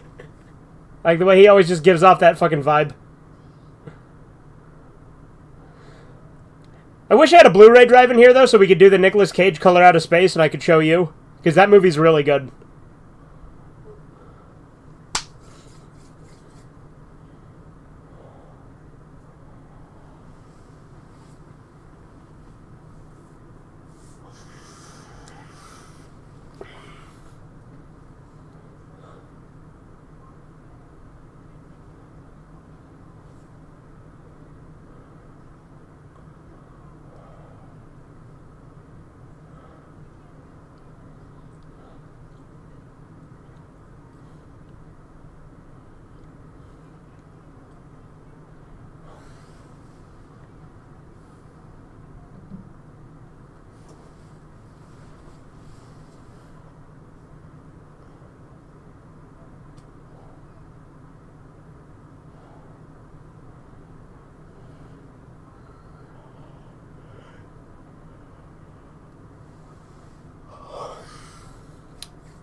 I like how he always just does the same fucking knock.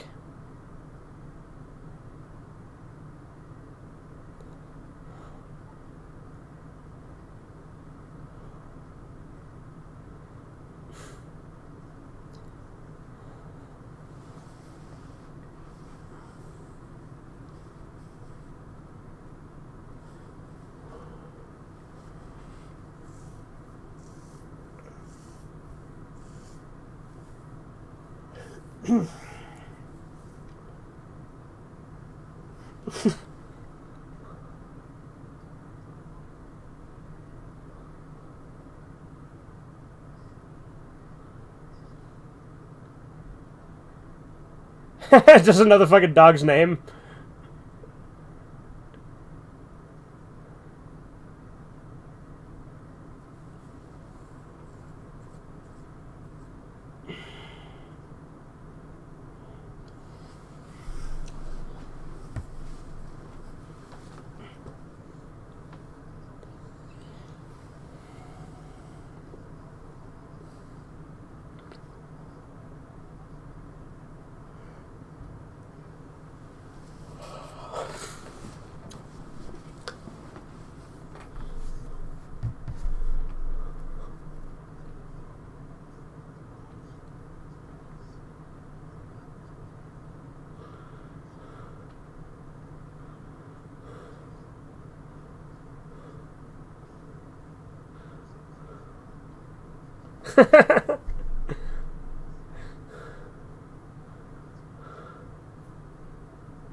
Oh, there's Exhibit.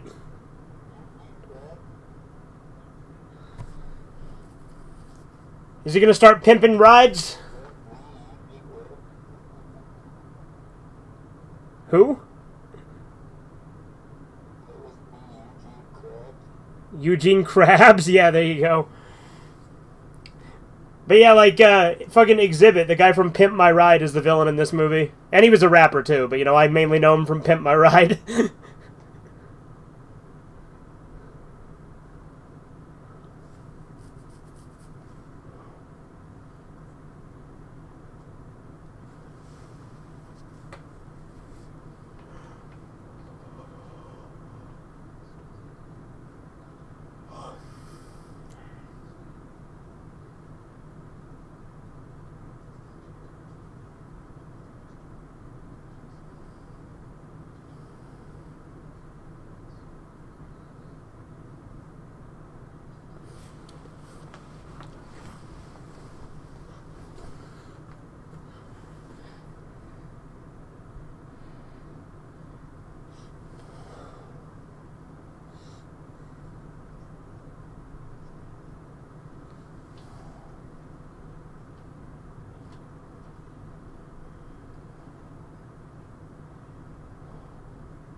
This kid looks like Discount Corey in the house.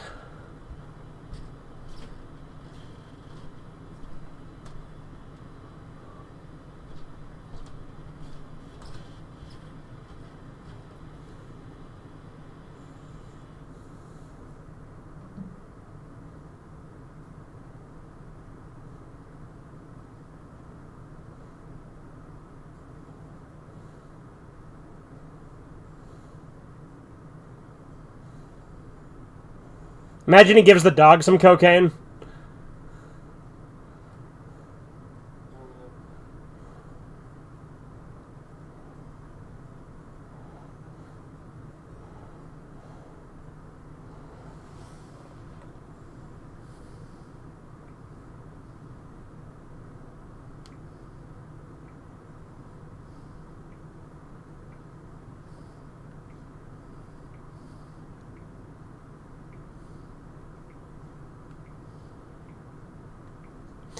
Yeah, Chizu, I will finish Abashiri Family. But don't you worry about it.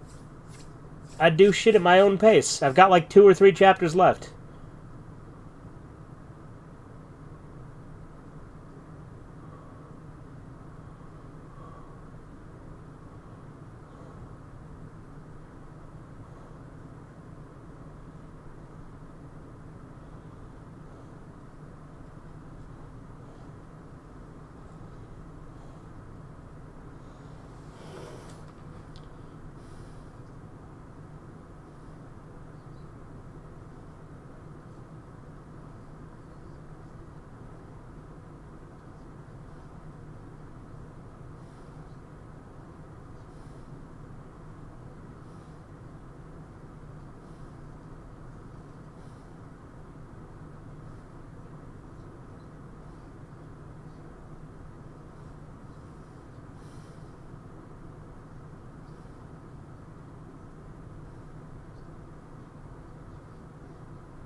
It's fucking dialogue.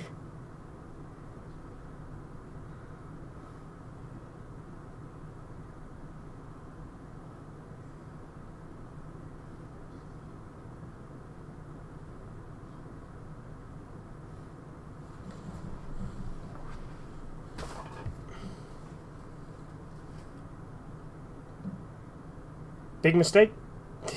Just keep saying whoa.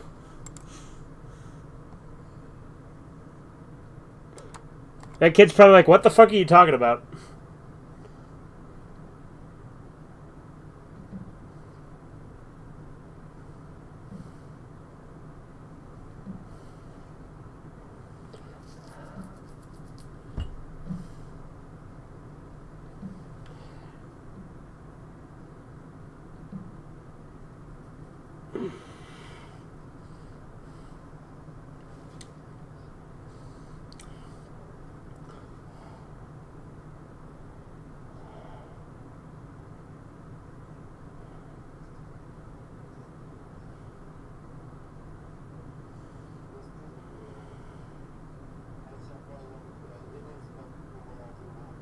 Yeah.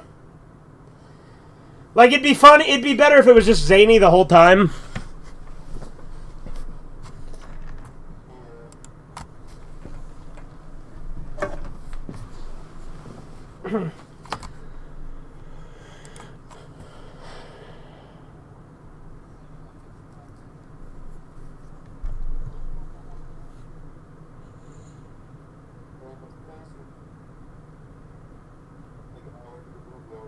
Yeah, I know. Halfway there. Squidward on the chair.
Insert more coins. Insert more coins.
What if cops go out in body armor to shred junkies and monkeys with full autos?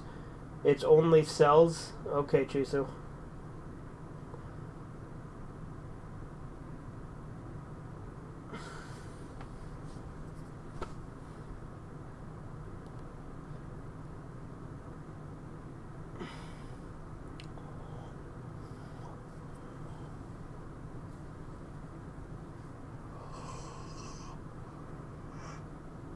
Ah.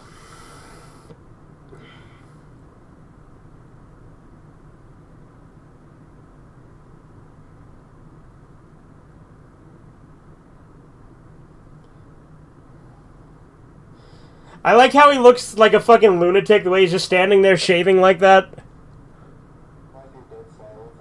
Yeah.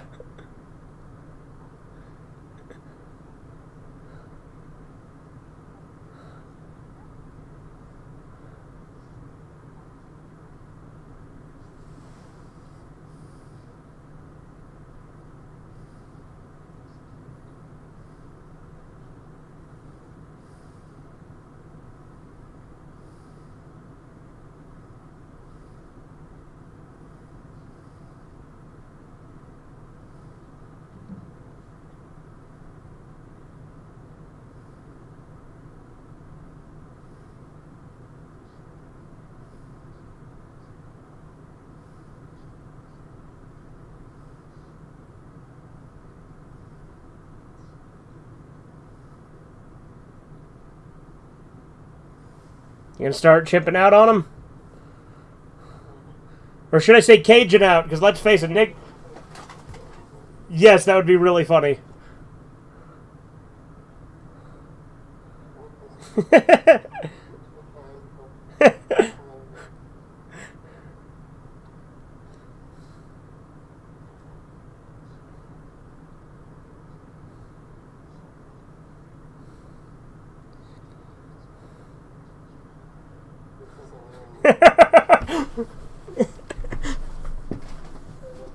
Yeah.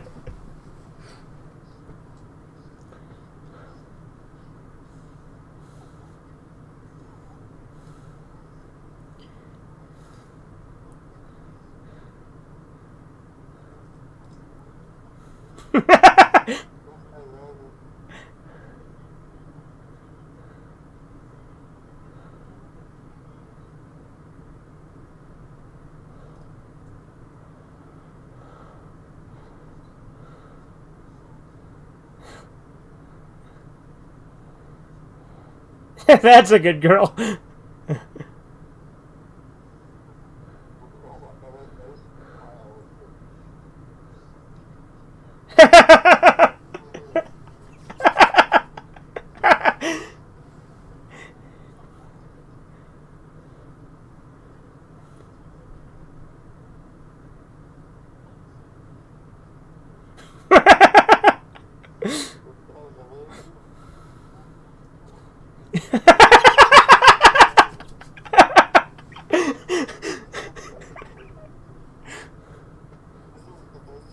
Yeah, easily the best scene of the movie so far.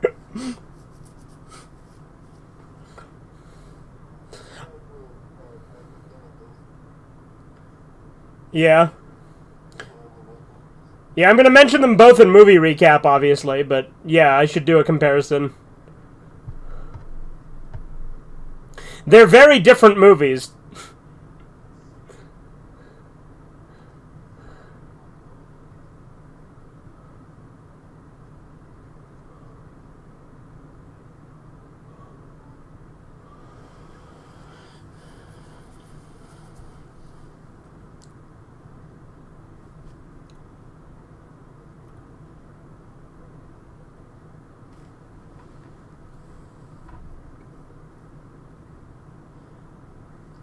Chisu, I didn't miss the first part, I just didn't care that it was a two-part message. You're lucky I read any of it.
Right?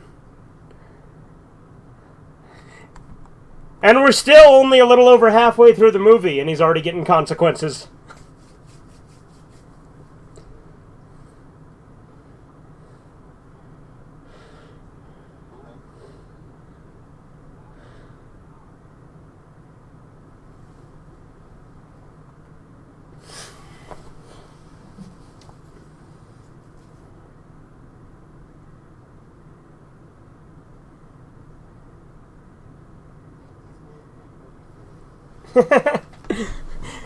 It's like the scene in Dirty Harry where he gets questioned about his methods. Actually, Dirty Harry's way more badass, though, because Dirty Harry just says, yeah, I did all that. And they're like, why? Why did you do that? And he's like, if I see a rapist with a knife chasing a nude woman down an alley, I don't stop and ask questions. I shoot.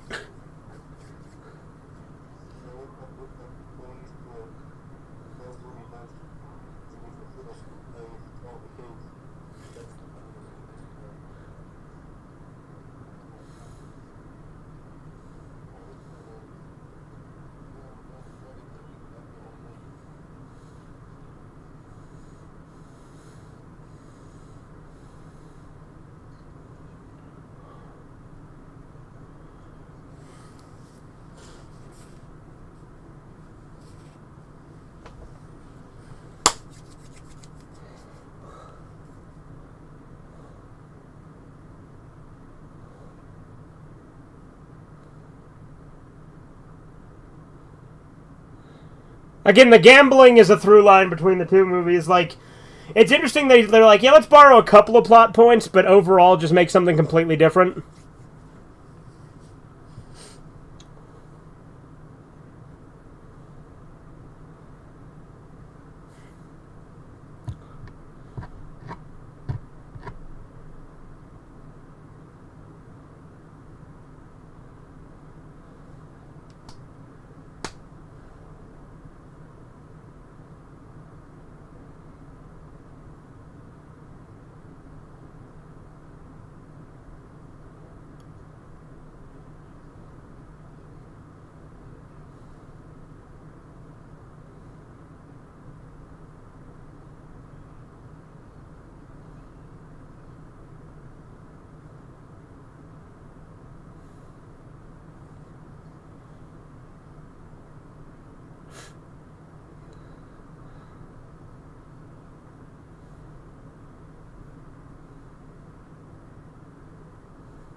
You sick little monkey.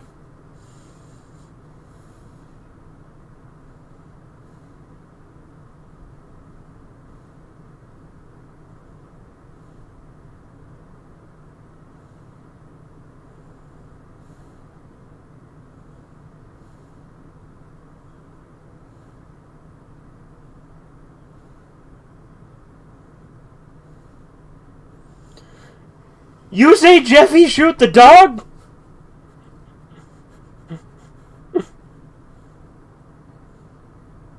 Punum? The fucking word is that?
Imagine if she just threw shit in her face when she said, "You want to see shit faced?"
Even still awake, Corbin? Just checking. Fair enough. I was just checking. Just checking in.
Yeah, this is very hammy, this scene is. I feel like the tone of this movie is all over the place.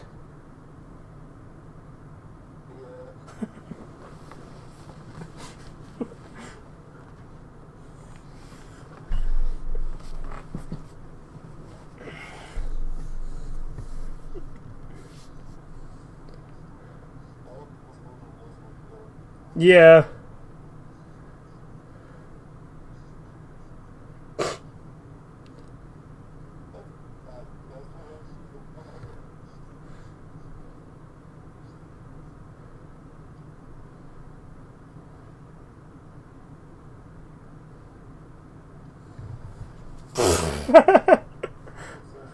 Yeah, it's really stupid.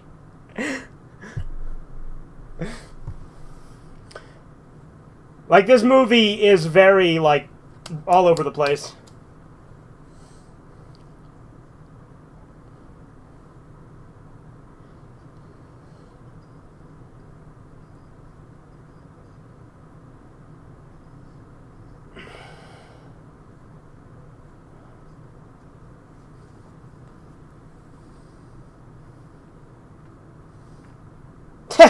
He's like, property room, eh? Access to drugs?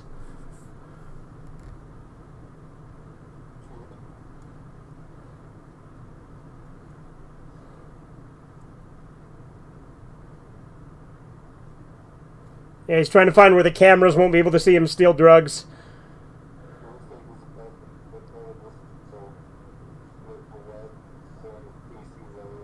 Yeah.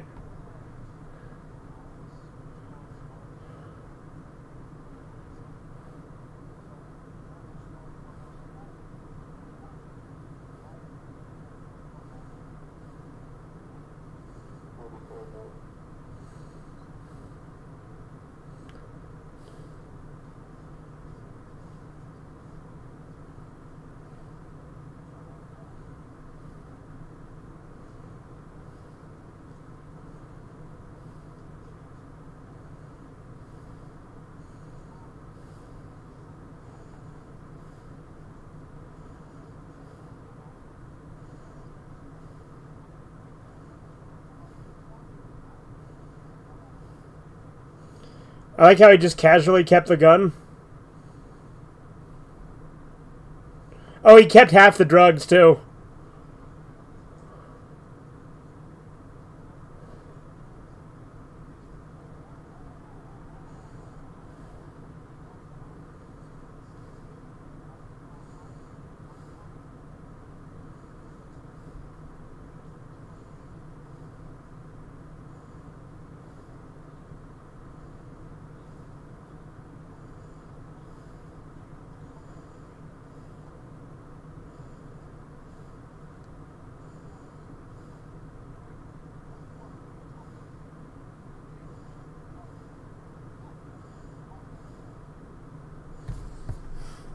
immediately shoots him as soon as they get outside.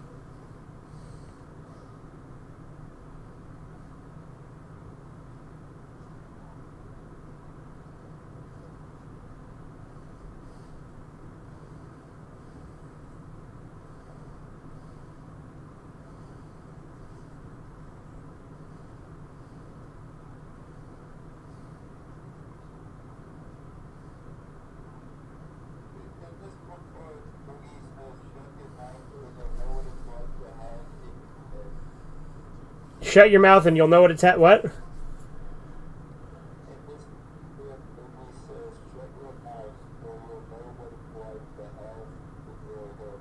You'll know what it's like to have in your head? Which strip is it?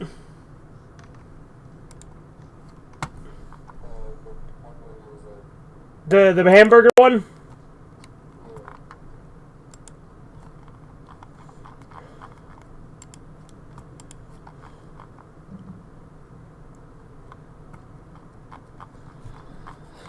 How far back was that?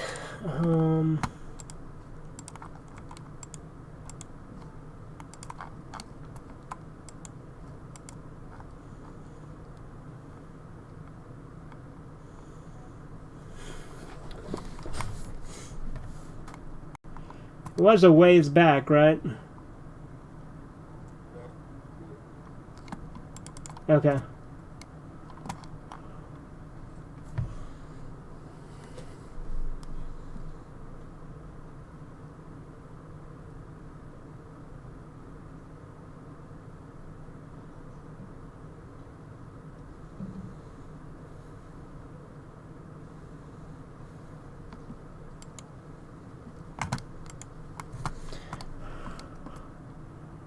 Alright, let's see.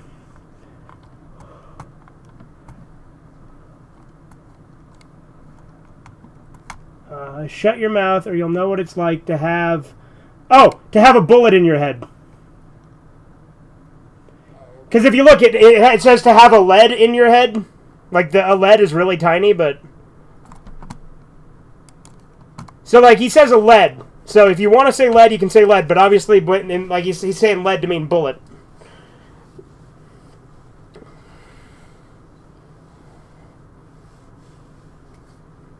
Why is he teaming up with the murderer now?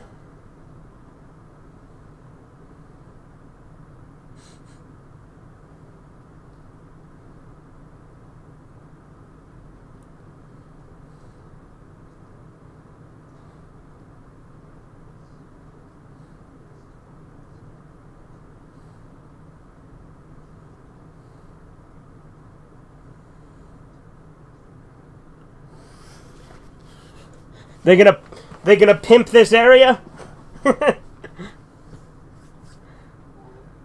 Again, I literally cannot see Exhibit without thinking of Pimp My Ride.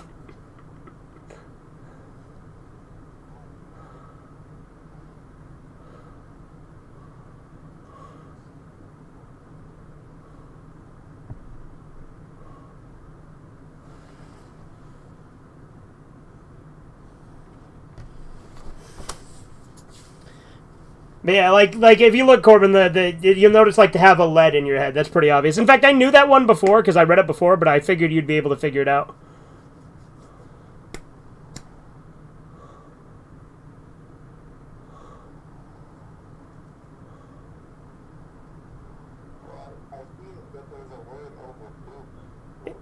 Too small for you to see. Yeah, it says a lead. So yeah, that's what it is. It's like to have a lead in your head, which. Yeah, I guess that's a clever way of saying he'll shoot him in the head, right?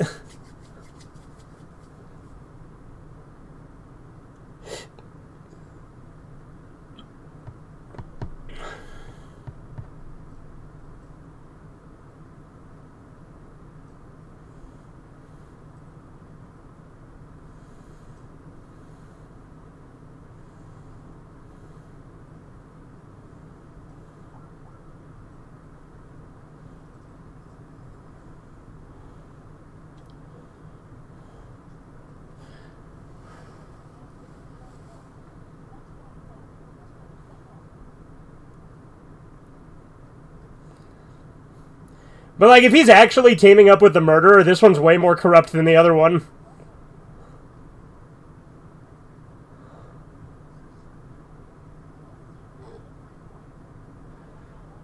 Like, because he has teamed up with him, but maybe it's a play. I have no idea, you know?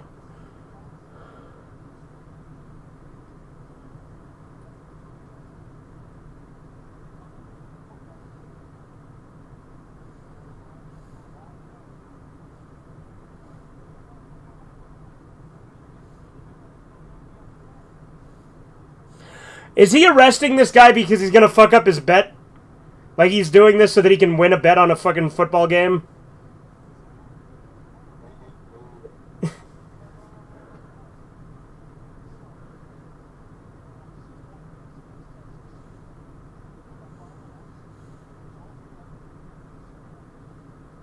Yeah, he's literally blackmailing him to fucking throw the game so he can win a bet.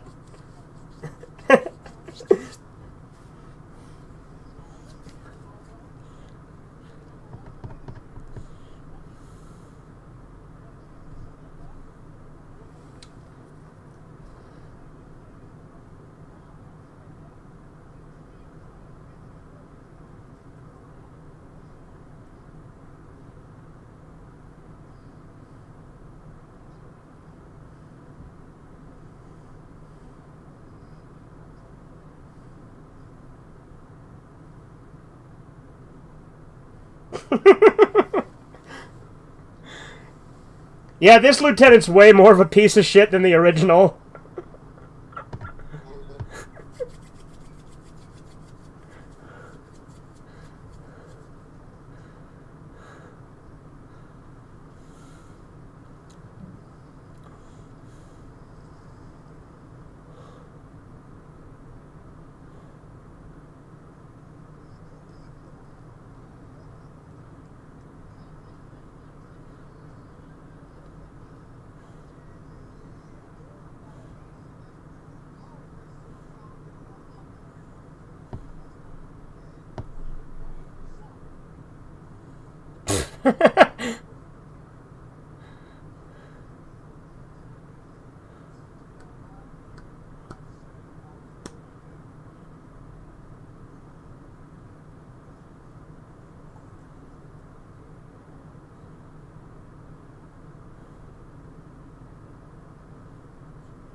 Until the break of dawn.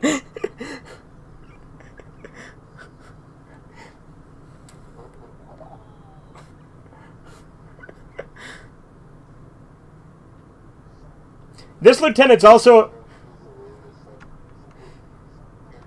Yeah, this lieutenant is a fucking nut.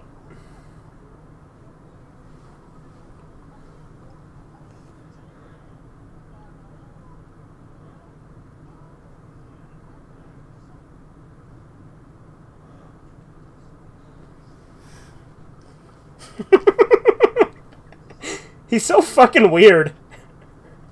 I mean, it's Nicolas Cage, so of course, right?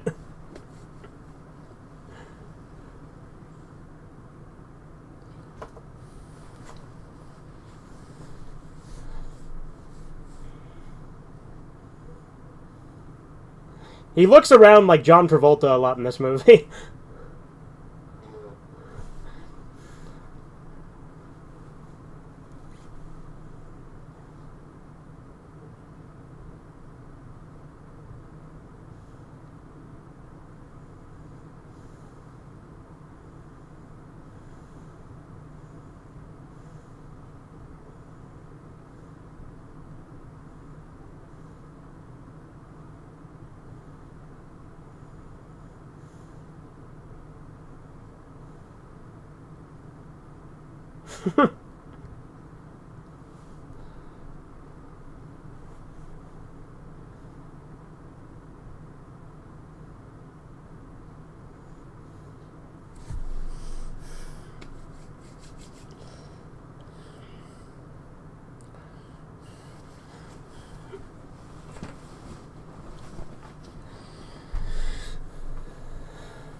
I feel like this movie has a lot of fucking subplots going on, too.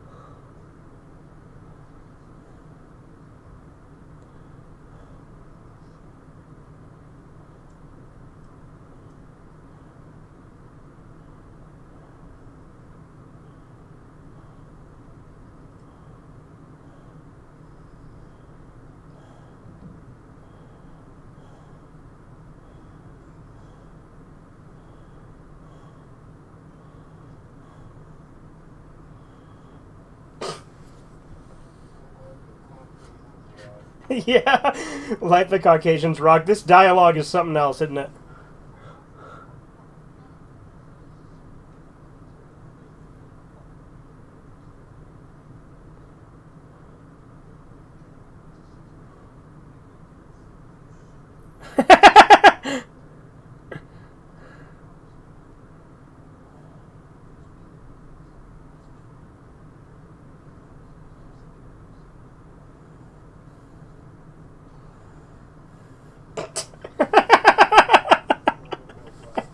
He's so unhinged.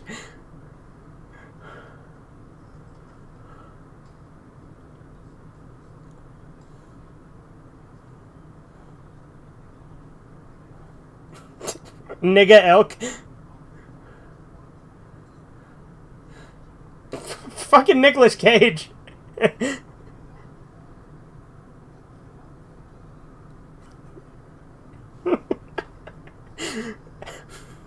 This fucking laugh thing he's doing.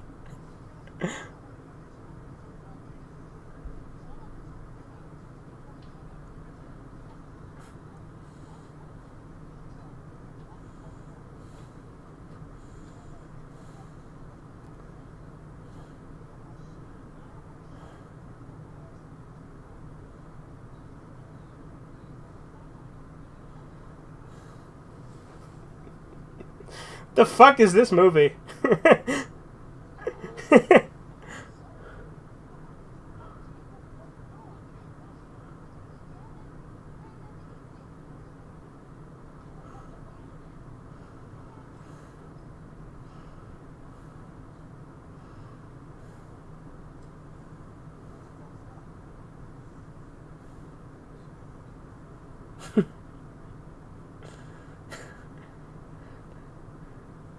You don't have a lucky crack pipe?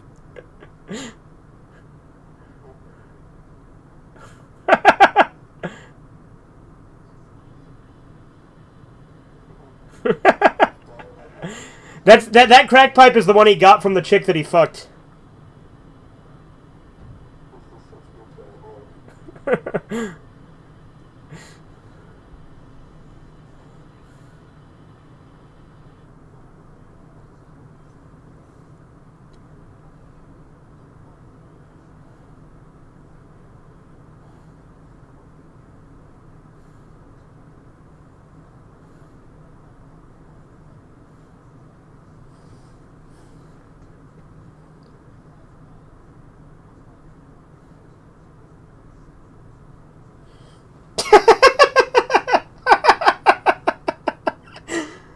fucking dialogue.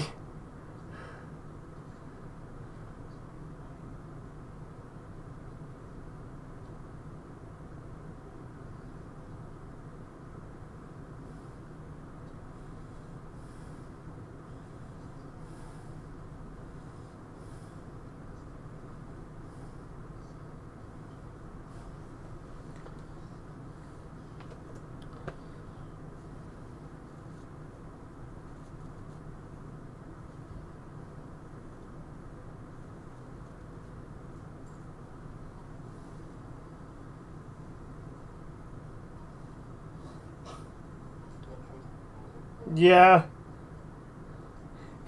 Fucking hillbilly harmonica music.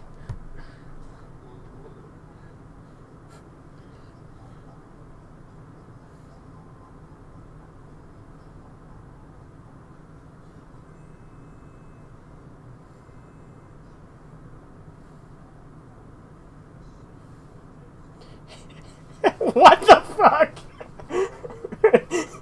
His soul is still dancing.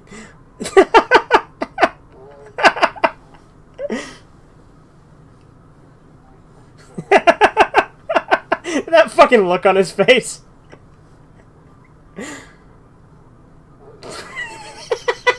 Yeah, this movie's fucking stupid. This movie is so dumb. Yeah, I agree, it is great, but it's fucking... It's bizarre.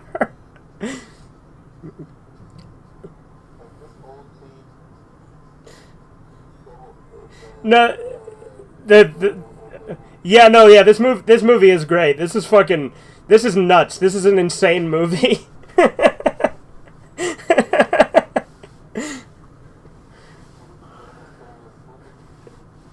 it's still playing the fucking harmonica.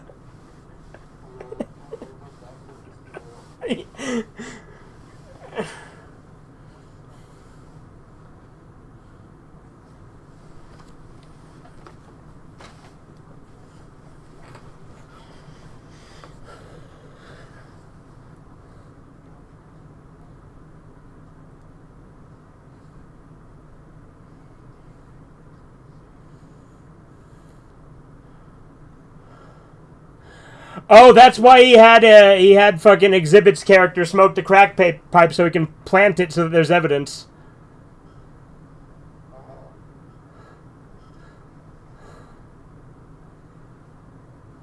See, I thought it was weird that he was just teaming up with the guy who murdered an entire family when that was like the whole point of the movie to begin with. But now, yeah, it was a play. He was setting him up.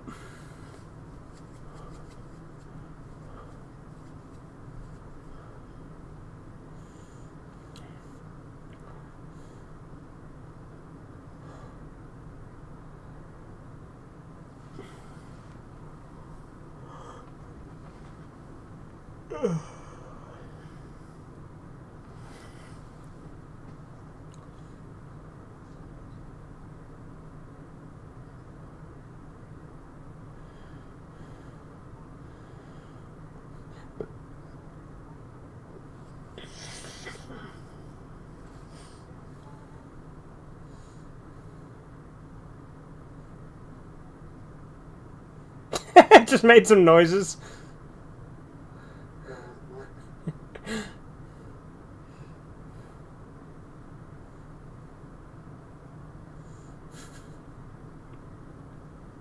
She's watching a fucking... Yeah. I mean, it's cool. I wouldn't do it.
Even with him fucking, like, stepping out, the fucking new guy's gonna win the game anyway, so he's still gonna lose his money.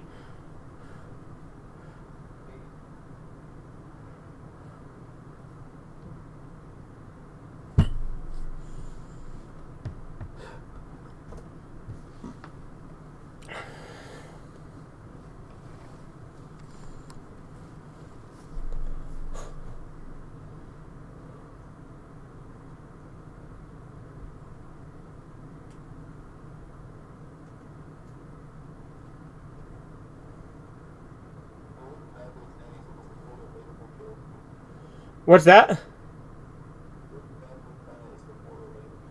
Did you ask which one, or did you say which one? I didn't...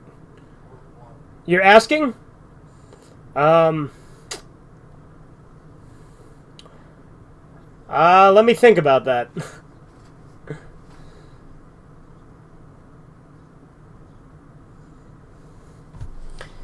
I don't know, I guess the original, just because this one's a nut, but this one's fun.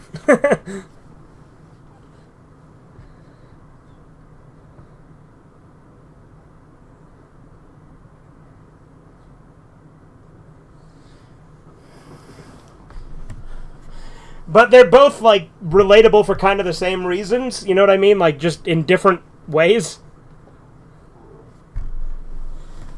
But, like, neither of them are, like, super duper relatable for me, because I don't do drugs or anything like that, so, you know. But at the same time, the sort of, like, shadow self and, like, kind of sin and stuff, like, that's the relatable part in both of them, you know?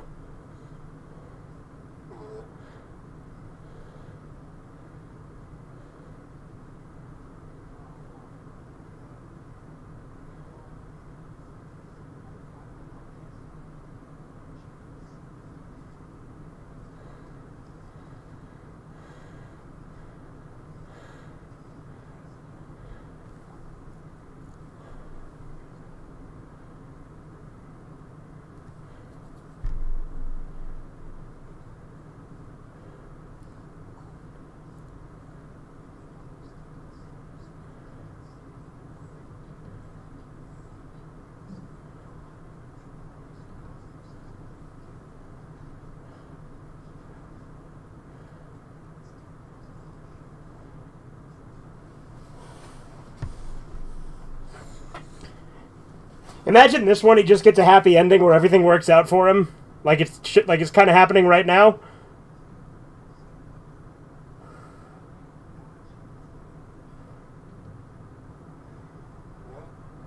Well, because remember, he had him smoke his quote-unquote lucky crack pipe, and then he planted it at the scene, and he told his partner to go check.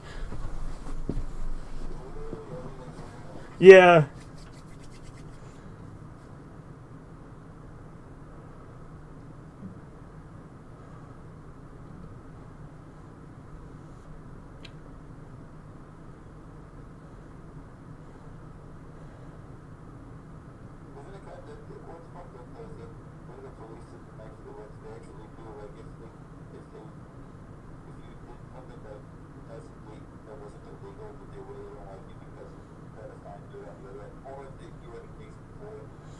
Oh, yeah. Yeah, they do.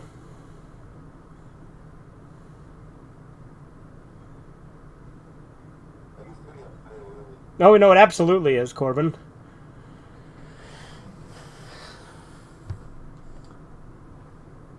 And, like, several states have, like, laws called other bad acts. I don't know if you've heard of that. But, like, that's, like, where if they get you on something, they can use the fact that you were accused of something in the past against you, whether or not you were convicted.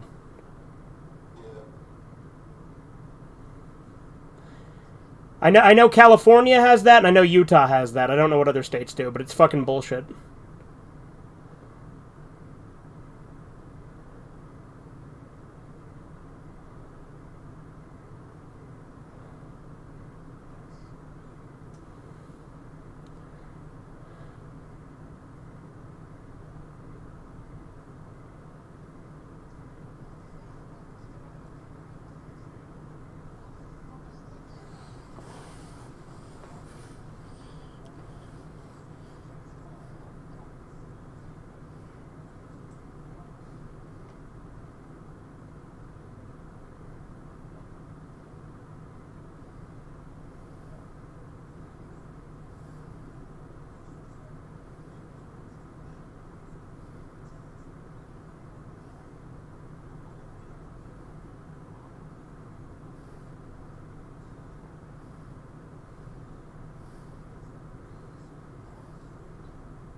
Now it's playing the national anthem.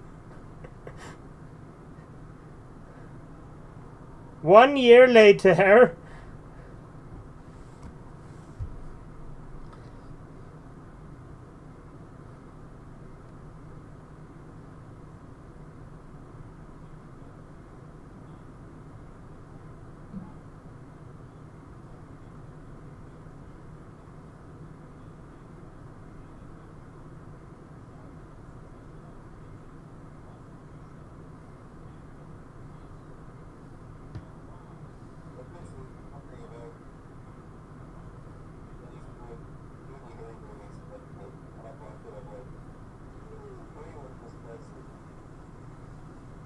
Yeah. Oh yeah.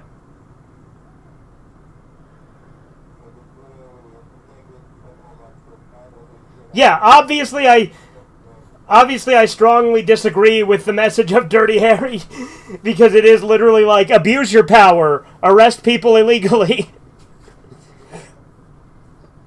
But like but it is still a great movie.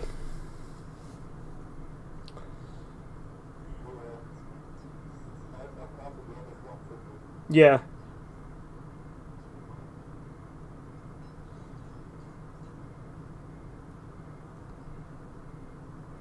I like how his whore girlfriend is pregnant.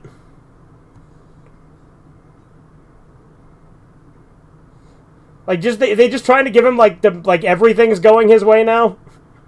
Cuz like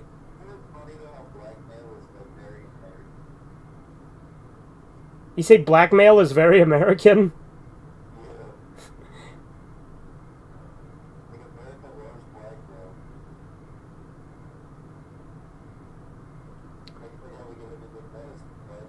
Yeah.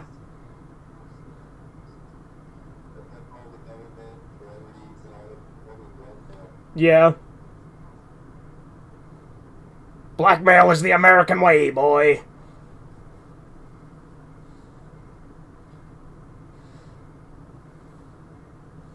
Imagine we just do a Sarge and Friends where Sarge is like completely pro blackmail. Or maybe a Bastard's Log. Because I got to start that. I got to start Bastard's Log for sure. Because, because that'll just be Sarge talking about whatever.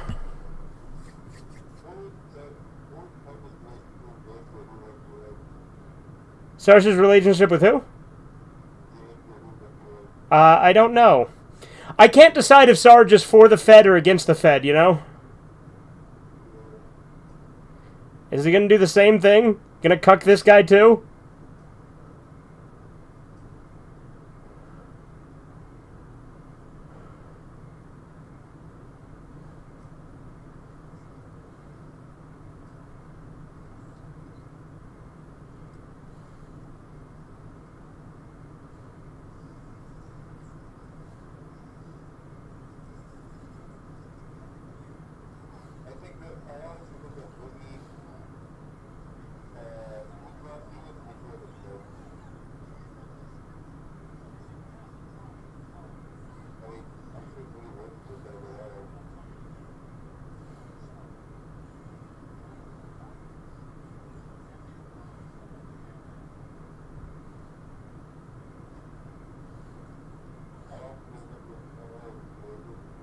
I don't know, it cut away.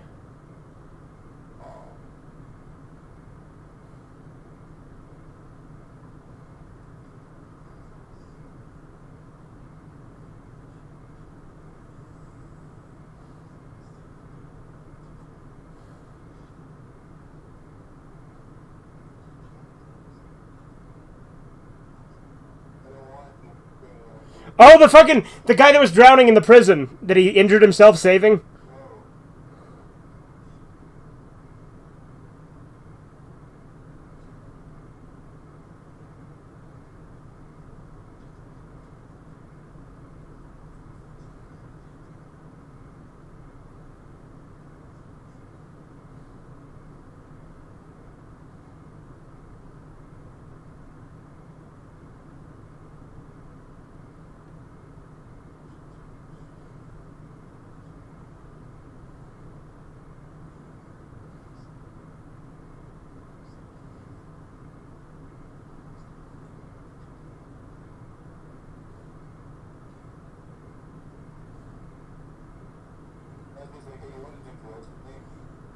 Yeah, do fish have dreams? What? What the fuck? Is that the last line? What? Wait, what the hell? They just go to an aquarium?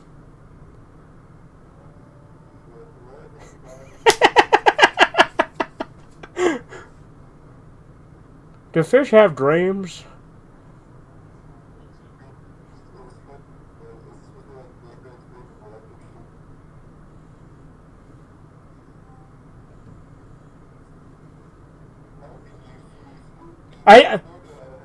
I think it's implied that he probably cucked that guy too, because since it just cut away, I assume it just went the same way.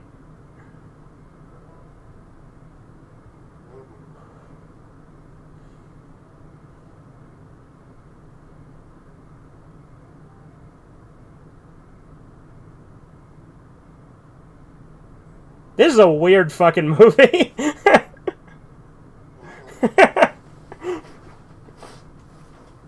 Imagine they just start making out.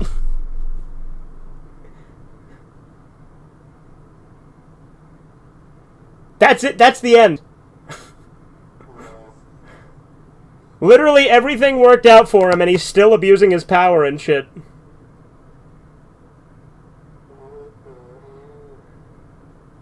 And there does not appear to be a post-credits scene. Well, that was one goddamn hell of a show. Oh, Hybrid left. I don't know when that happened.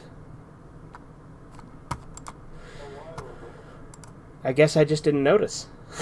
Because he'd been muted the whole time, you know? Because he kept muting himself like he does. Alright, well, I assume we're wrapping up the stream, right?